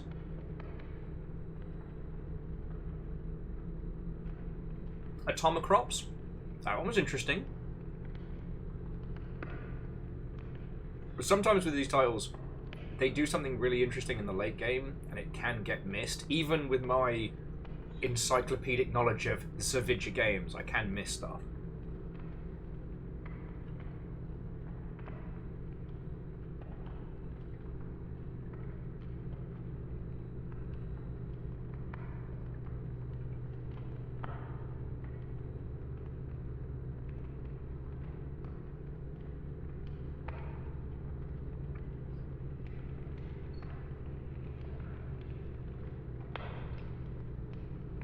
Yeah. And I'm pretty sure Atomicrops did good. I mean, one of the things that we've kind of come to master is the concept of progression between runs. There's quite a few games where the difference between good and great is feeling like you've had some impact after a run, even if you've lost.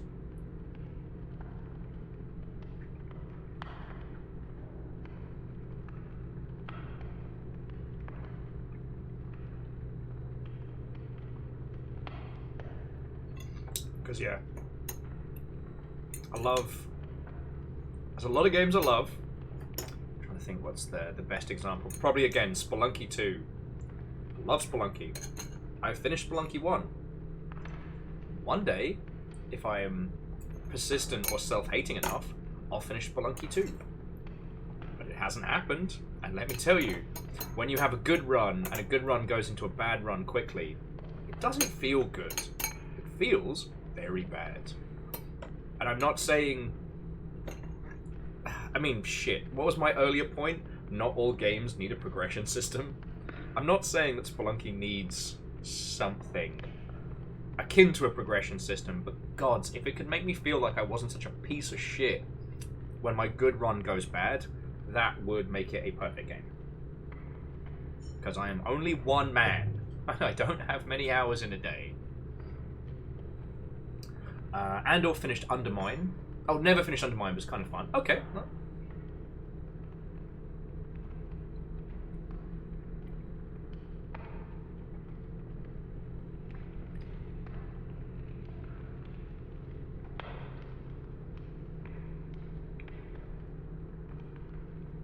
You know, I guess the other thing to add to this conversation is that I guess the success with a lot of roguelikes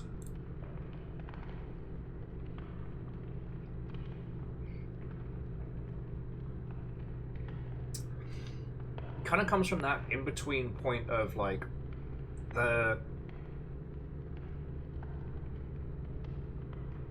mascot platformers of yesteryear that were all about lives, levels, and continues, as it shifted into the spectacle AAA. Like, with a lot of the spectacle AAA, they don't really have stopping points. They're all about keep going, bigger numbers, more story, more adventure, more questions, bigger numbers.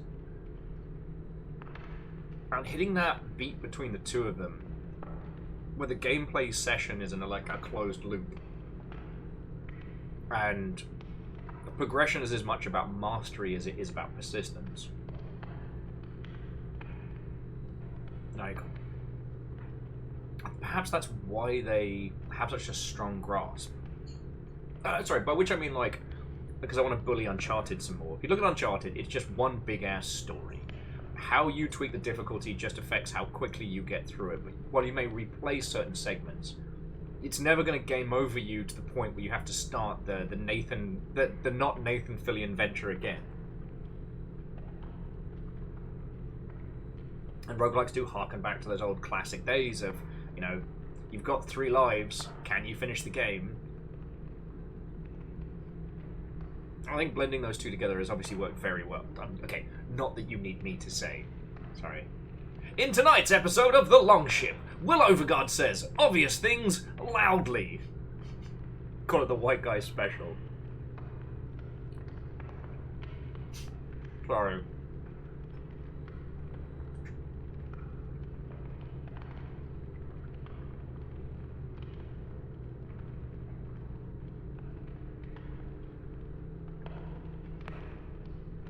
But yeah. Obviously Hades is the gold standard and is the outlier because it's super giant, but win, lose or draw, after every run, Hades will reward you. Like, doesn't matter if it's a clear, doesn't matter if it's a silly death early on. It could reward you with a little bit of story. It could reward you with like just enough little extra shards to kind of buff you somewhere. But at no point are you made to feel like you're stuck, like you're moving backwards. I think that vibe is very important. This feels spiteful in a thematic way, and I think that's why I'm already obsessed with it. You know, instead of it being strange tree guy with the swirling eyes across the table from us, you know, it's a fucking wizard's mind palace that we're stuck in. And much like with Inscription, we're trying to break the magic system here. We're trying to become more powerful than this wizard thinks we ever could be.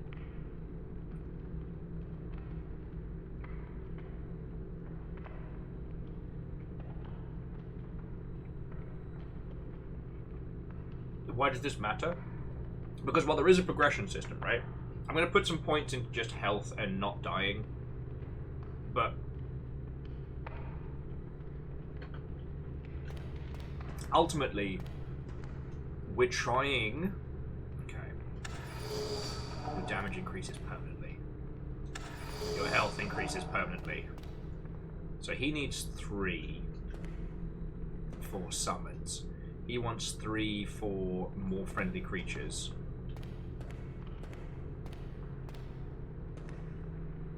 You know what? I'm going to go, unlike with Elden Ring, maximum health as well.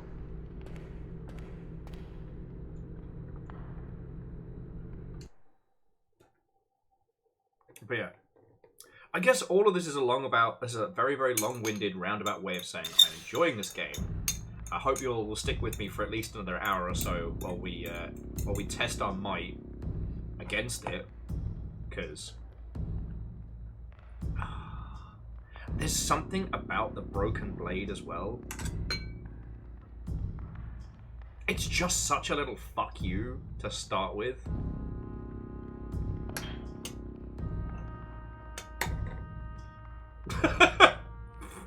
Big Fred. Big Fred. Fucking hell. Not quite Fred jump scare, but very close. Okay. Just stuff my final tiny taco in the face. Sticking around while watching you play a game you are enjoying. I don't know, that's a big ask. Smile. You know what I mean.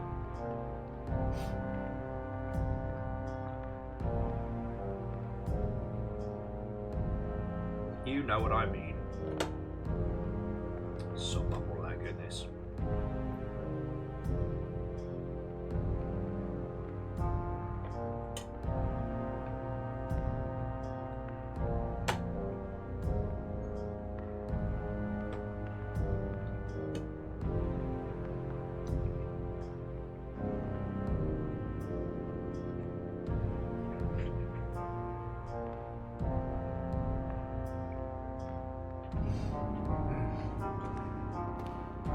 Damn, that was good. Okay.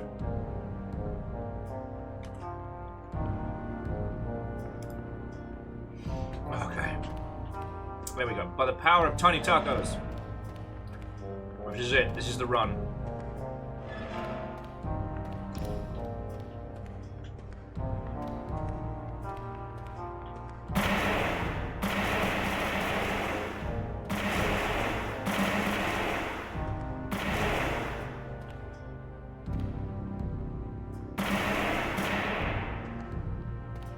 This is it. This is the run. Ooh.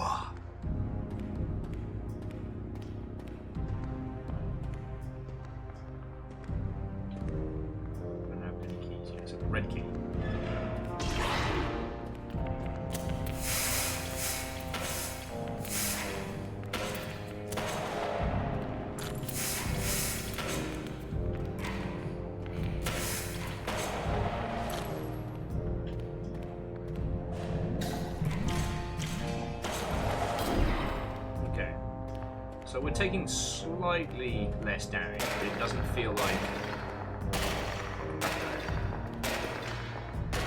I don't feel ungodly superpowers. And I'd love some ungodly superpowers right now, you know? I definitely...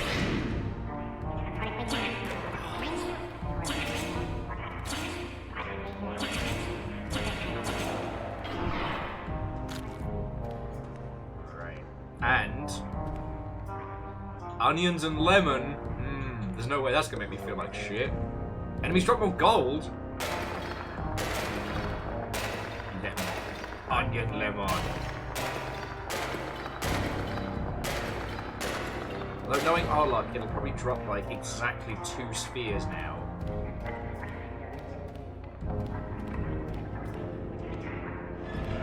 Oh. Ooh, it's an ice rink. Attacks can freeze enemies. Fuck yeah. Attacks may freeze enemies, alright.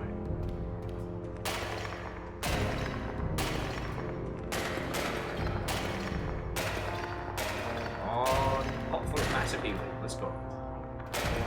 Oh, sorry, bacon. Where am I fucking mad? Thank you. Threw in 200 bits there. I didn't even say thank you. It is I, the Crumble. Analyst one.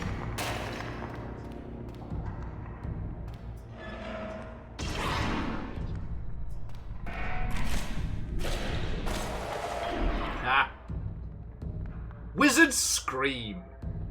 A wild scream famous amongst wizards. Ah! And that is sun, sun, sun, sun. Scream.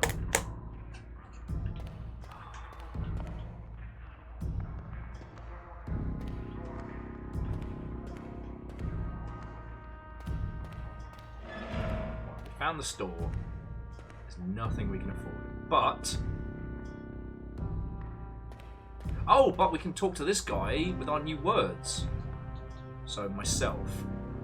You are my valued customer. I really like some of that gold. Life. What? The struggle... hang on. It was pleasing while I had my flesh. Now, just a husk. There's a struggle to enjoy life looking like this. That prosthetic eye in your hand looks useful. Does it affect your magic? I've seen another one like it somewhere. The healing eye is unlocked. What does that even mean? Alright, we need 26 gold to buy a dagger. And try not to fucking die in the process.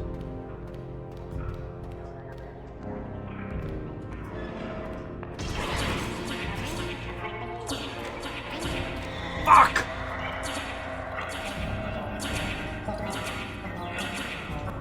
Yeah, I'll keep dreaming.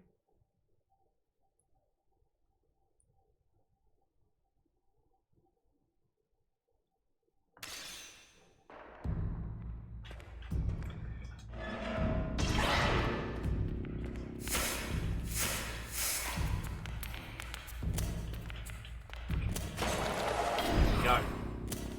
Alright, what did the spider drop? Onion and urine. I'm gonna drink it. It's not gonna be good. Feel ill. Of course I feel ill. I drank onion piss.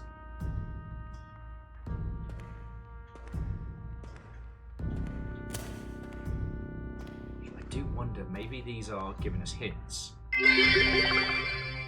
You didn't die, you were harvested. You know what?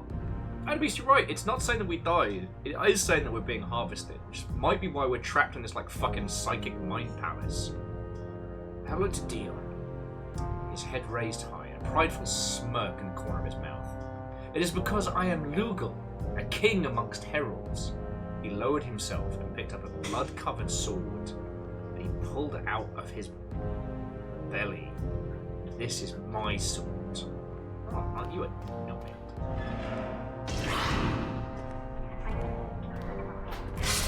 Fuck's sake.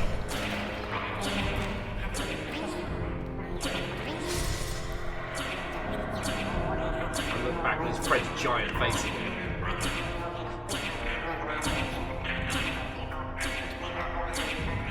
dreaming. We got this.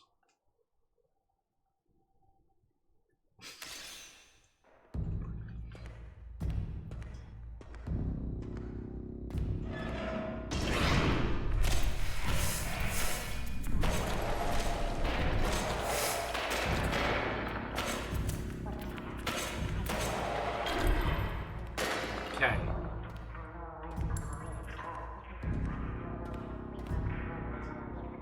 This is an unknown potion. Vanilla and Daisy. Ooh. Enemies drop more hearts. Lovely. Yeah, I see down there. Oh shit.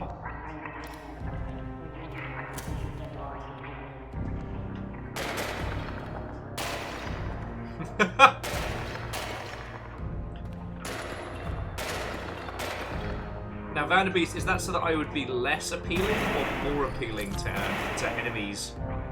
Onions and mushrooms. Risotto. The risotto does the slow. Risotto slow? No, that's bad. I'm sorry.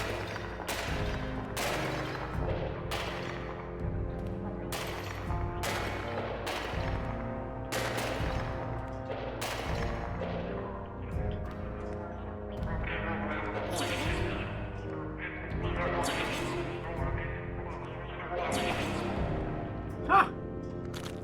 Turns out I can just kick these guys when they're in stuff. Vanilla and Daisy. It's a potion of love. So we just chuck in heart potions. Let's go. Spiders be friends. Knowledge for all. And the spike ring. Okay.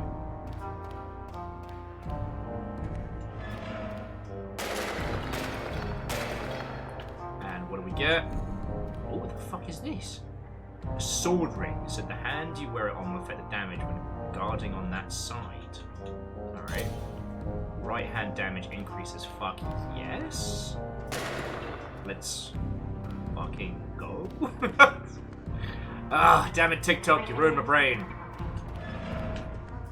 Don't say anything. It's got nothing to do with how much I drink.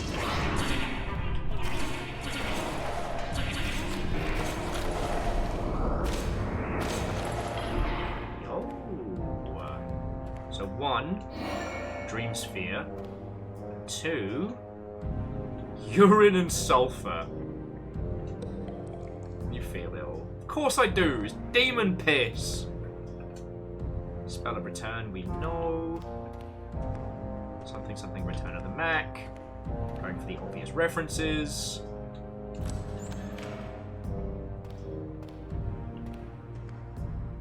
Kinda surprised we didn't get jumped there. Right.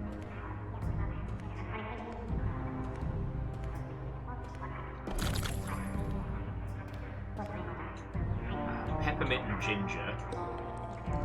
Attack speed increases. Nice. We stab faster and better. It's the old Daft Punk.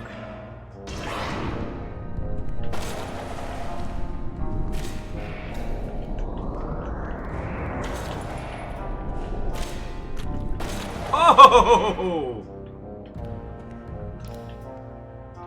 I'm breaking faces here.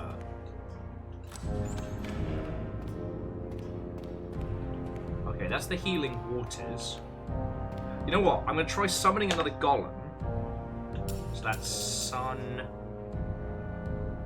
I, moon.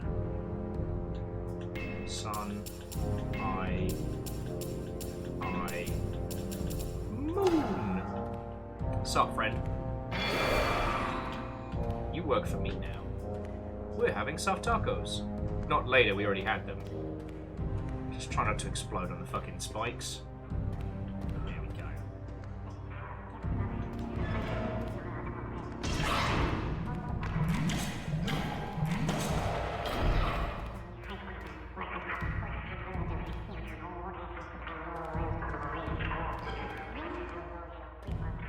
Just kind of keeping an eye out now because I'm roughly aware of when we might get access to like a secret room or something. Because it's this particular kind of like burnish. this particular kind of burnished environment. Green key.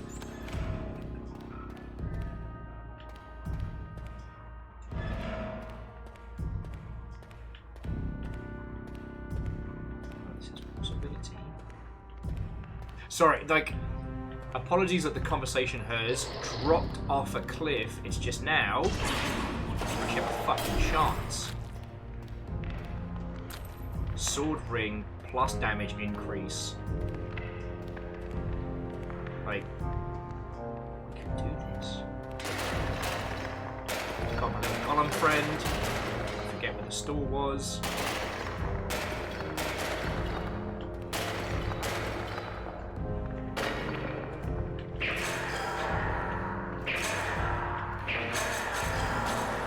Yeah! Hurt, but peppermint and apples. Let me drop less gold. Beans. Guess we're chugging. Mortland, what and welcome. So, interestingly, it's not as hostile as you might think, given the cruelty.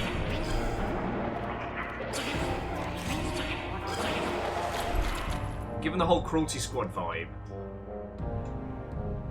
Potion of Poverty, I'll leave that. Yeah, we have that at home.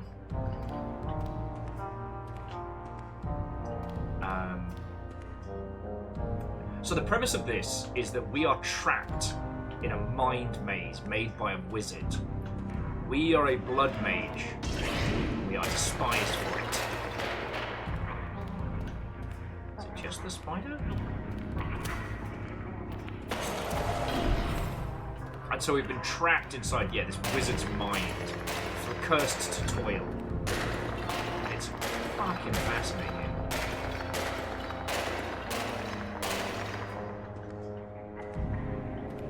Wait, did we find a shopkeeper on this run? I can't remember. Oh, please don't be a mimic. Not a mimic. Potion of attack speed, yes! Attack speed increase, let's go! Alright, so that's the exit. That leads us down to the wizard.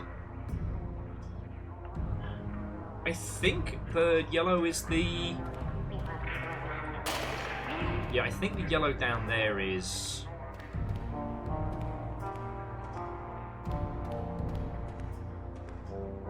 Yeah, the yellow's the store?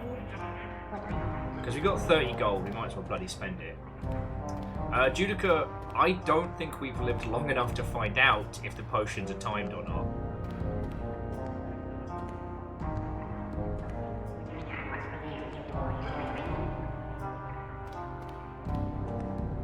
Okay, just blue.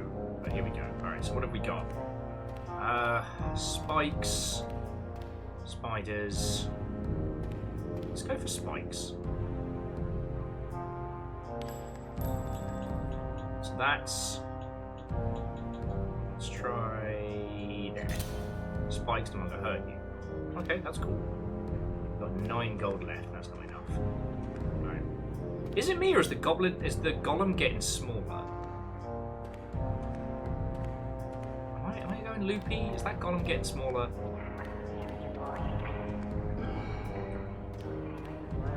Oh, I guess that's their time limit. Okay. It just said the golem perished.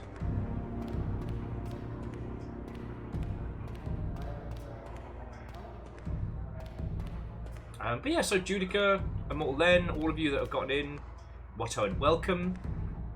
Ask me your questions, tell me your tales. This game slaps.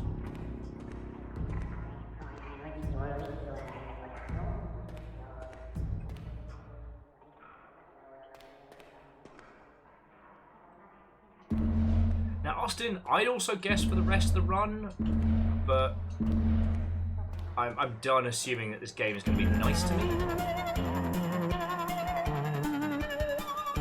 Listen here, Spindo.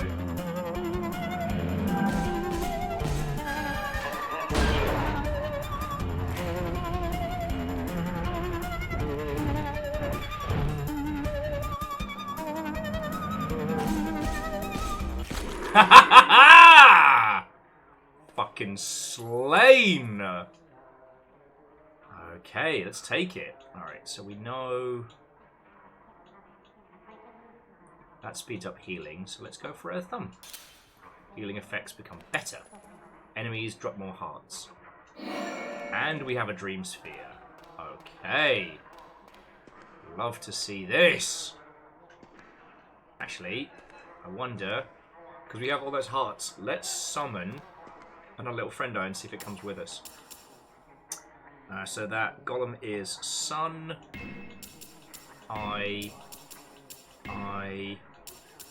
moon. Ooh, and what's that? The first letter of his name is L. First letter of his name is L. Write that down. What's up? Oh, the fancy glue? Yes. Got it. Oh no. Oh no. It's a cascade. The first letter of his name is L.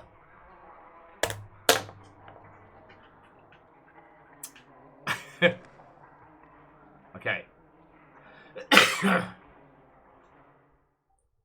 Well, we're not going to Frogland, we're going to the slime pits next. So Mortland got back from a Goodwill Run Pokemon Go outing. Lovely. We started a weekend game jam. Way cool. What's the premise? What's the theme?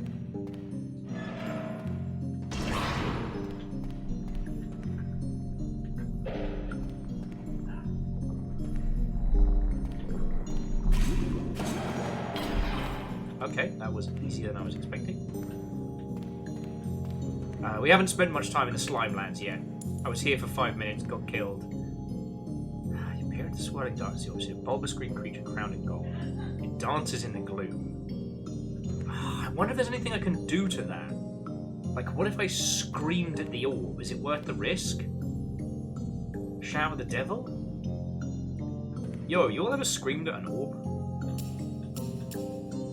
I'm gonna do it. Scream is sun, sun, sun, and sun.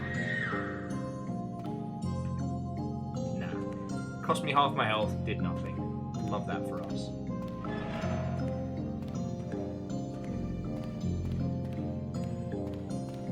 Oh wow. This place is fucking massive. Alright, so we got a sword for 25 and a snake ring!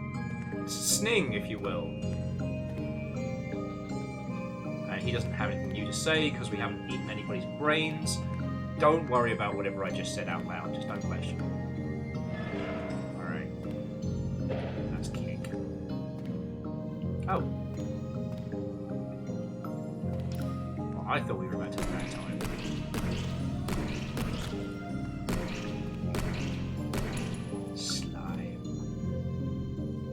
And if we can get 3 more gold.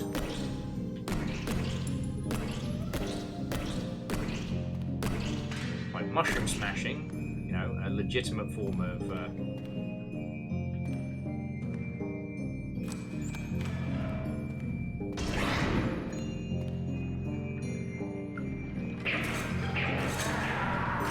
Oh, fuck you!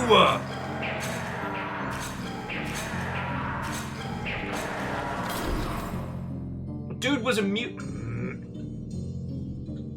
Okay, but we're gonna wake up. Ow! Byakuaz. The first letter of his name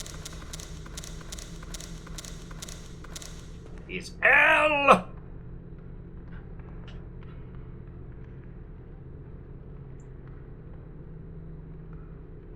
Okay, yeah, I mean, I'm all in. Then wishing you good luck, friend. Bring the thunder.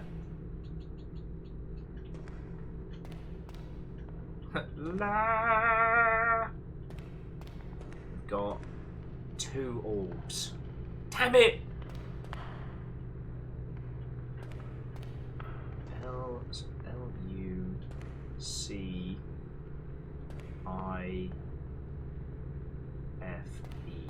I don't know if it's enough. L-U. So it's 6. No, Lucifer is 7.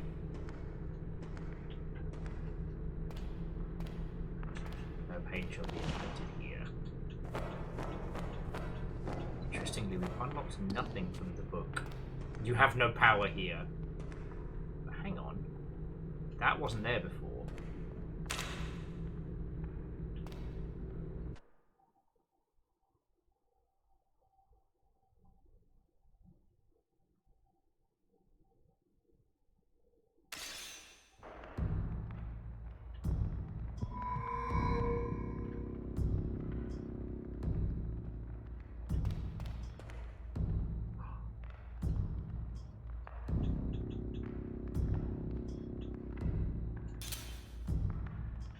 Right guard damage increase.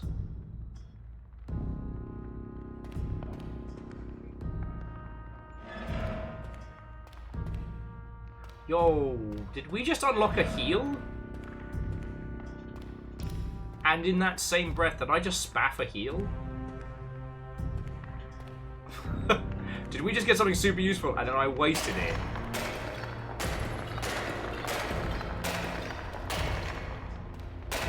Oh, I love that for us. I take the tools of success and I turn them into a bad time. Not this one. Don't put this on your thumb.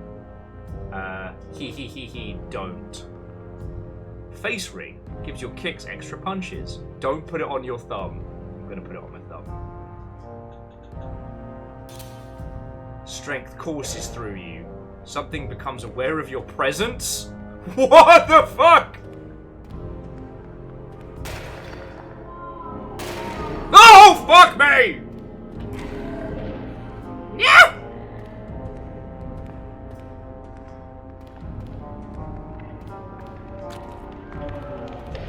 Maybe it's... No! Fucking hell! Oh.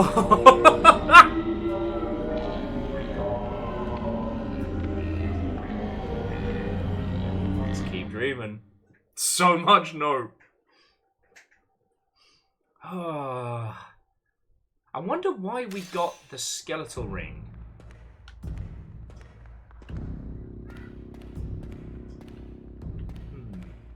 Perhaps it's like a dice roll. I didn't think the demons would even know first. Face-eating demon party.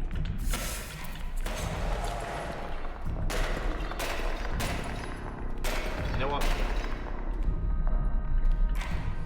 Like, we're guaranteed to get one orb. Oi!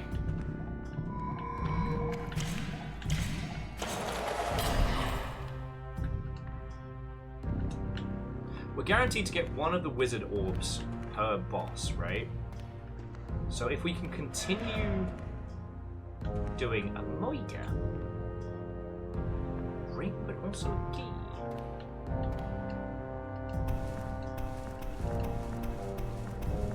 Ah, never mind. Sorry, I was just trying the old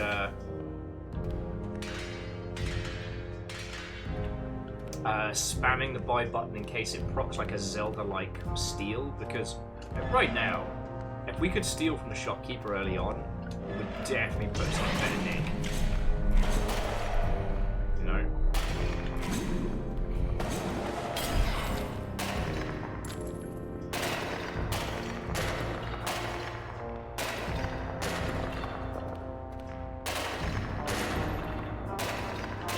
Oh shit, do you remember what the ingredients were for the love potion?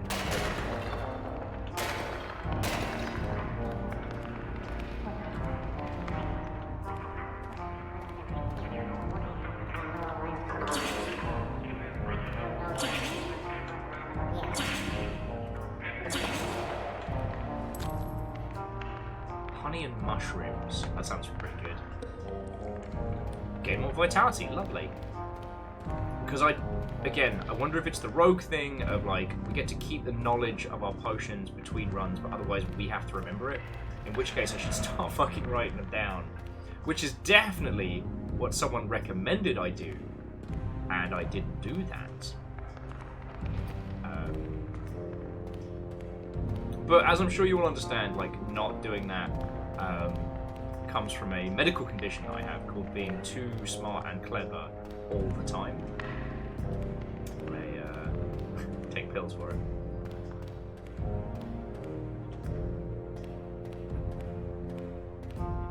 This was the star. Alright. This was the star. Store on the right. So where's the fucking key?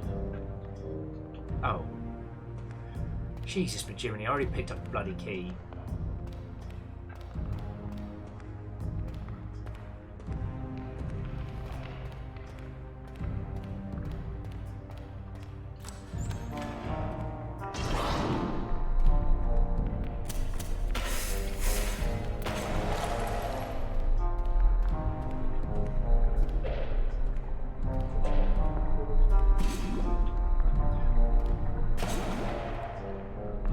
Also, friends, that ring we put on where they were all like, don't do it, begs the question, who are these little people? I think they're the bosses. Hang on a sec.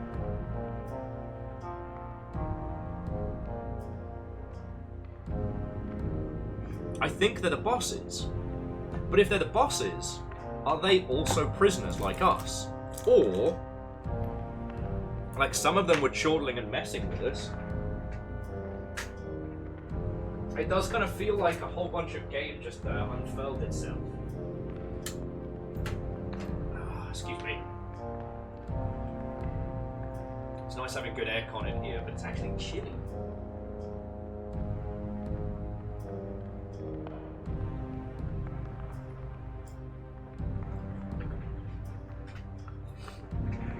Okay. Okay, sorry about that.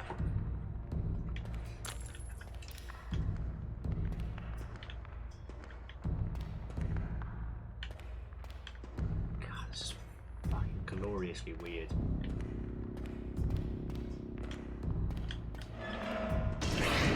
Wait.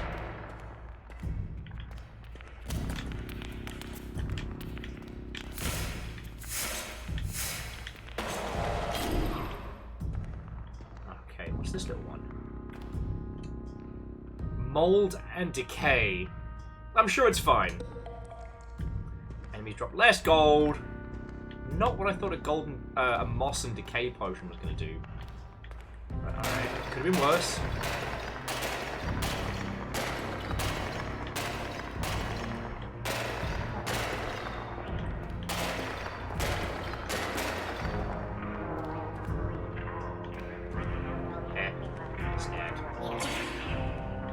Stab.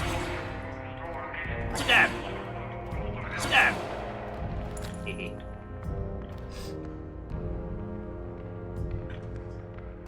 Yeah, apparently the different flavors of Poverty Potion don't like them, but they are apparently popular.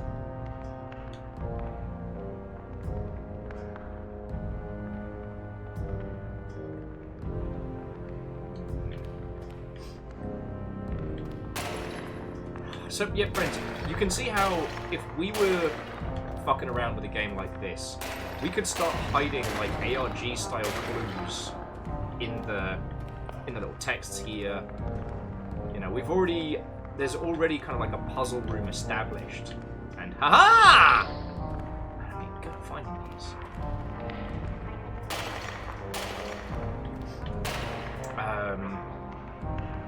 Sorry. Yeah. Using kind of like the lore of this world. Because, alright, this game slash it is worth your time if you enjoy weird shit like me. This is a solo operation being made by an indie dev, and it is available for purchase on Steam. It's in early access. Alright, I just wanted to prefix that like, what I'm about to say isn't a critique of this, because I'm having a great time. So the premise is that you're trapped in a dream, right? And you're trapped in a mindscape that someone else controls. And you can't really punch your way out of that. Seawater and citrus? Oh, I'm faster. Definitely going to pee faster. But inside of that dreamscape, you have to think outside the box. You have to bend the rules of the world, not abide to them. And so I would definitely want to hide like ARG shit in this to be the way that you actually get out. You know what I mean? Oh. Revolting. Lovely. It's a goblin ring. Goblin? You feel ill. You become faster. Ooh, very speedy. Wait a second. Oh, yes, okay, so it's connected to the 2. Okay, that's fine.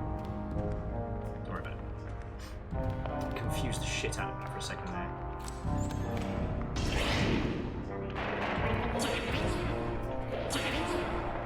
Ah!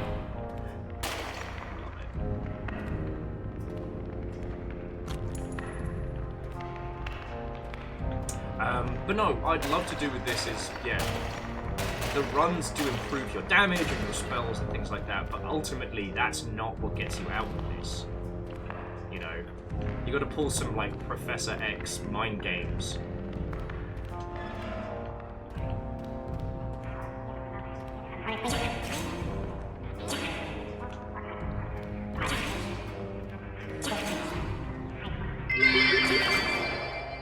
Feeling ill and moving faster. Motion sickness. Uncle Sonic would be disappointed. Rolling around at the speed of... Got places to... Gotta follow my...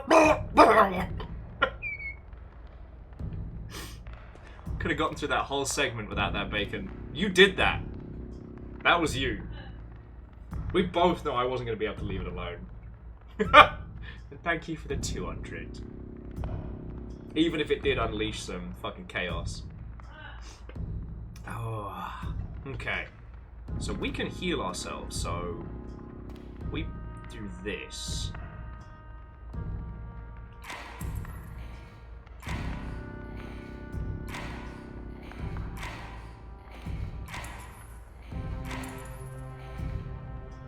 The altar is exhausted.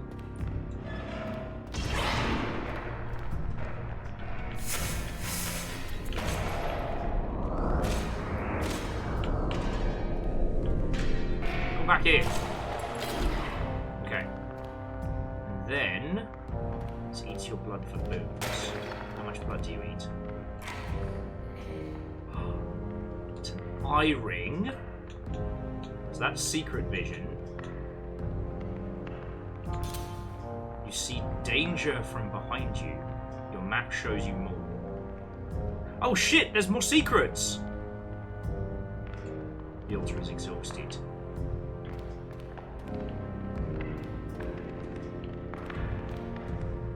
Secret tunnels! Secret tunnels. Alright, let's go shopping first. Because yeah, blue is the shop. Somewhere in here.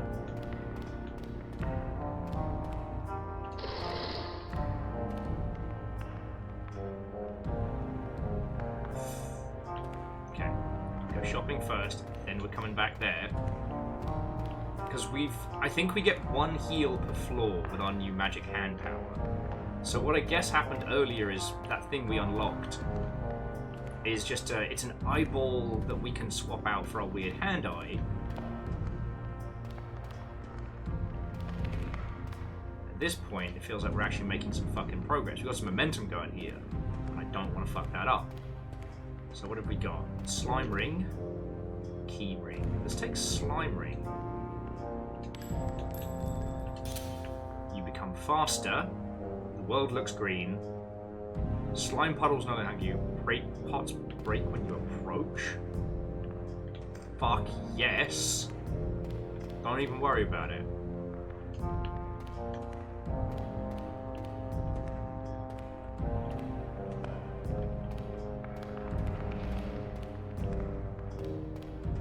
You know what? We're doing good. There we go.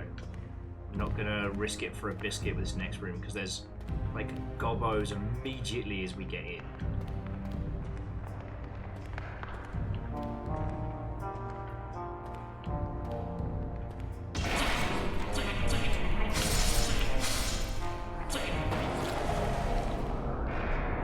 Okay, that went bad in every possible way that it could.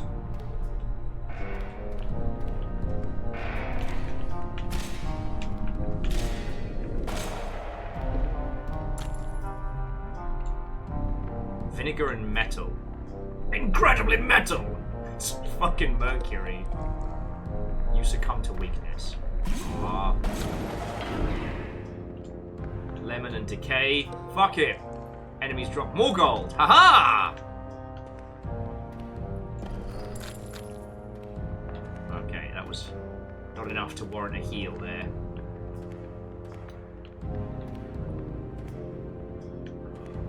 Alright, if it's a monster, I'm making a run for it. Running!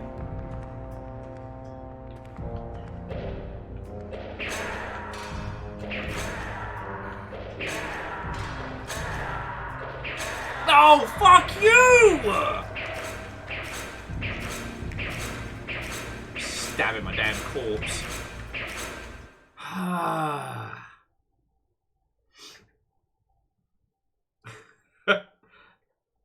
I mean, Austin, what is limoncello if not lemon and decay, right? No, not gonna give me my fucking things back!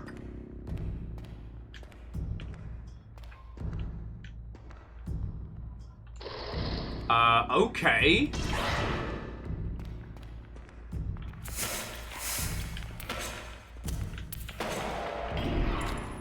First room, first door. First problem. I see no way this goes poorly. And Dustin, Watto and welcome. This is a curious title. It's probably closer to a proper classic roguelike dungeon crawler than anything else. Ow. Yes. Oh, the spider's on fire. Oh, there's a self-solving problem. I didn't set the spider on fire, it did that to itself. Yes. So yeah, this is Dungeons of Blood and Dream. And it is fascinating. It is currently in early access. It is, as I said, a roguelike dungeon crawler. You are a blood mage trapped in a psychic labyrinth, of which, in theory, there is no escape.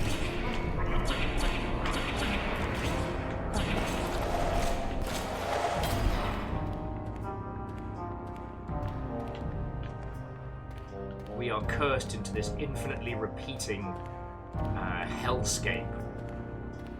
But as we begin to chip away at the world around us, we learn the true names. We are becoming able to speak dark magics. Decay and sulfur. I mean, it's bad. Of course I feel ill. That's alright, I just feel ill. It's cool. Don't even worry about it. Okay. These secret tunnels aren't as fun as they should be. These aren't fun secret tunnels at all. These are dumb secret tunnels. I don't want to go there. I'll send the purple zone. I don't want to do that.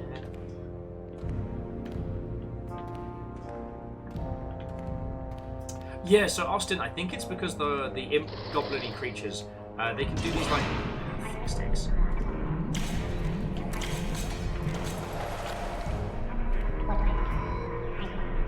They can do these little backflips. So sometimes I panic spam to try and kill them, and it doesn't work because they just backflip out of the way. Ow! Fuck! This is not a good run. This is a bad run.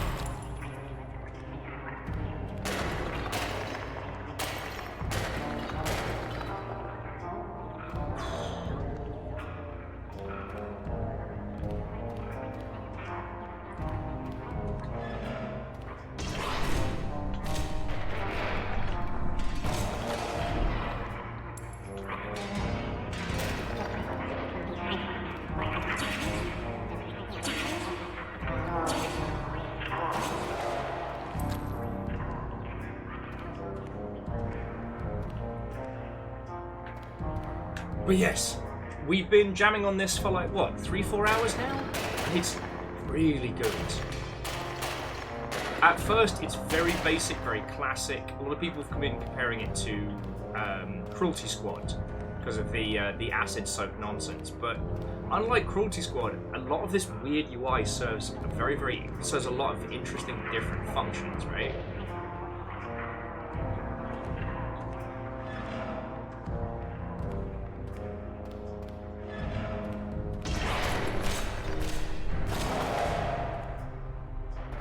Who else is still here? Ah, fucking slime. And, like, the features in this are fucking brilliant. So, magic comes in 2 flavors. The kind that you can summon using sigils that takes up your life force. Leather and fish? Fish leather! Get faster with fish leather.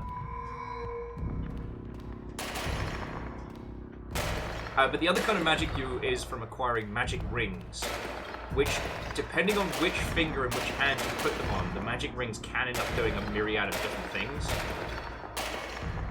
which is fucking cool. Actually, we do have the key for that room, but let's check out here first.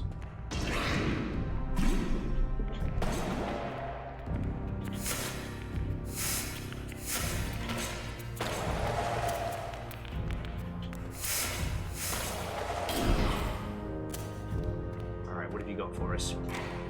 Oh, come on! All of that and for what? It burns. Fire no longer hurts you. And that's it. Ugh, let that guy chewing us for fucking nothing! Ugh, this room is our death.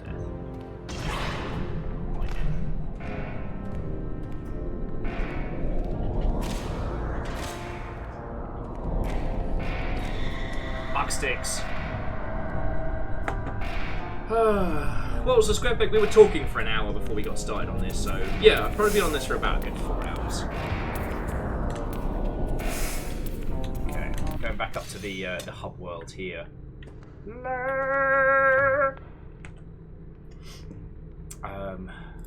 fuck was I going to say? Before I got stabbed in the gabba.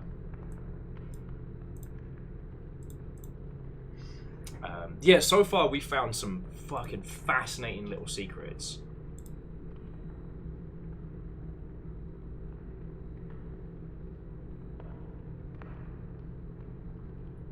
We managed to teleport some strange, like, rolling hills made out of carpet type area.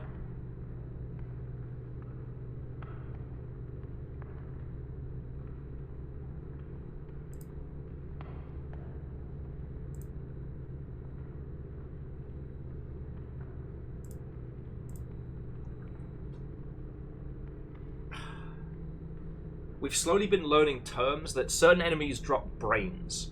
When you eat the brains, you gain a concept.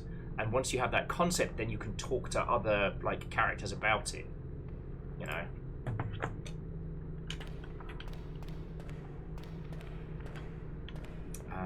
You know what? As much as I want to save up for Big Sword, I think I just need to not die. So, more damage, more not dying.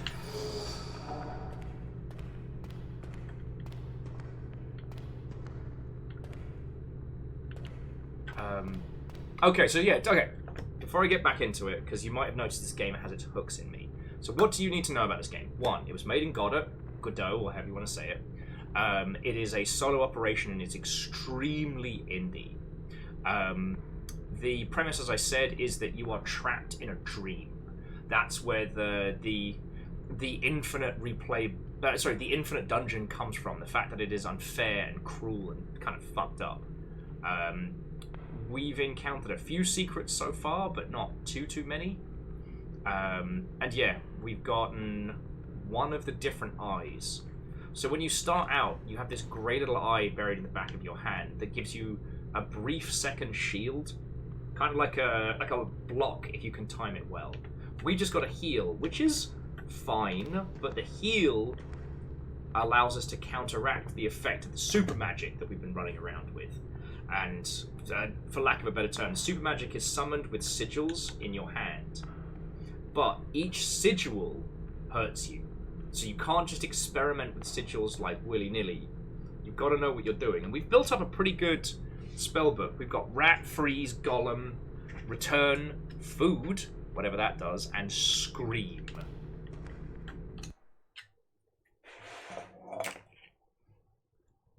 Like, this feels like a sadistic labyrinth that we've been trapped in. And so, like, when you were saying, oh, people have said, like, the Cruelty Squad kind of, like, references and things, and I don't, like, it's not unfair. This has that acid-soaked kind of, like, you're not sure if it's, the jank is intentional or what have you.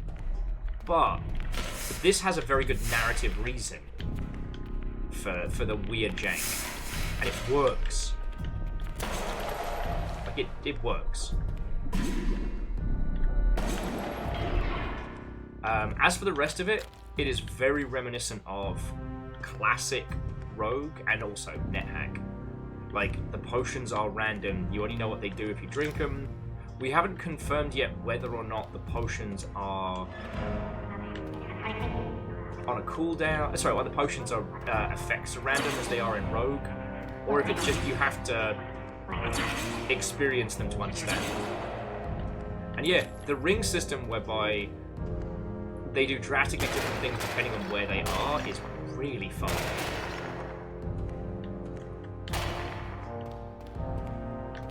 So it kind of feels like it rewards you early on for... No, that's not the right thing.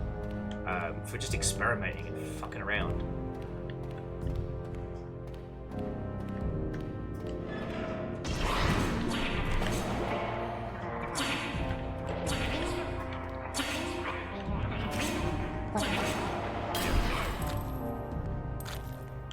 And if you're wondering, yes, we have drunk piss. Probably drink piss again. Mushrooms and vinegar. I could see that being good. You succumb to weakness. No, I don't like that. I don't want to do that. Ah, shop guide.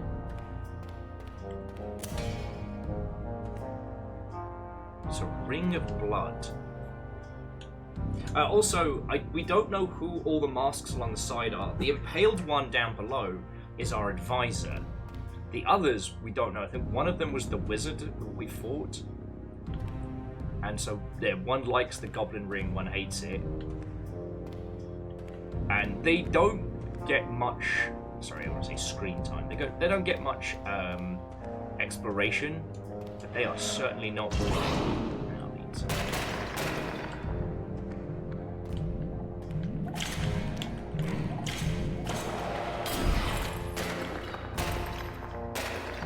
So again, any questions, any thoughts, any feels, like, bug me. If you want to blep about stuff, ask away. You know, once again, this is a really good example of, if you want to make a video game... Oh, hang on, just leave that for a second. Those who know prevail. Okay. Weapon appraisal damage up. Let's try over here. Strength courses through you. You know more about weapons. Power of the History Channel compels me. So yeah. We've talked a lot about roguelikes today. We've talked a lot about, like, if you were making an indie project, like, how you could put it together. We talked a little bit about our pipelines and, you know, basically planning for success. But ultimately, it all comes back to this. It's weird, it's janky, it is not for everybody. Like, I get that.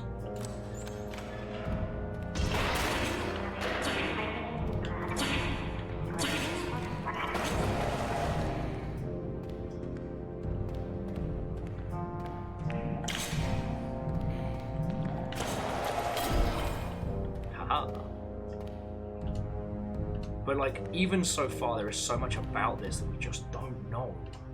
Ginger and cheese! Attack speed increases. Fuck yeah.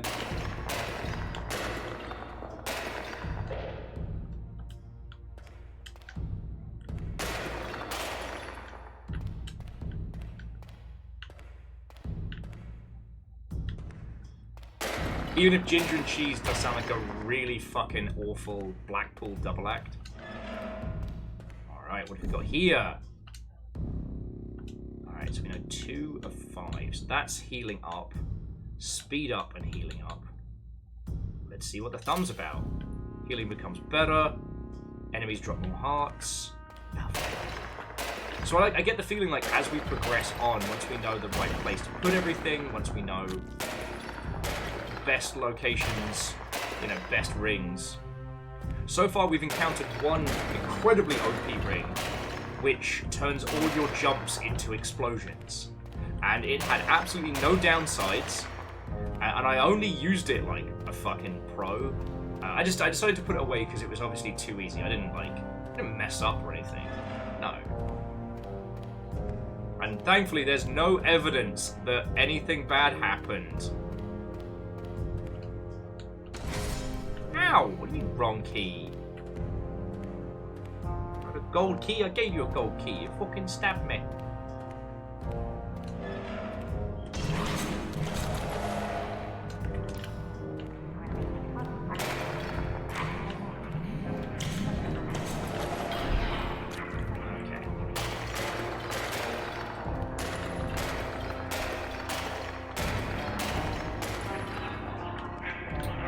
Can't stab him down there, unfortunately.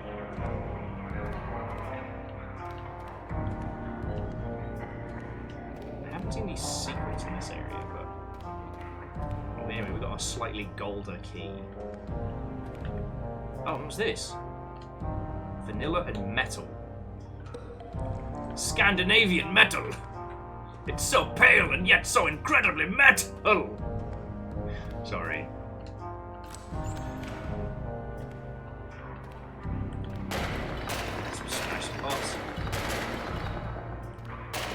The fact that the slime ring just lets you smash through these. But yeah, friends, that's the long and short of this going on. Feel free to blep at me however you would like. And for those of you who just got in this evening, yes, I know there's new like bit redemption things. I don't know what they do. Sorry. There are new redemption things. I know what they do. I can't turn them off.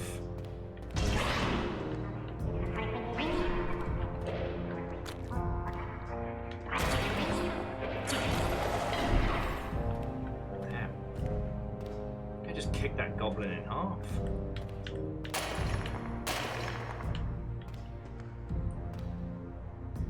Yeah, it's a portal. And it also showed the hidden door.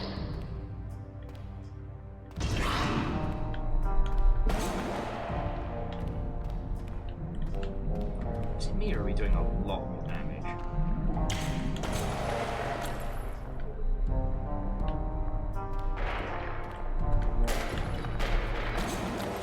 Definitely doing way more damage.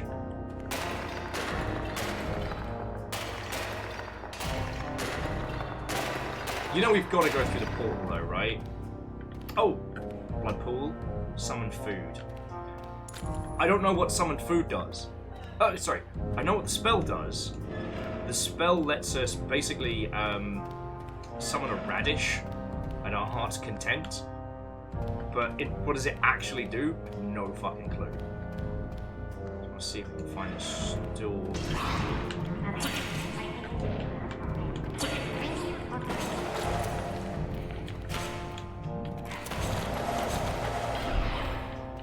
Okay.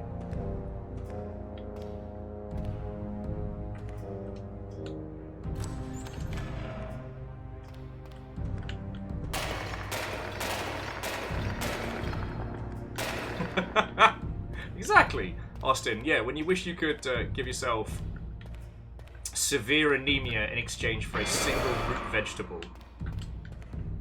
But there's got to be a practical reason for it, right?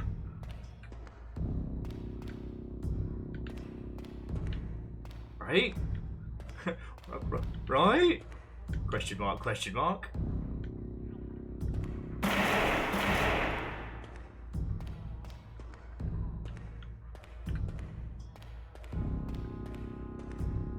Still trying to find him.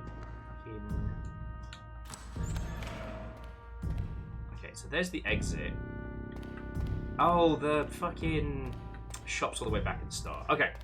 I almost said hot cold ankles. Hot cankles. How was Chip Quest? Did you succeed? If I asked you on the honor of your house, was that a good Chip Quest? What would you say? Sorry, the madness has slightly taken hold, much like this game.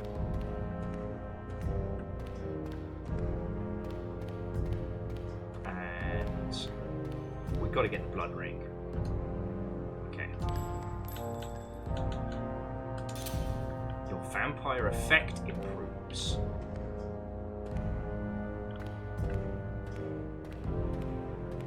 Okay. Guess we eat people now? Oh, way cool. Oh, Cold Ankle was just saying it was rainy, it was pleasant with the brolly. Chips was hot and for a good reasonable price. Lovely.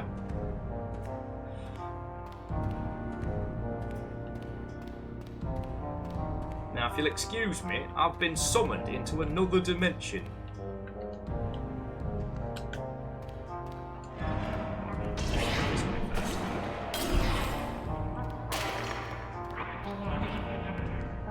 Wait, was it just one slime? This is very strange.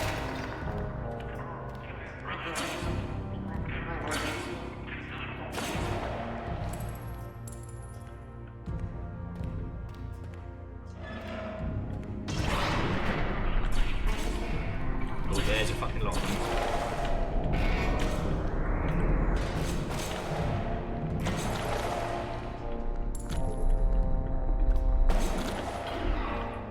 Yo, am I life stealing right now?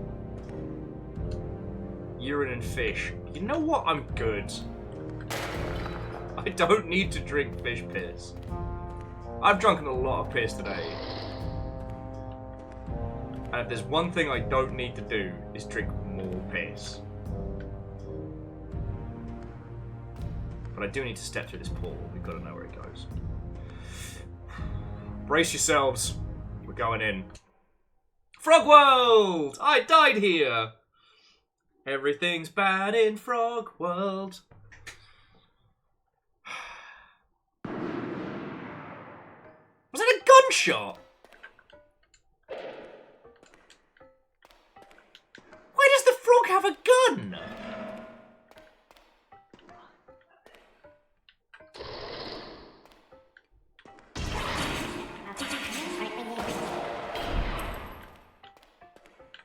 Okay.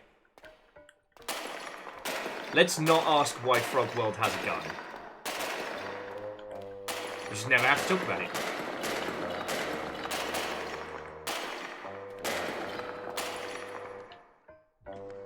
But anyway, so whilst I've been nattering away, I don't think there's been anything like Vidya Gamery news-wise or anything that's been popping off, which is good.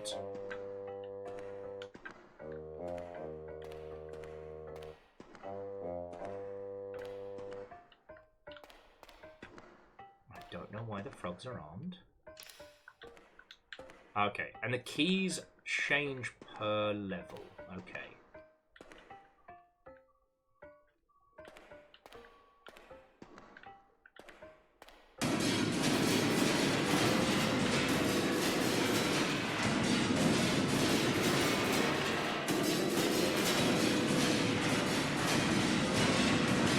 Everyone remember where he parked?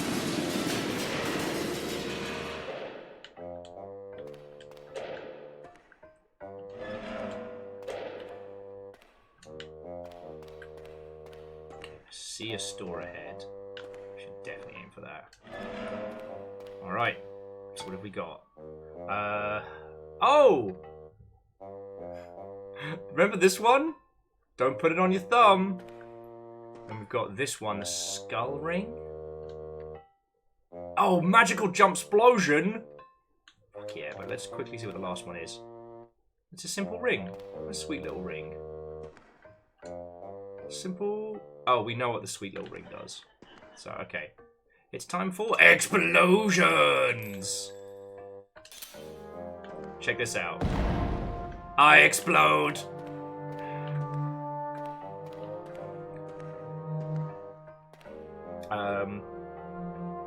Oh, that's cool. Sorry, Moose was just saying that Monster Hunter now just added both the gun lance and the Kezu. One of the coolest designed weapons in all of Monster Hunter, and one of the most fucking hideous monsters in all of Monster Hunter.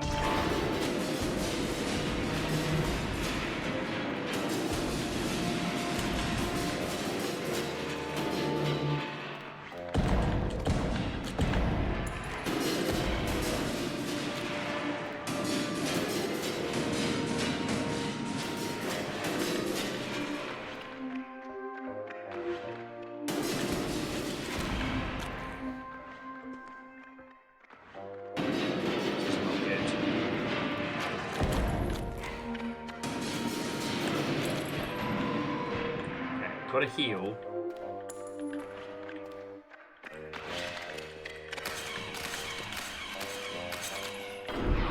Alright, who the fuck are you? Yeah, I know I shouldn't be here. There's a fucking noggin. Who are you? I am a knight. That is all there is to me. This place. You shouldn't really be here. I know that you're struggling to communicate and cannot ask me why. So I shall answer your question. If you continue this way, you will die in the kind of way you are not used to. Myself, you are a blood wizard, I can tell. Life. Life is a token to forfeit for a great cause. If you wish to keep yours, turn back now. Farewell! What have we got? Vanilla and metal. Potion of wealth. Yes. Onions and fish. Fuck it. Attack speed decreases. Fuck you guys. That's mean.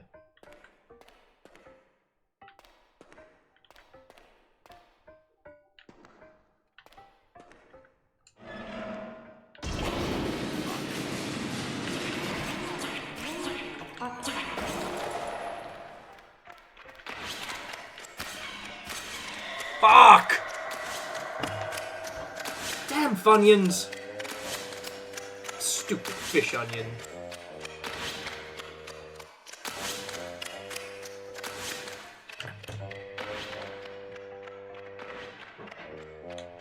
Wake up!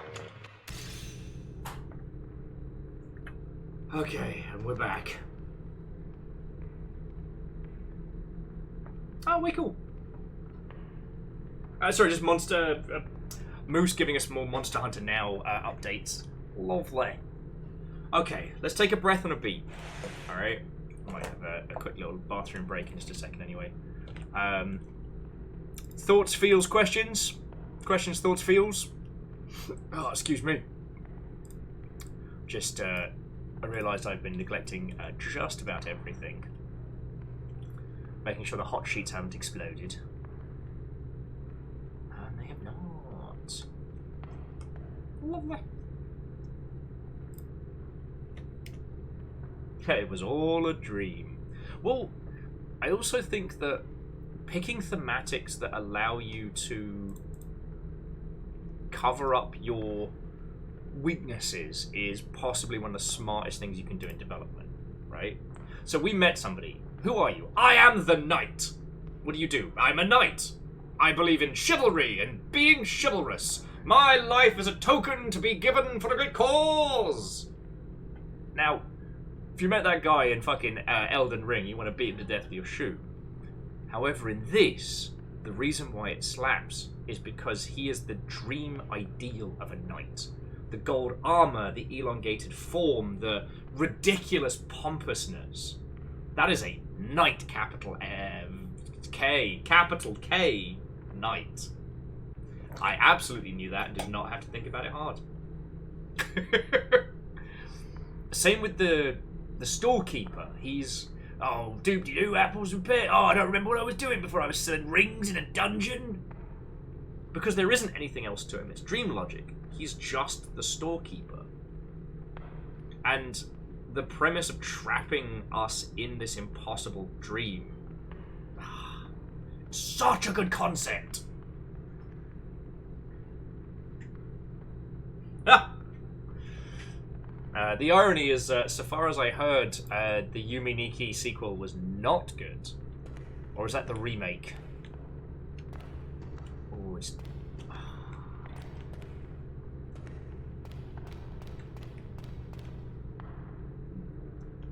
Sorry, I was just trundling around with mouse and keyboard rather than with controller. And yo, is it me or is mouse and keyboard actually smoother? Alright, so I'm doing some spinny spins here. This is controller, which would usually be my go-to for smooth movement. And this is mouse and keyboard.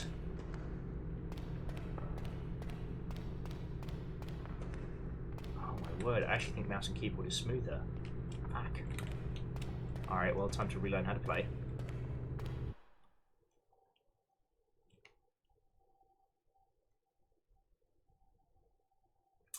So Austin says, it just hit me that describing the potions by smell might assist in remembering them, assuming a player is willing to remember the combinations. Oh!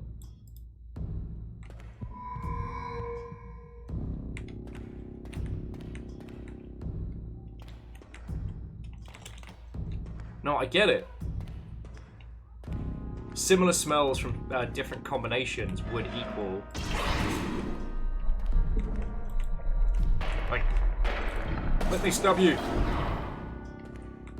I'm not quite done. Oh no, we're absolutely done. Okay.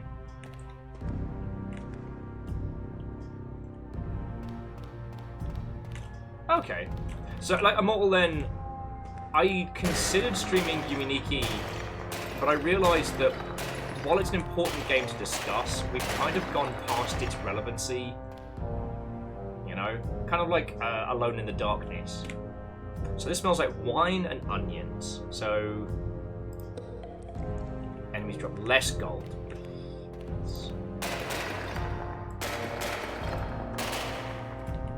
But I think we have proven that the potions do the same thing. It's just you only remember them if you drink them on that run, right?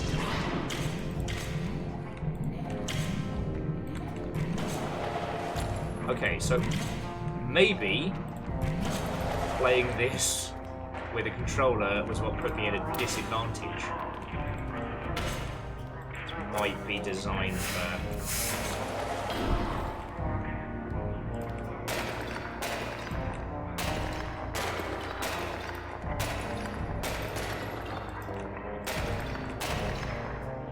Okay.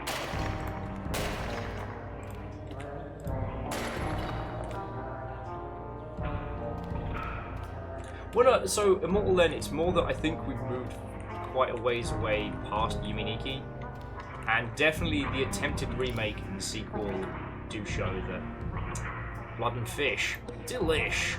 Enemies drop less hearts. I hate it. Wine and onions. That's a potion of poverty.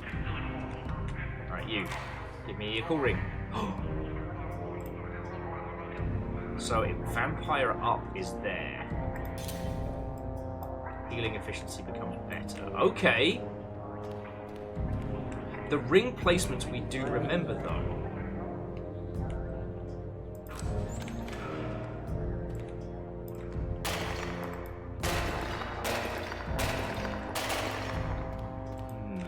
This is getting interesting. Like, Immortal End, I'm not saying Yumi Nikki is bad by any means. It's just, like, it was the kind of... It was the RPG Maker horror darling. And whilst the other team after it didn't manage to capture its magic again, and the remake was good, however, it inspired so many others.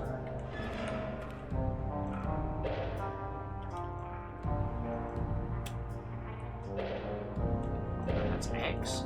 Thanks, I hate it.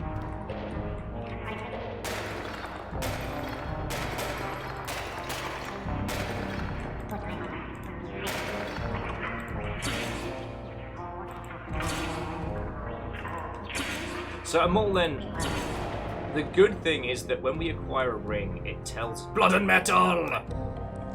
Attack speed increase.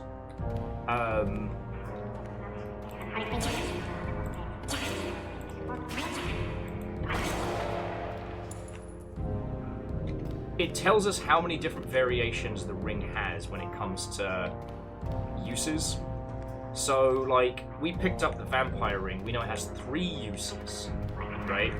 And once we find all 3 of those, it won't tell us which finger is specifically which, but we'll know certain fingers cause vampirism, certain fingers cause, like, healing up, like we've got right now.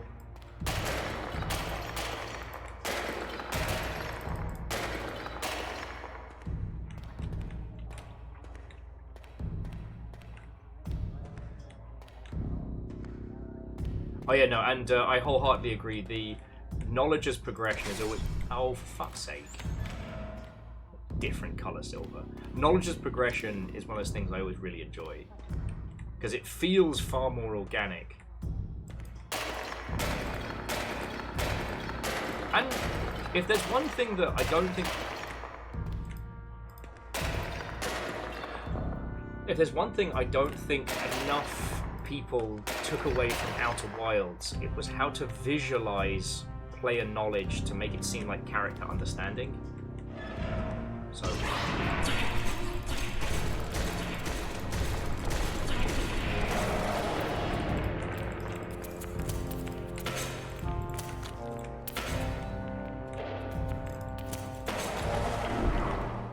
but what I mean is, like, the way in which the mystery in Outer Wilds is visualized and shown to you in the UI is really clever.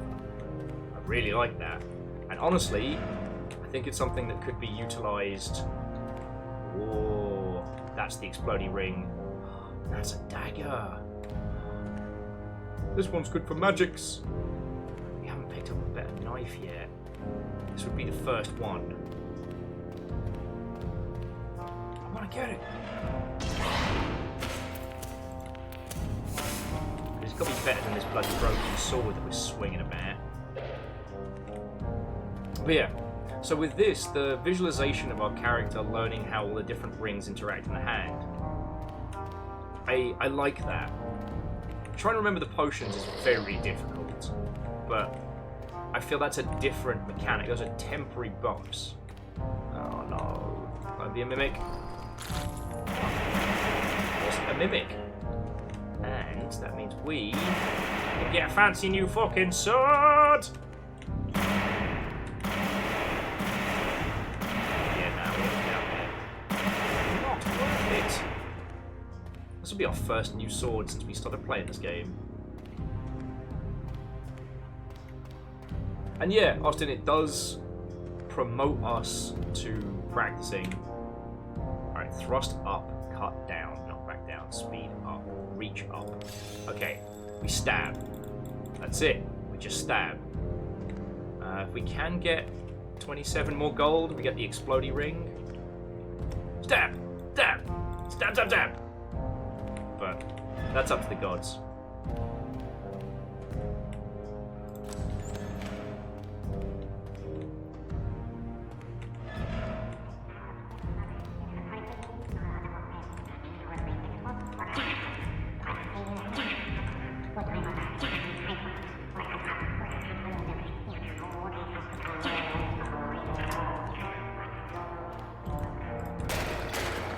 If I can. They've murdered me enough today, it does not feel like bullying.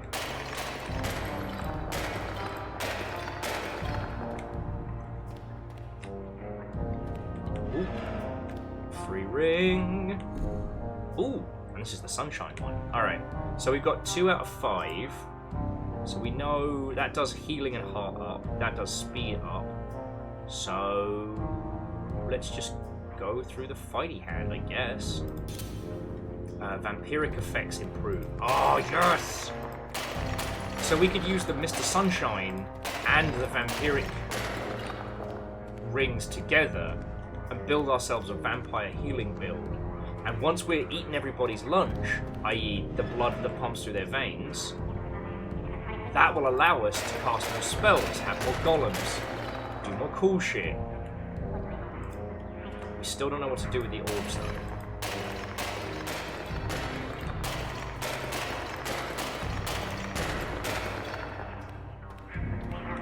Yeah, stay. So Judica has a potion theory. The combos don't stay the same between runs, but what if knowing the ingredients do the current run help you guess the effects? So 3 ingredients A, B, and C. If fish and onions produce effects A, B, then the AC must function similar. I mean, makes sense to me.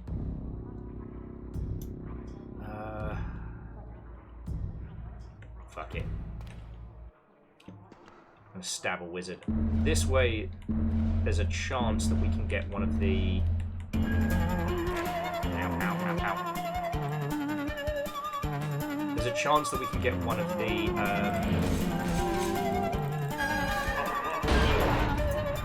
orbs. Slowly work on becoming more dangerous. Bully this fucking wizard here. He knows what he did.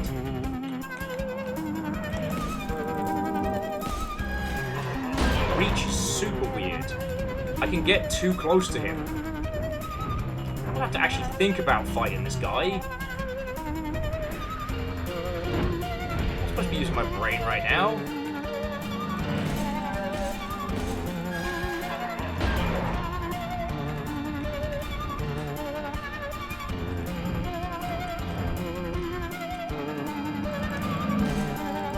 There we go. Woohoo! Alright, so what does this note say? The first letter is name is L. Well, we got that one earlier. It's a dream sphere. Guess it's more beefcake. This is a cute little ring. And 2 of the effects are known. So it either increases summon limit or heart healing drop. So let's go... Enemies drop more hearts. There we go. Seawater and piss! You know what? I'm good. If anybody would like a seawater and piss cocktail, I've got them, but otherwise, I'm okay. And yeah, no, Austin, that's what I'm really enjoying right now. And I guess this might be something that's very specific to streaming games rather than just playing them, but these kind of theories that we can work together to kind of theory craft through, I love that. Like, is it based on the smell? Is it based on the components? Like, however we're supposed to think about it. I'm definitely thinking about it. And that slime exploded. Beer and metal. Fuck yeah. Enemies drop more gold. Yes. Oh, to be a blood wizard. To hold the boons of the flesh. What if that's a letter clue? Sometimes science just smells like seawater and piss. Hey, science isn't about why, it's about why not. Why not marry safe science if you love it so much?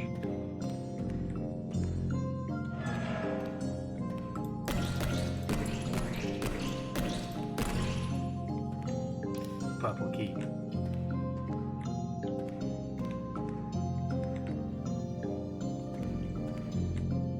Also, the healing isn't once per floor. It's just got a massively long cooldown, which begs the question: if I was super patient next time I'm getting my ass kicked, could we just wait out the clock and do it?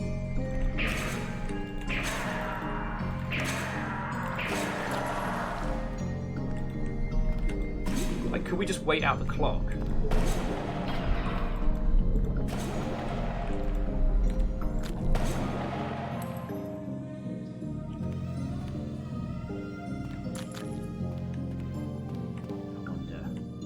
Blood and fish. Enemies drop less hearts. Boo! I thought blood and fish would be good. It's like meat soup. Also, I'm not in charge of cooking this week. Ooh.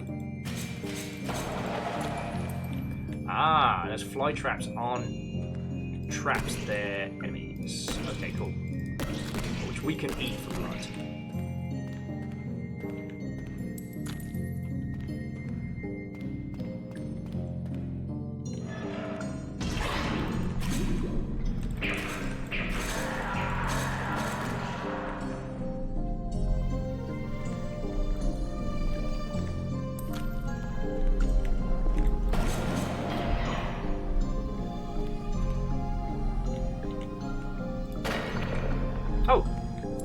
I thought we were in trouble there, friends.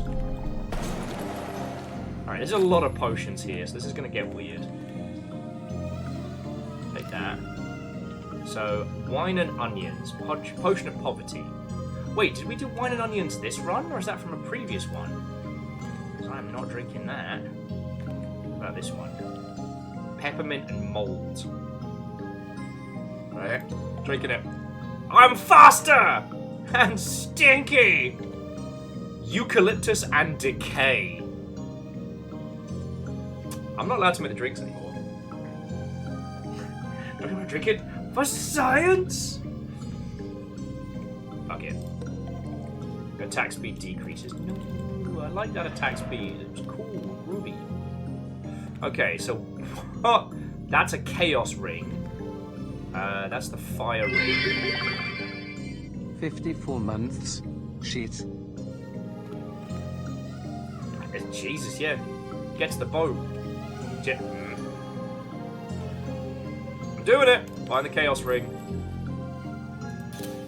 Your attack speed increases. No, sorry. Get to the boat. Where are my manners? Seriously, 54 months is an inordinate amount of time. I really appreciate it. Thank you. Alright. It goes good. Look, this is indie as fuck. This is like you're trapped in a perpetual nightmare roguelike. And it's got its hooks into me.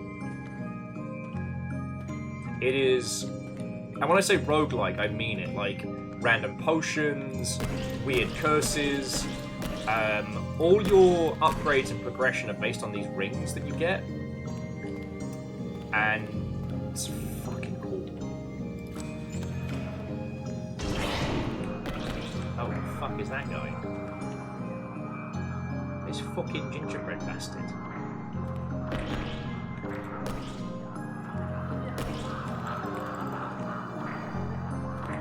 Creeping me out, guy.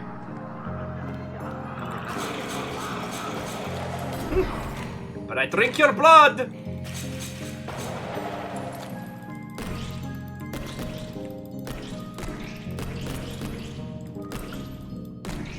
What are these mushrooms bled?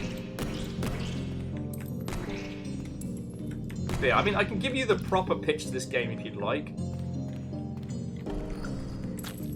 But you've got everything you need to get, set. You've got your full starter kit. Slimy Mushroom Gang! The only true gang to be following. Anyway, I've no... Nope, can't get through that one yet. But yeah, so we've been playing this for about, 4.5 hours. It's available on Steam. It is still in early access, so it's not done. And... Alright, who wants to get stabbed? That guy.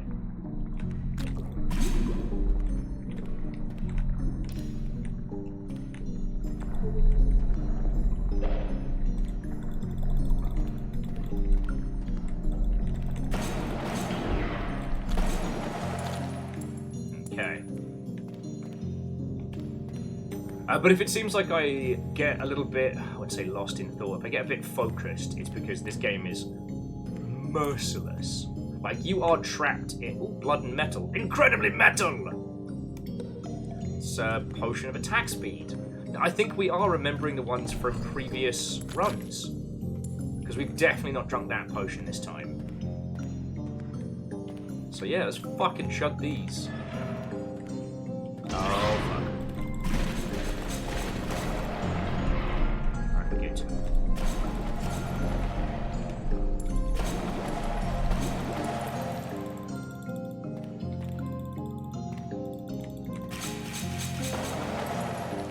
Okay. And that's clearly a secret tunnel. Love it. Eucalyptus slow attack, so we want to leave that alone. Another secret tunnel. What is this? Alright, we'll go there next. Let's see, what is this? A crossover episode?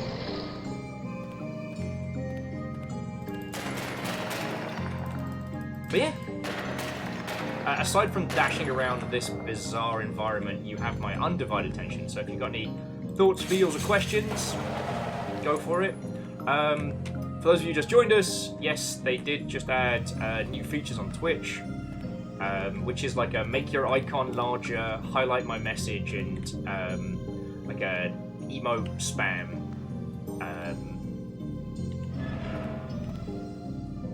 Hang on a second,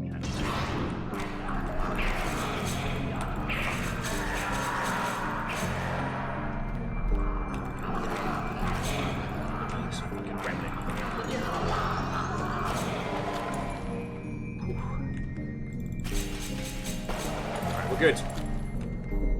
Oh. Sorry, slime. Feels like I'm hitting there.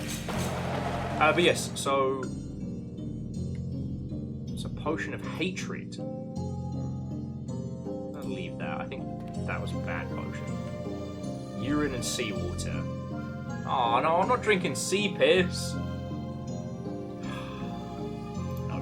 No to sea piss.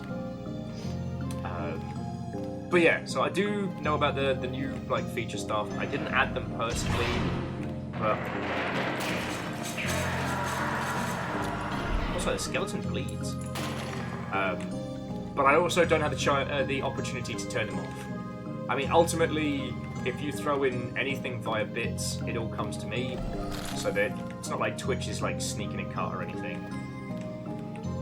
I don't want to go through a portal. Portals don't do me good. Yeah, friends don't let friends drink sea piss. Vanilla and roses. Yeah. Enemies drop more hearts. Yeah. Ciao.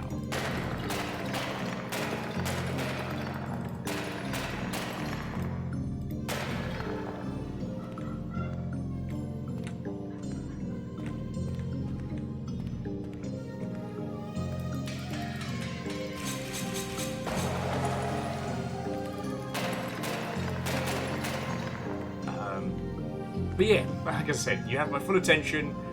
Partially, this game is very good. And you might have noticed I'm a little bit very fucking loving this.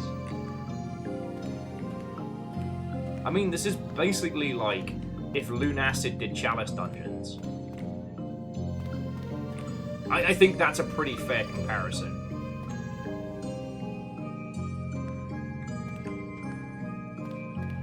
Oh shit, we can go back to the store because we are loaded. Hey there, 40 man.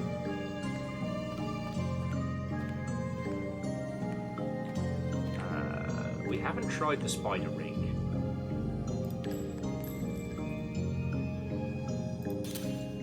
Strength courses through you. The ring fights for you. And let's buy these. Put on the thumb as well. Fire no longer hurts. Power increases fire. Firepower, if you will.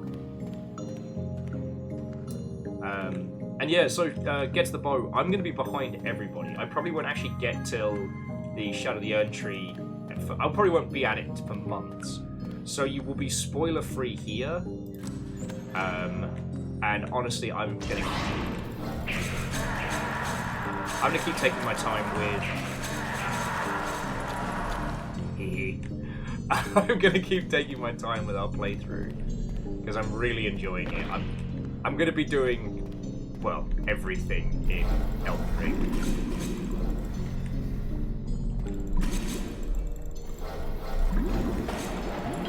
So get to the boat, just because one, I didn't start Elden Ring until way after everybody else. But two, like, I don't want to rush it.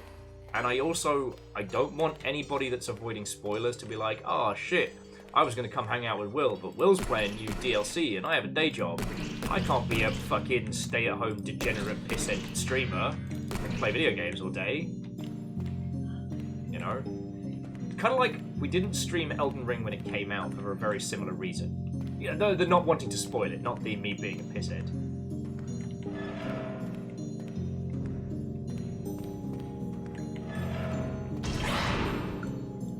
Alright. Who wants to get stabbed? Oh shit. It's actually pretty sturdy.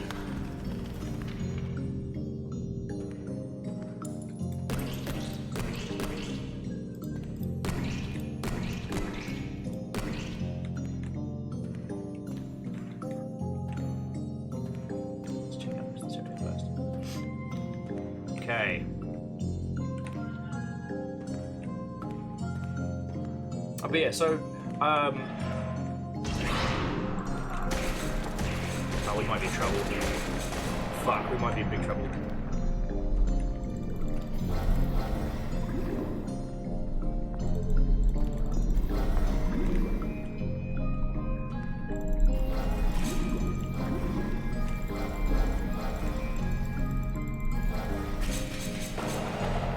Okay, that's good. That's very good. There's still another little bug around there, though.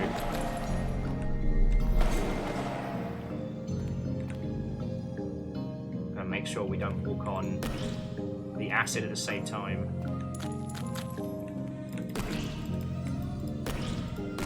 But honestly, this vampire build is keeping me alive. Oh.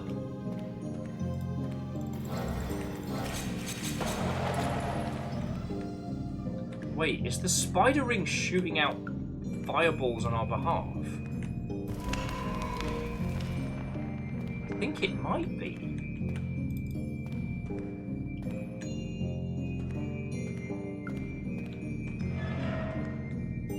Free ring! Yes!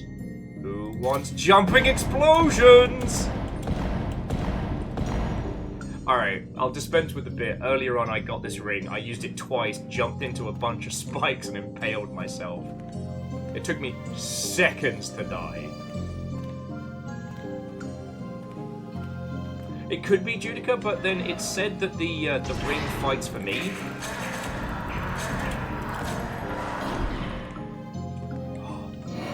Yes.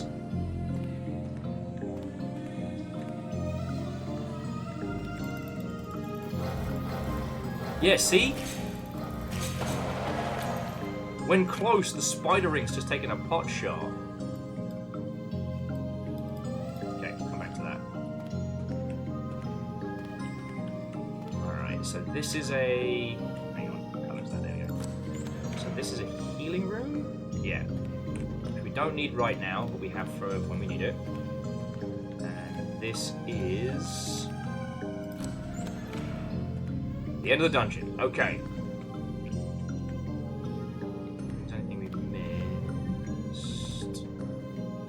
Might as well take the slurpy slurp.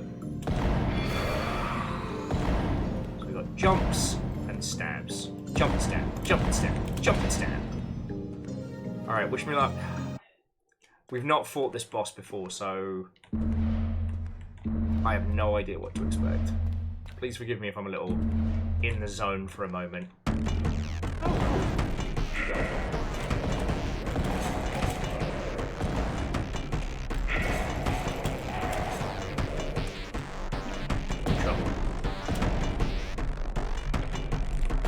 Oh no!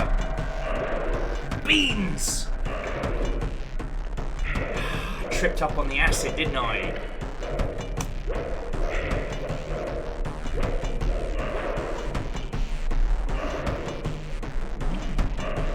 Alright, I'm going to hit keep dreaming, because in the past, when we've done this, sometimes we've seen a, like some of our items remain to the next run. And I want to see if there's any rhyme or reason to it. Aha! How's that for a slice of fried gold? That was a good idea. Stab. Stab.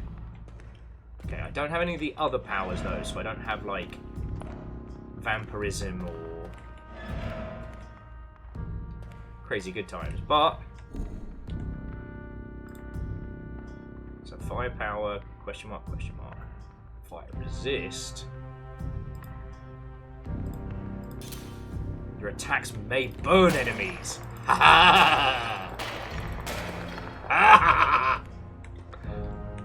Power of Grayskull.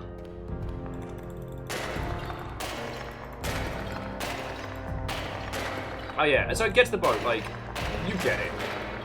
You know, there was never a situation in which Elden Ring wasn't going to be a brilliant game to play. I just you know, sometimes when one streams for a living, you have to make certain choices, and not playing Elden Ring immediately was one of them. Kind of similar to that and Baldur's Gate.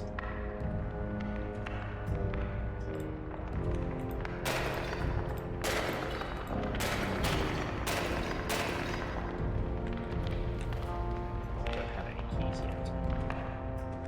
yet. Sorry, in the sense that with Baldur's Gate, everyone hit it hard when it dropped, and without like a good squad of streamy people to play with, I felt that most people would rather just, you know, play of their own volition. Ah! Job's done. That feeling when goblins explode. Sorry, friends, you don't want to hear me talking about the ups and downs of streaming.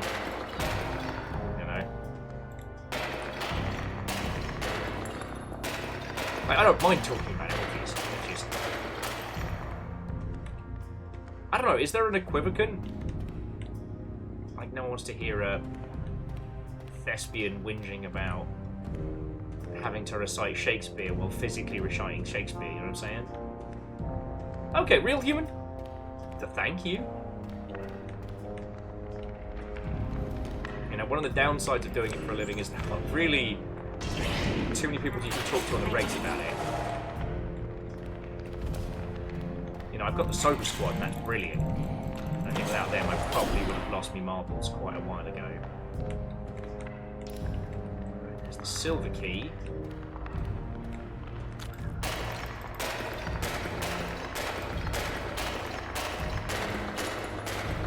Yeah.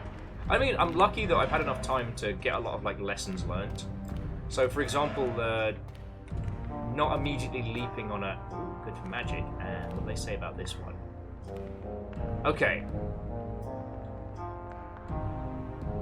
So that's a great ring and that's a bullet ring. Emanates magical power. Alright, well, let's see if we get enough cash to grab them. But yeah, so when Metro Last Light dropped like a million years ago, I jumped on it day one because I've talked about the Metro series until I'm blue in the face.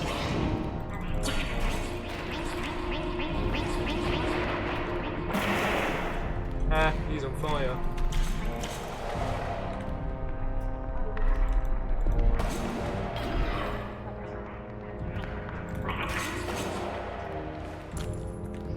I've been talking about the Metro series for a very, very long time. Predominantly the discussions about how you can make your players feel like they're in an open world even without making an open world.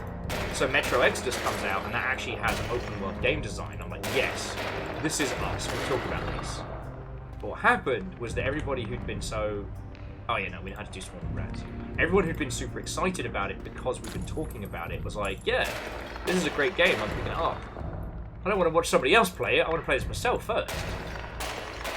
So, aside from drunken streams in the middle of the night, the Metro Exodus stream might be one of the least watched things I've ever done.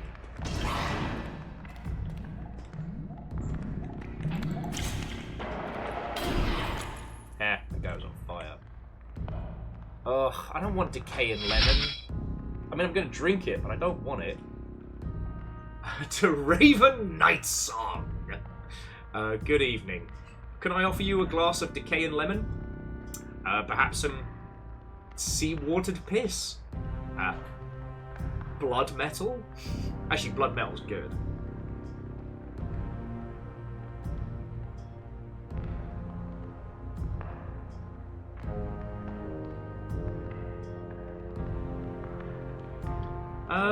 So Gets the Boat, I hadn't heard of that, but love him or loathe him, Chris Avalone's been kind of persona non grata for a while in the industry, so I don't know. What I can say is that everything around Disco Elysium has been a massive shit show. And as I'm sure you saw, I think it came out last night, this morning, that there was going to be another game based on a character from Disco Elysium that got tanked. Fuck it, let's chug this and see what happens. Enemies drop more gold? Yay! Not what I was expecting. pleasantly surprised. God, now that we can hold our own in a fight, I'm starting to feel a lot better about this.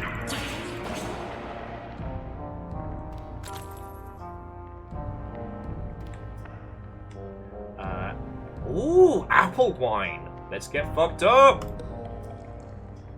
What do you mean enemies drop less gold? Back at pH neutral, I guess. Apple wine sounded weird.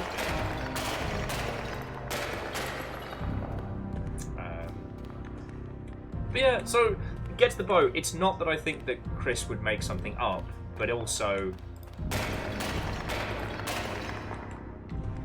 yeah.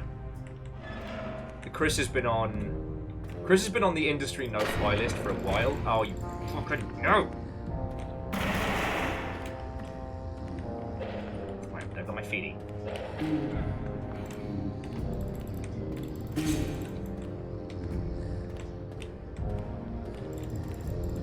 I'm dying. I ain't going out like that. Get you. No! Fuck!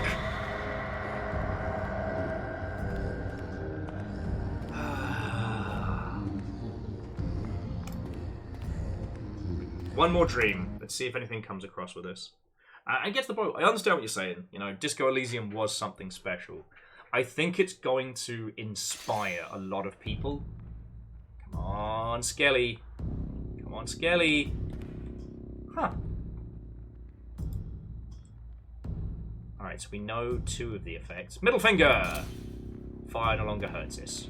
Your jumps create fire! I'll take it. Sorry, bear with me just a second, friends.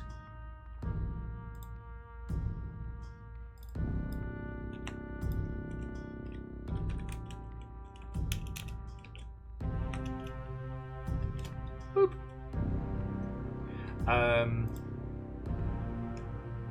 But yeah. I take it, get to the boat, you've already watched the People Make Games stuff about what happened with that one, and, you know.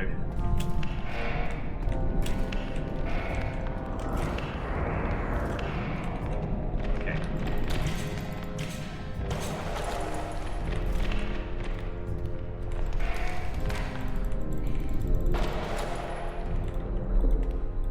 I missed my sword already.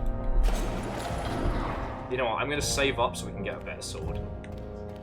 Sorry, what was I? But yeah, so I'm sure you've seen the People Make Games thing about, like, the creation of Disco Elysium, and there's a long conversation to be had about how we look after our creatives, the mental strain that making games puts on people, and, you know, getting people some fucking therapy.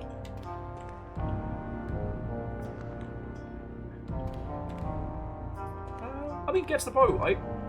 I thought it was the best we could have asked for in that one, because, like, now we know some food. It showed the impact that the original creatives had, both good and bad, and it showed how the business side, both good and bad, operated. Like, quite often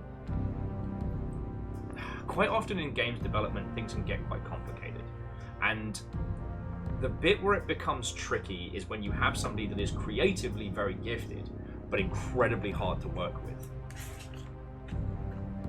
Because, like, what do? You know, you built a project around this person's a dick. You know, people start, you know, burning out. People start, you know, not wanting to work with a toxic individual. You know? But at the same time, the business side of things was run in such a shisty way. Like, I'm very happy that Disco Elysium exists. I'm so glad we got it, because I've seen lesser projects die due to either shitey business or toxic creatives. And look, I'm in the school of thought that's like,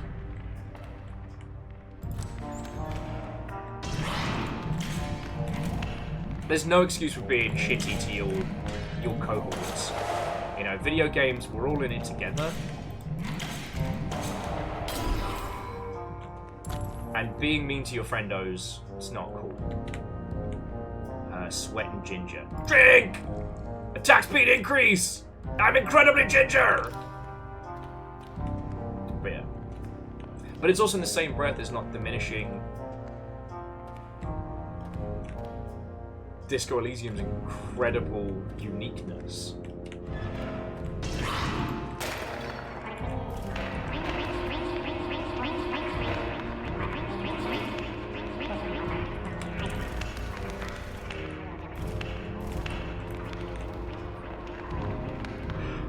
Okay, jumping fire is incredibly powerful and I love it.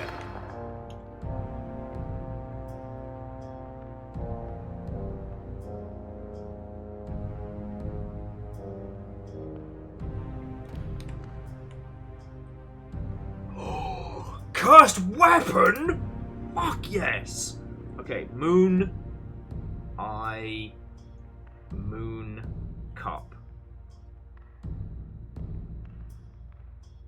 Cursed weapon. Fuck yes! Alright, how do I do... Oh shit, how do I do seals on keyboard?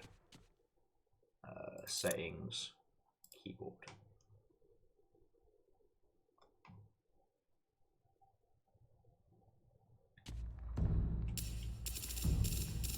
Oh, okay, that's cool. Okay, so... Alright, I don't have enough health to do it now, but if we can get a heal or something, I'll give us a cursed weapon. Ahaha! Alright. We've got it. Okay, so it was... Moon. Eye. Moon. Cup.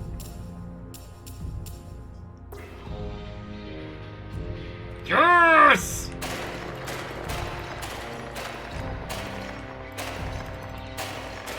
Well, how long it lasts for. Let's fucking find out.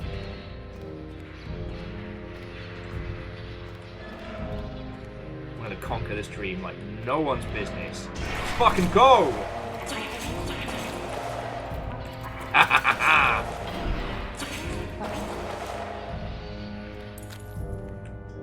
Okay, that's pretty powerful. Need a little bit more health and we'll be able to cast it consistently to make it useful, but still.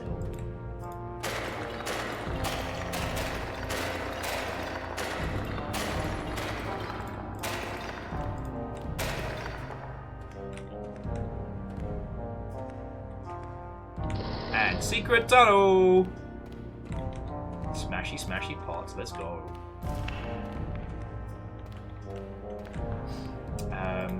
But yeah, again, get stuff. I hope you don't think I'm just being like, no.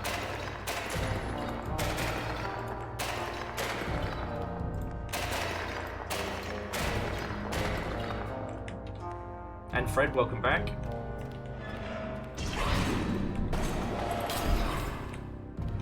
Oh, it was just that one slide. Okay. You pack it. Blood and sweat. Potion of hard work. Strength courses through you. Lovely. Oh. Summon limit up. Heart rate up. Enemies drop more hearts. Like a little pinky ring there.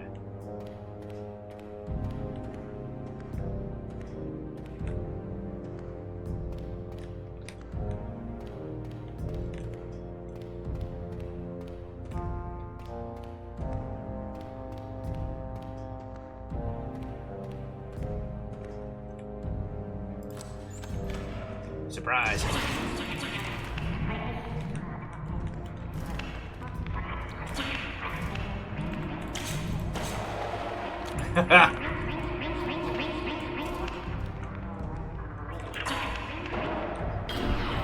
Oh, if you're wondering what the hell I'm doing, guess who learned how to cast fire with his feeties? Sweat and ginger, attack speed, let's go! Yes! Drop of power. Oh. That's blood for items. Currently, we don't have a way to spend it.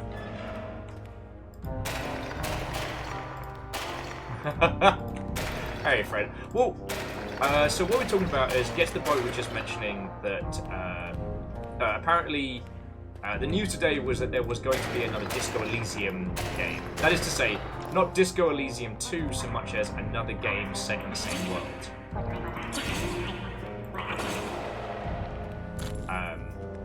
And it's pretty much been announced that it's dead in the water.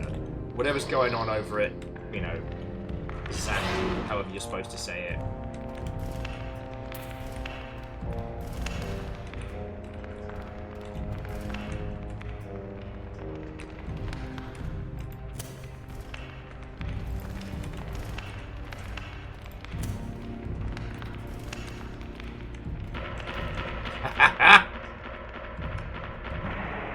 Oh, you little shit. Whatever's been going on at Zamu is bad. But one of the people who was supposedly working on it was Chris Avalone.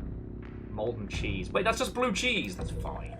Movement slows down. Okay, don't worry about it. It's worth it for the cheese. And I was saying that that's interesting because Chris Avalone's been very much persona non grata after a lot of allegations came out.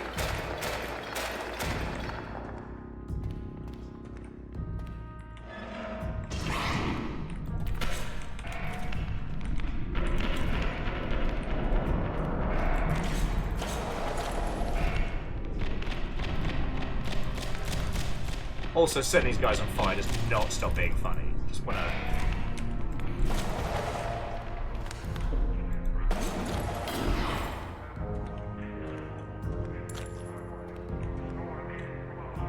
Oh, you look like I feel. Panel's goblin.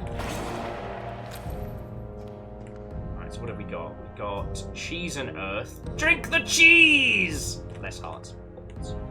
Mint and earth. Drink the earth! More vitality.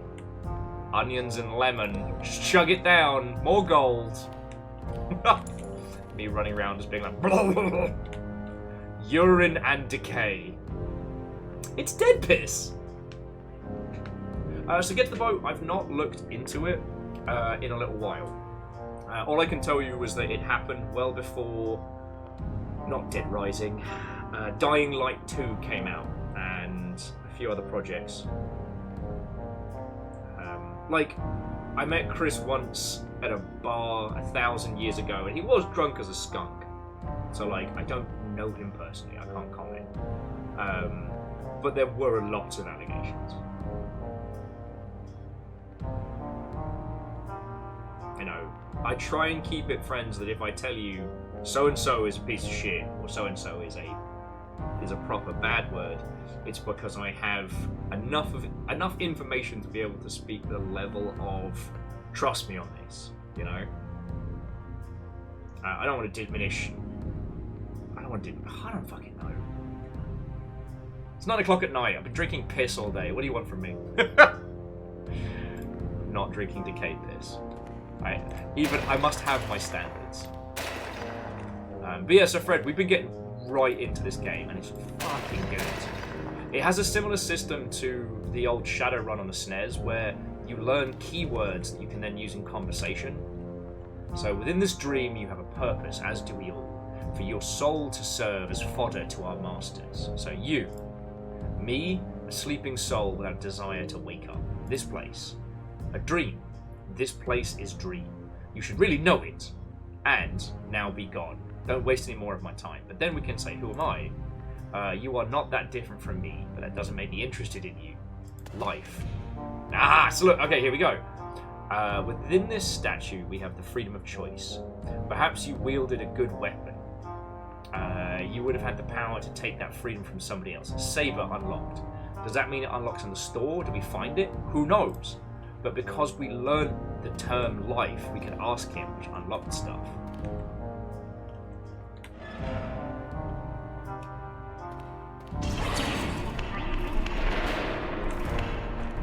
Oh, damn.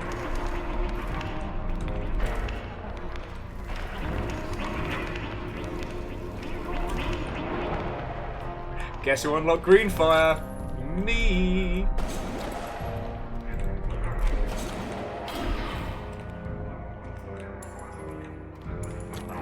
Pole dancers up there.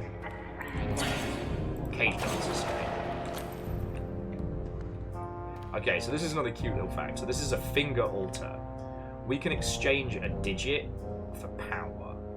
The more powerful the digit, the more strength you get. So I gave him my main finger, and he gives us a homunculus ring.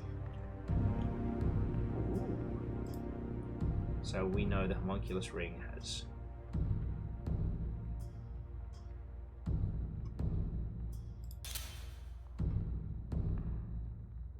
sigils are friends.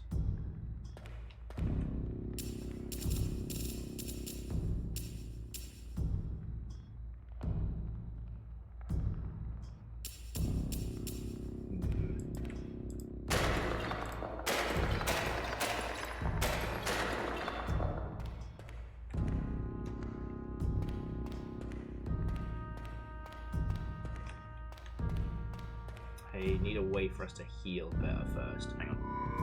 Let's try that. We'll try a golem. See if that works. A golem is seam, so that's sun. What the fuck? It's getting loud in here. Moon.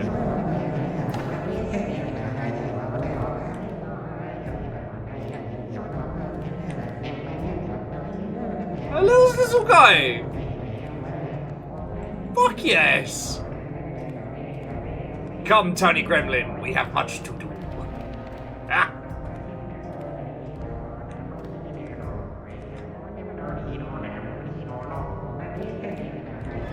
I haven't fucking vending yet. 50 gold and a song in my heart. Here we go. What's up, buddy? I've got Chaos Ring.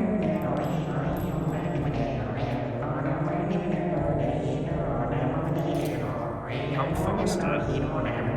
Attack speed increases.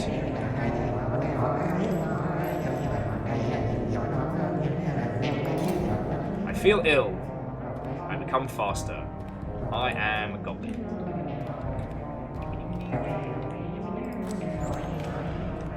Alright, so that's the exit. Actually, you know what? I'm just going to go straight down while I've still got my summons. Okay, not to summon. To summon. To summon. Summon. Right. Dodge and stab. Dodge and stab. Oh, okay, I'm very fast.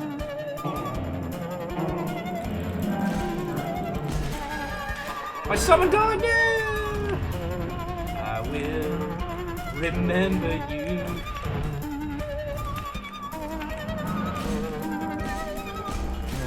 Okay, so I do massive damage, but... Ow.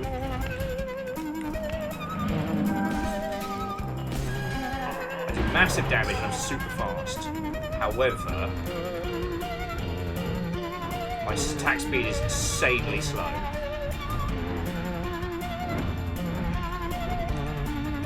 Come on, buddy. Stab. Stab. Stab. Stab. Damn it! You almost got him.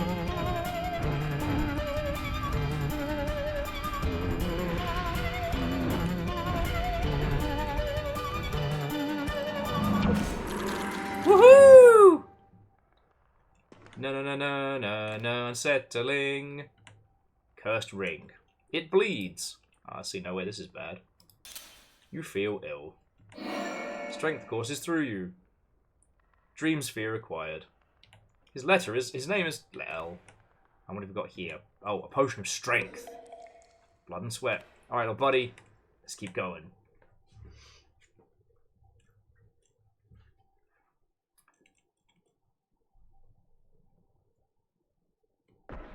And if we get one more of those spheres, then we'll be able to unlock the sword. I think... so, win, lose, or draw.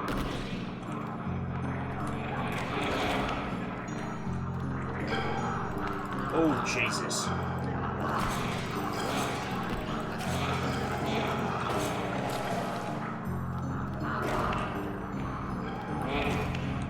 Win, lose, or draw, this will be my last run of the evening, I reckon. Totally not doing the just one more turn.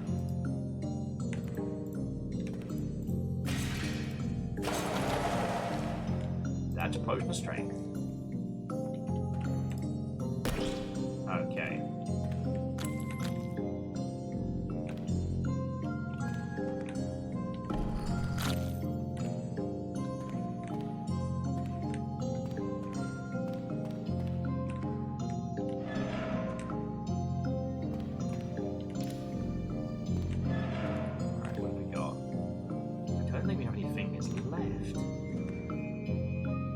That's the shielding eye, but I already got that. There's no reason why I need it again.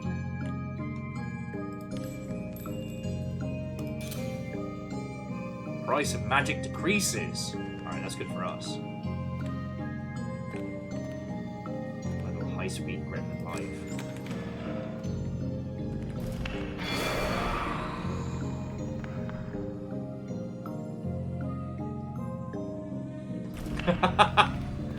Says, if you come across a potion of ash and dust, don't drink it. You think it's going to give you dragon powers. It doesn't.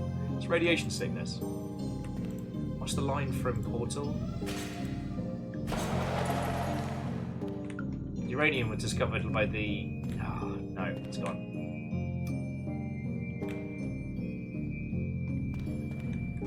It's gone. It's gone. It's never coming back.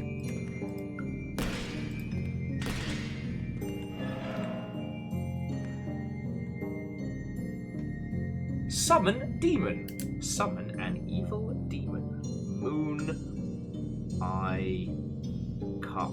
Moon. Ha! Mecham. Demon. Forgot my little spell book and everything. Okay. Ow! My golem's getting real small. It's also kind of fucked up that if you give up a finger, you still have like a ghostly skeletal finger after. I don't know why, but I find that very unsettling.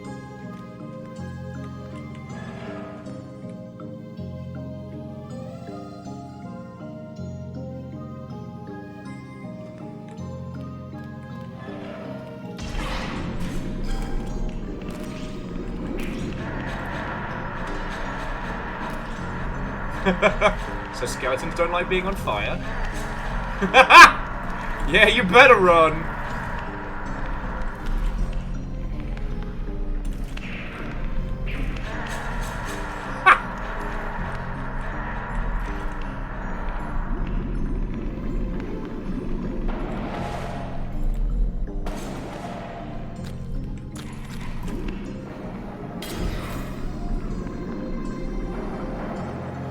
I don't want to imagine what cooked slime smells like. We're just not gonna. Mushrooms and sweat. Brilliant. Attack speed decreases. Cool. I can now attack in 3 to 5 working days. Molten cheese. It's a potion of slowness. We started off the day yelling, drink the cheese, and it only got worse from there.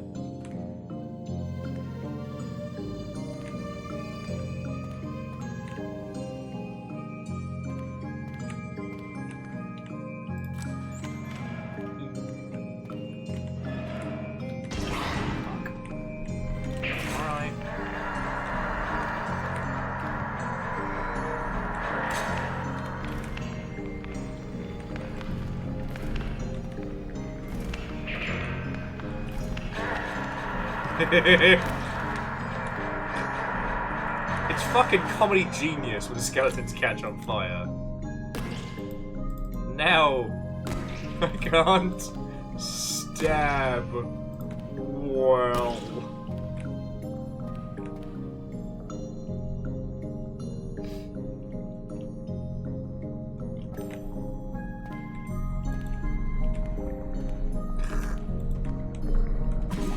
Honestly, Phyllis, you've actually got time to go to the gym, do another set, and then come back with how long it takes me to stab.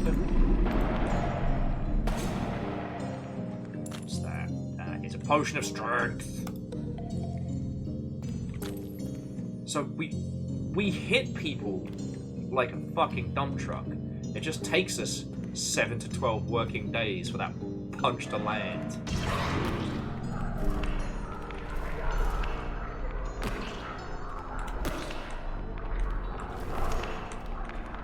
These guys are ranged as well. Is this the end for Zombie Shakespeare?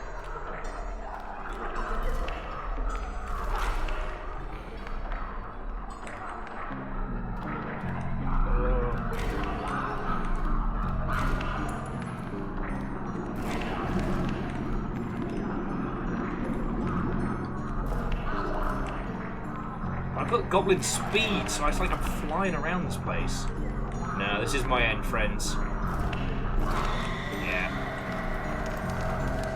Wake up! Okay. So... Get to boat saying, what do I think about the Doom and Fable trailers? I love the Doom trailer. My current working theory, which I came up with drunk last night, is that Doom Medieval is not the story of Doom Guy, right? Or the Doom Marine, or whatever you want to call him.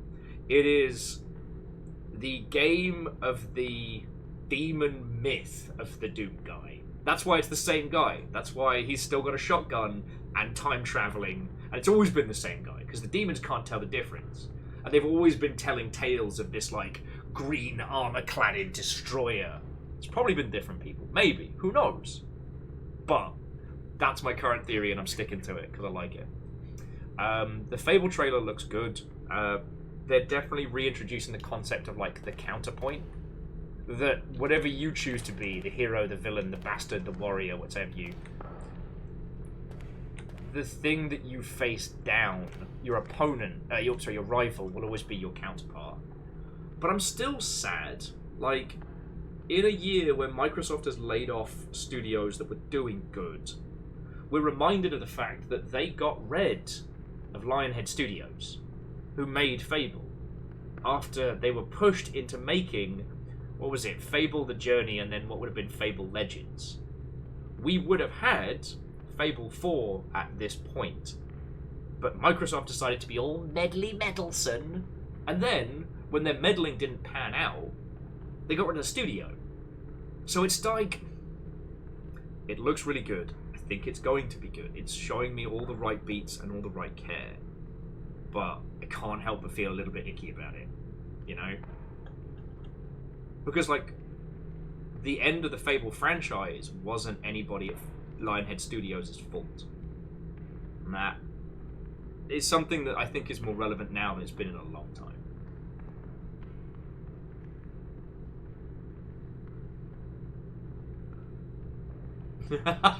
Oh, Fred, actually I like that. It's like Bunkers and Badasses in Borderlands, but Doom Guy. You're gonna give me a cool sword. You're gonna give me such a cool sword.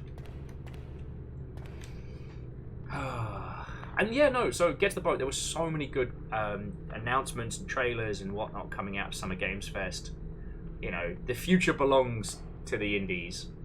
And honestly, like, it was so funny that the big focus for the Ubisoft show was, what was it?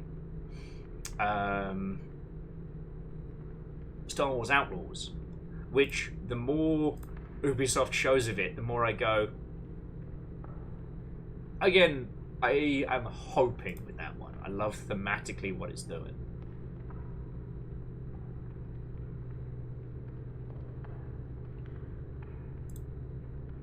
I just wonder if we'll get it, you know what I mean?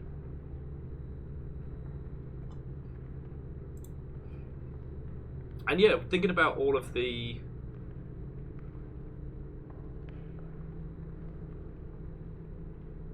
interesting things we got shown. Thinking about how, like, Wholesome Direct, Day of the Devs, the PC Gaming Show, like, they were contenders. Summer Games Fest itself was pretty intense. A lot more femme-presenting folk on stage, gotta love that. But...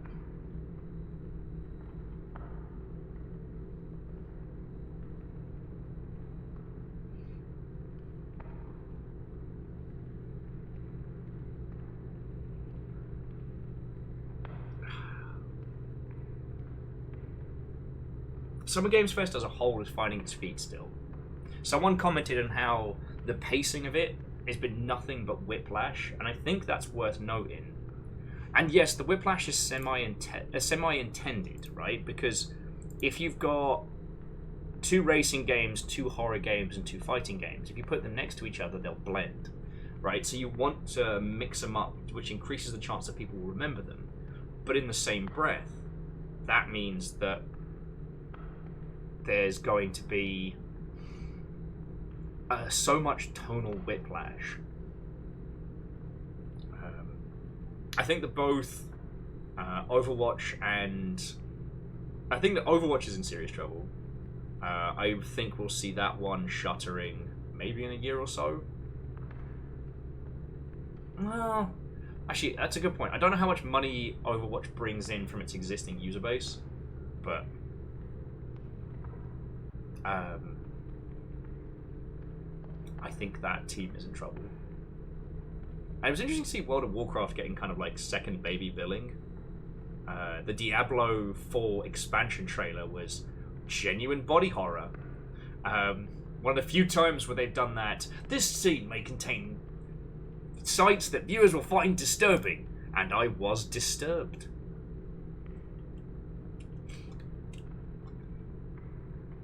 Gee, way to... Sorry, I was just wondering if we can bring up our book here.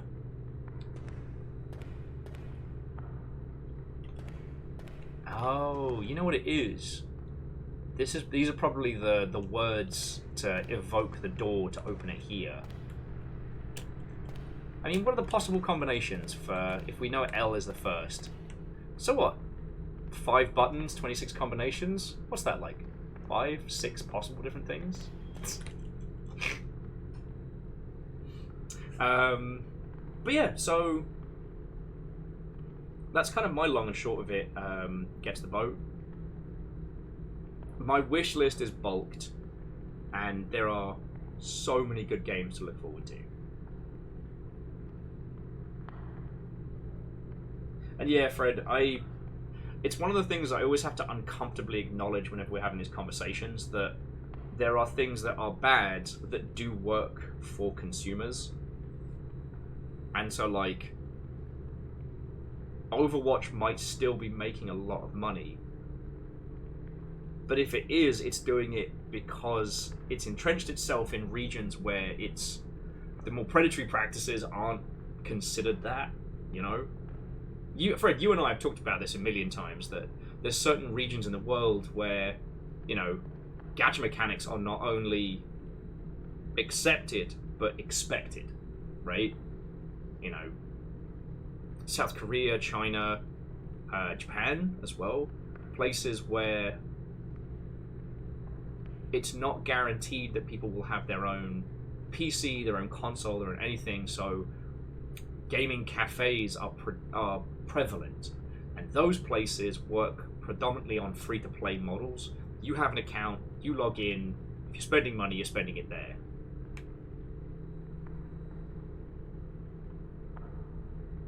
Yeah, and Fred, what was really interesting... Fred was saying that like battle passes as standard are now expected in North America. They are. And the obfuscation of cost has something that has been proliferated since mobile. Since the mobile business model... current mobile business model raised to prominence, but like finding out that the legendary skins for Overwatch cost $50 a pop.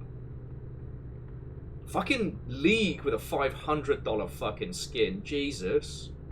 Like, because of the levels of removal and the fact that Fred, like the FOMO tactics, the thing in the battle pass that shows you the value of the coins you're getting, or if you only spent the battle pass money, and that then equates to X, Y, or Z, it muddles the value in somebody's mind, because it's like, oh well, this thing is $20.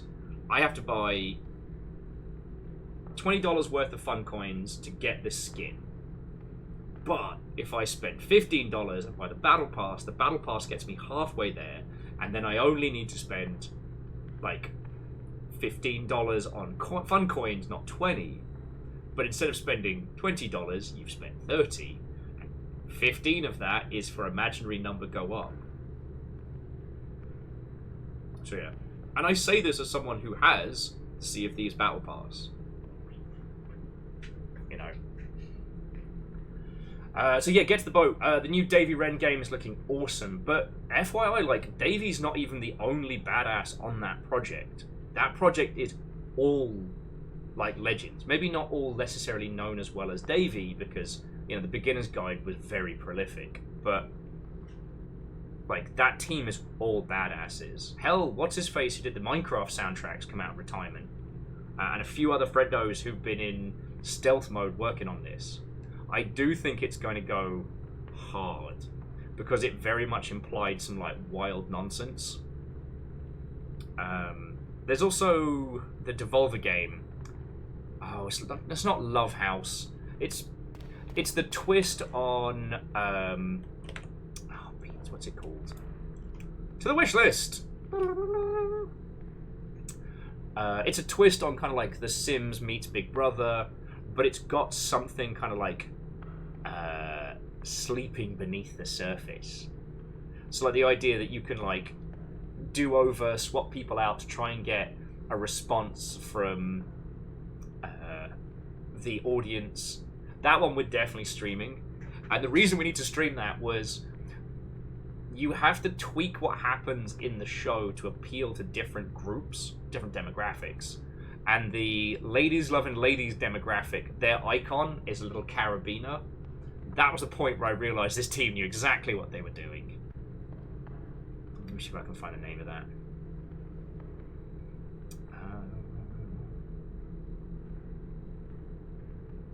It's a problem with having a massive wish list.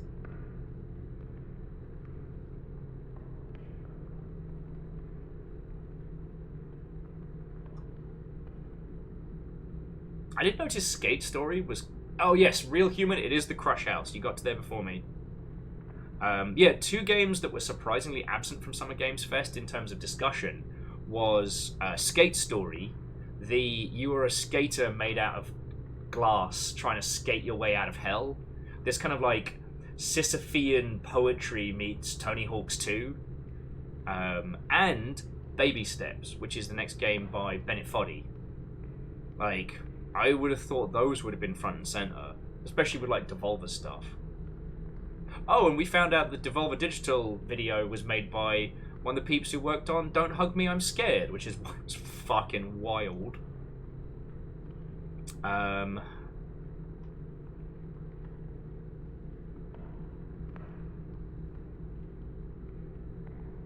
Yeah, you know what? If I just go through my wish list and try and tell you what I found, we're going to be here for 20 hours.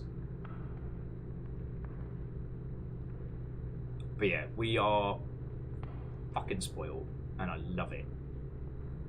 It was interesting that Keighley finally acknowledged all of the layoffs, but then tried to make it seem like it was a good thing. And I was like, fuck off, mate. Just because no one's paying you to be nice about them this year. Because during the Game Awards, Epic specifically, and who was the other one? It was Epic and Sony, I believe, were some of the big tier sponsors for the Game Awards. So Keighley didn't say boo to a fucking ghost about the layoffs. This one was predominantly, I want to say, Nvidia and Samsung. So he's like, boy, sure is bad everyone's getting laid off because I don't have to be nice to any sponsors. Fucking Keighley. Oh, and I'm sure you all saw, this is more for Get to the Boat, because I know I've spoken about this with you, Fred, and everybody, but the trailer's coming in at 250 grand a pop to start for a minute's worth of video in Summer Games Fest. So, yeah. I'm still scrolling on my my wish list, and we haven't even hit to some of the closer stuff. You know what, I'm just gonna... Oh yeah, no, Get to the Boat. So yeah, the price is leaked for how much people have to spend to get their videos in the official Summer Games Fest showcase. Now, obviously, there'll be some omissions, but only if your studio is already big and important enough. Yeah. Success begets success, my friends. So, like, I don't think any of the huge AAAs had to pay quite the same price. Some of them might have been a quid pro quo situation.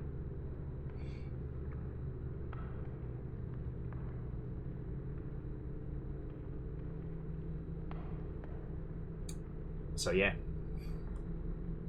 And get the boat if you want to, like, if you forgive me for tooting my own horn for a second, but, like, if you want to check out, like, all of our coverage made it over to YouTube and we didn't get, like, smacked with any, like, fucking cease and desist or anything like that, which is real cool. There's a lot of games we covered. Like, a lot of games.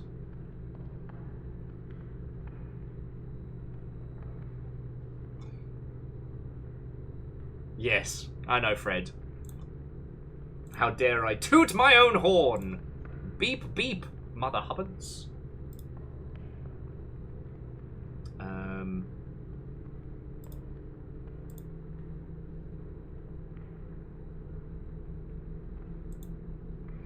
Oh yeah, and I think that's the long and short of it. I've had... there's been a lot of things going on outside of streams. But I'm getting through it. I'm getting through it.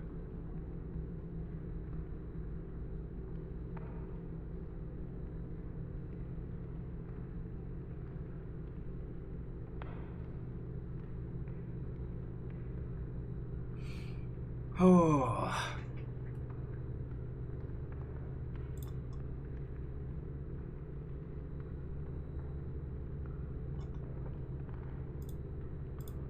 Yeah, that's really kind of been the long and short of it. We've been in this, like, post-recovery week. Like, everybody finished up Summer Games Fest, recovered, and kind of got their shit back together, you know?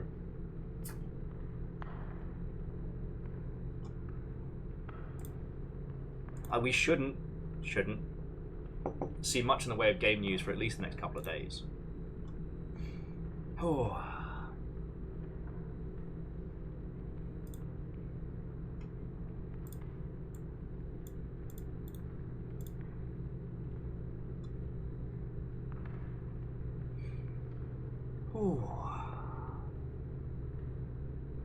You know what? I think this is a good place to bring our little adventures to a close, friends. I don't want to start another session because I'm starting to get the claw from playing this. I sincerely fucking hope that I have made a very, very good case for playing this. Because, like, okay, today's game, it's like $15. But it is a straight-out indie banger. And I think, hopefully, if this is able to continue in early access, it's only going to get better. And, you know, you're helping someone direct. I don't know if this game is the start of something, or who knows. But I want to know more. I want to know more. I want to get more powerful. I want to do it.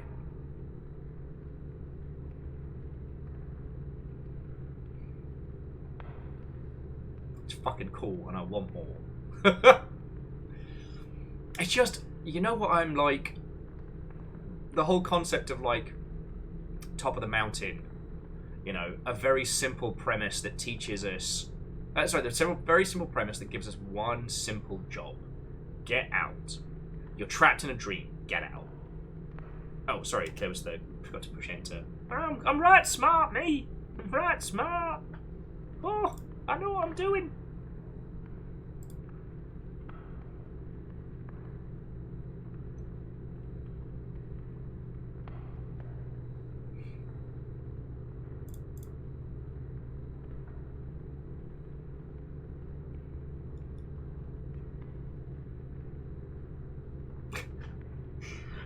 Sorry.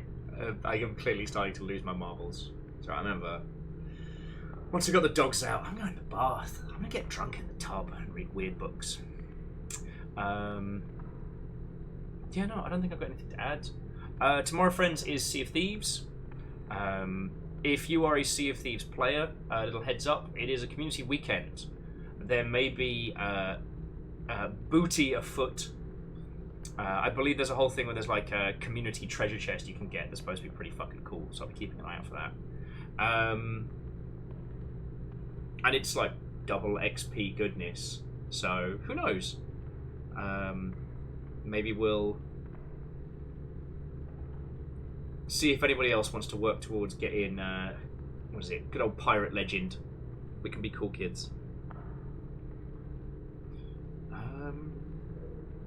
Yeah, no, this is peak. I am exhausted, but I also don't want to stop streaming and hanging out with you all. I don't know if you've noticed that this is kind of my vibe at the end of most streams. Kind of like big, the party's finished, but I don't want to go home. Oh.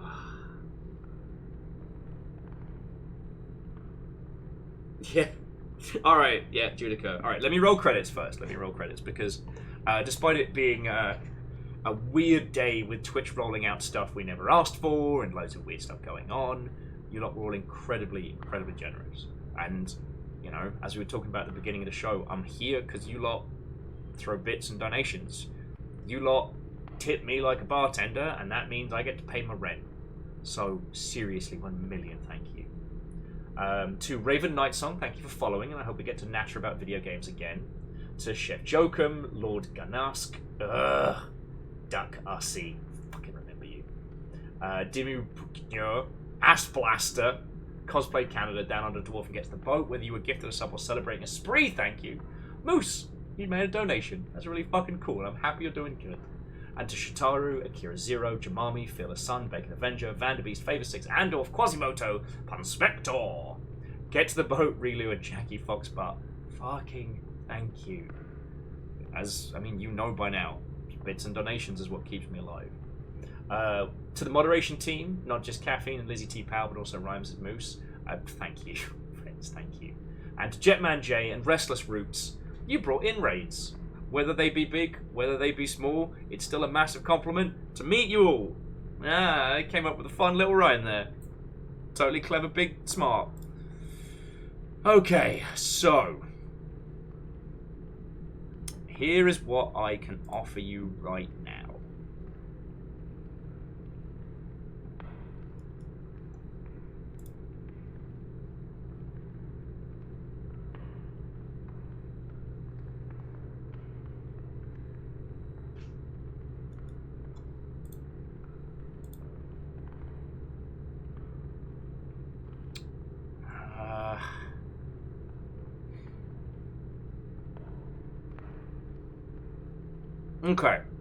Okay, here's my tasting menu for you.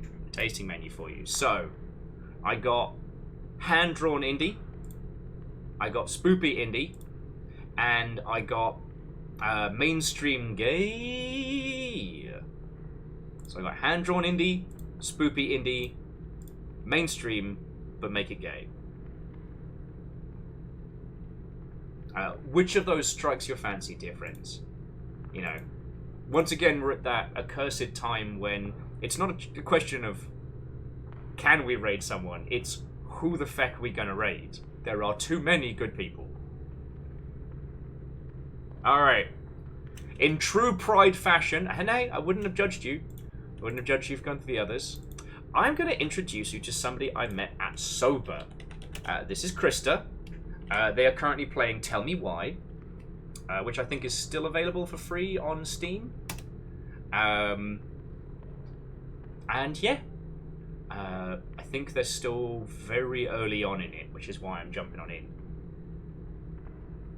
So yeah, they were a lovely individual. I got to meet them sober, and you know, it's nice to keep it in the sober family. So let's go say hi, howdy. Yeah, don't have anything else going down. Just fucking yo. God, I want to play Alan Wake 2. I gotta work out how to do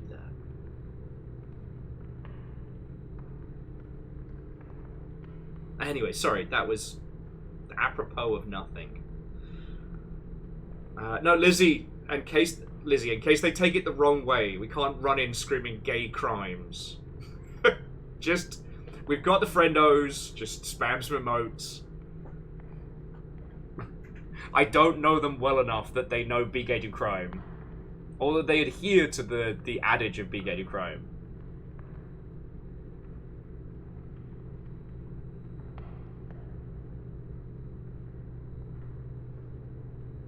Like, if it was one of the Sea of Thieves crew, I think it'd be fine.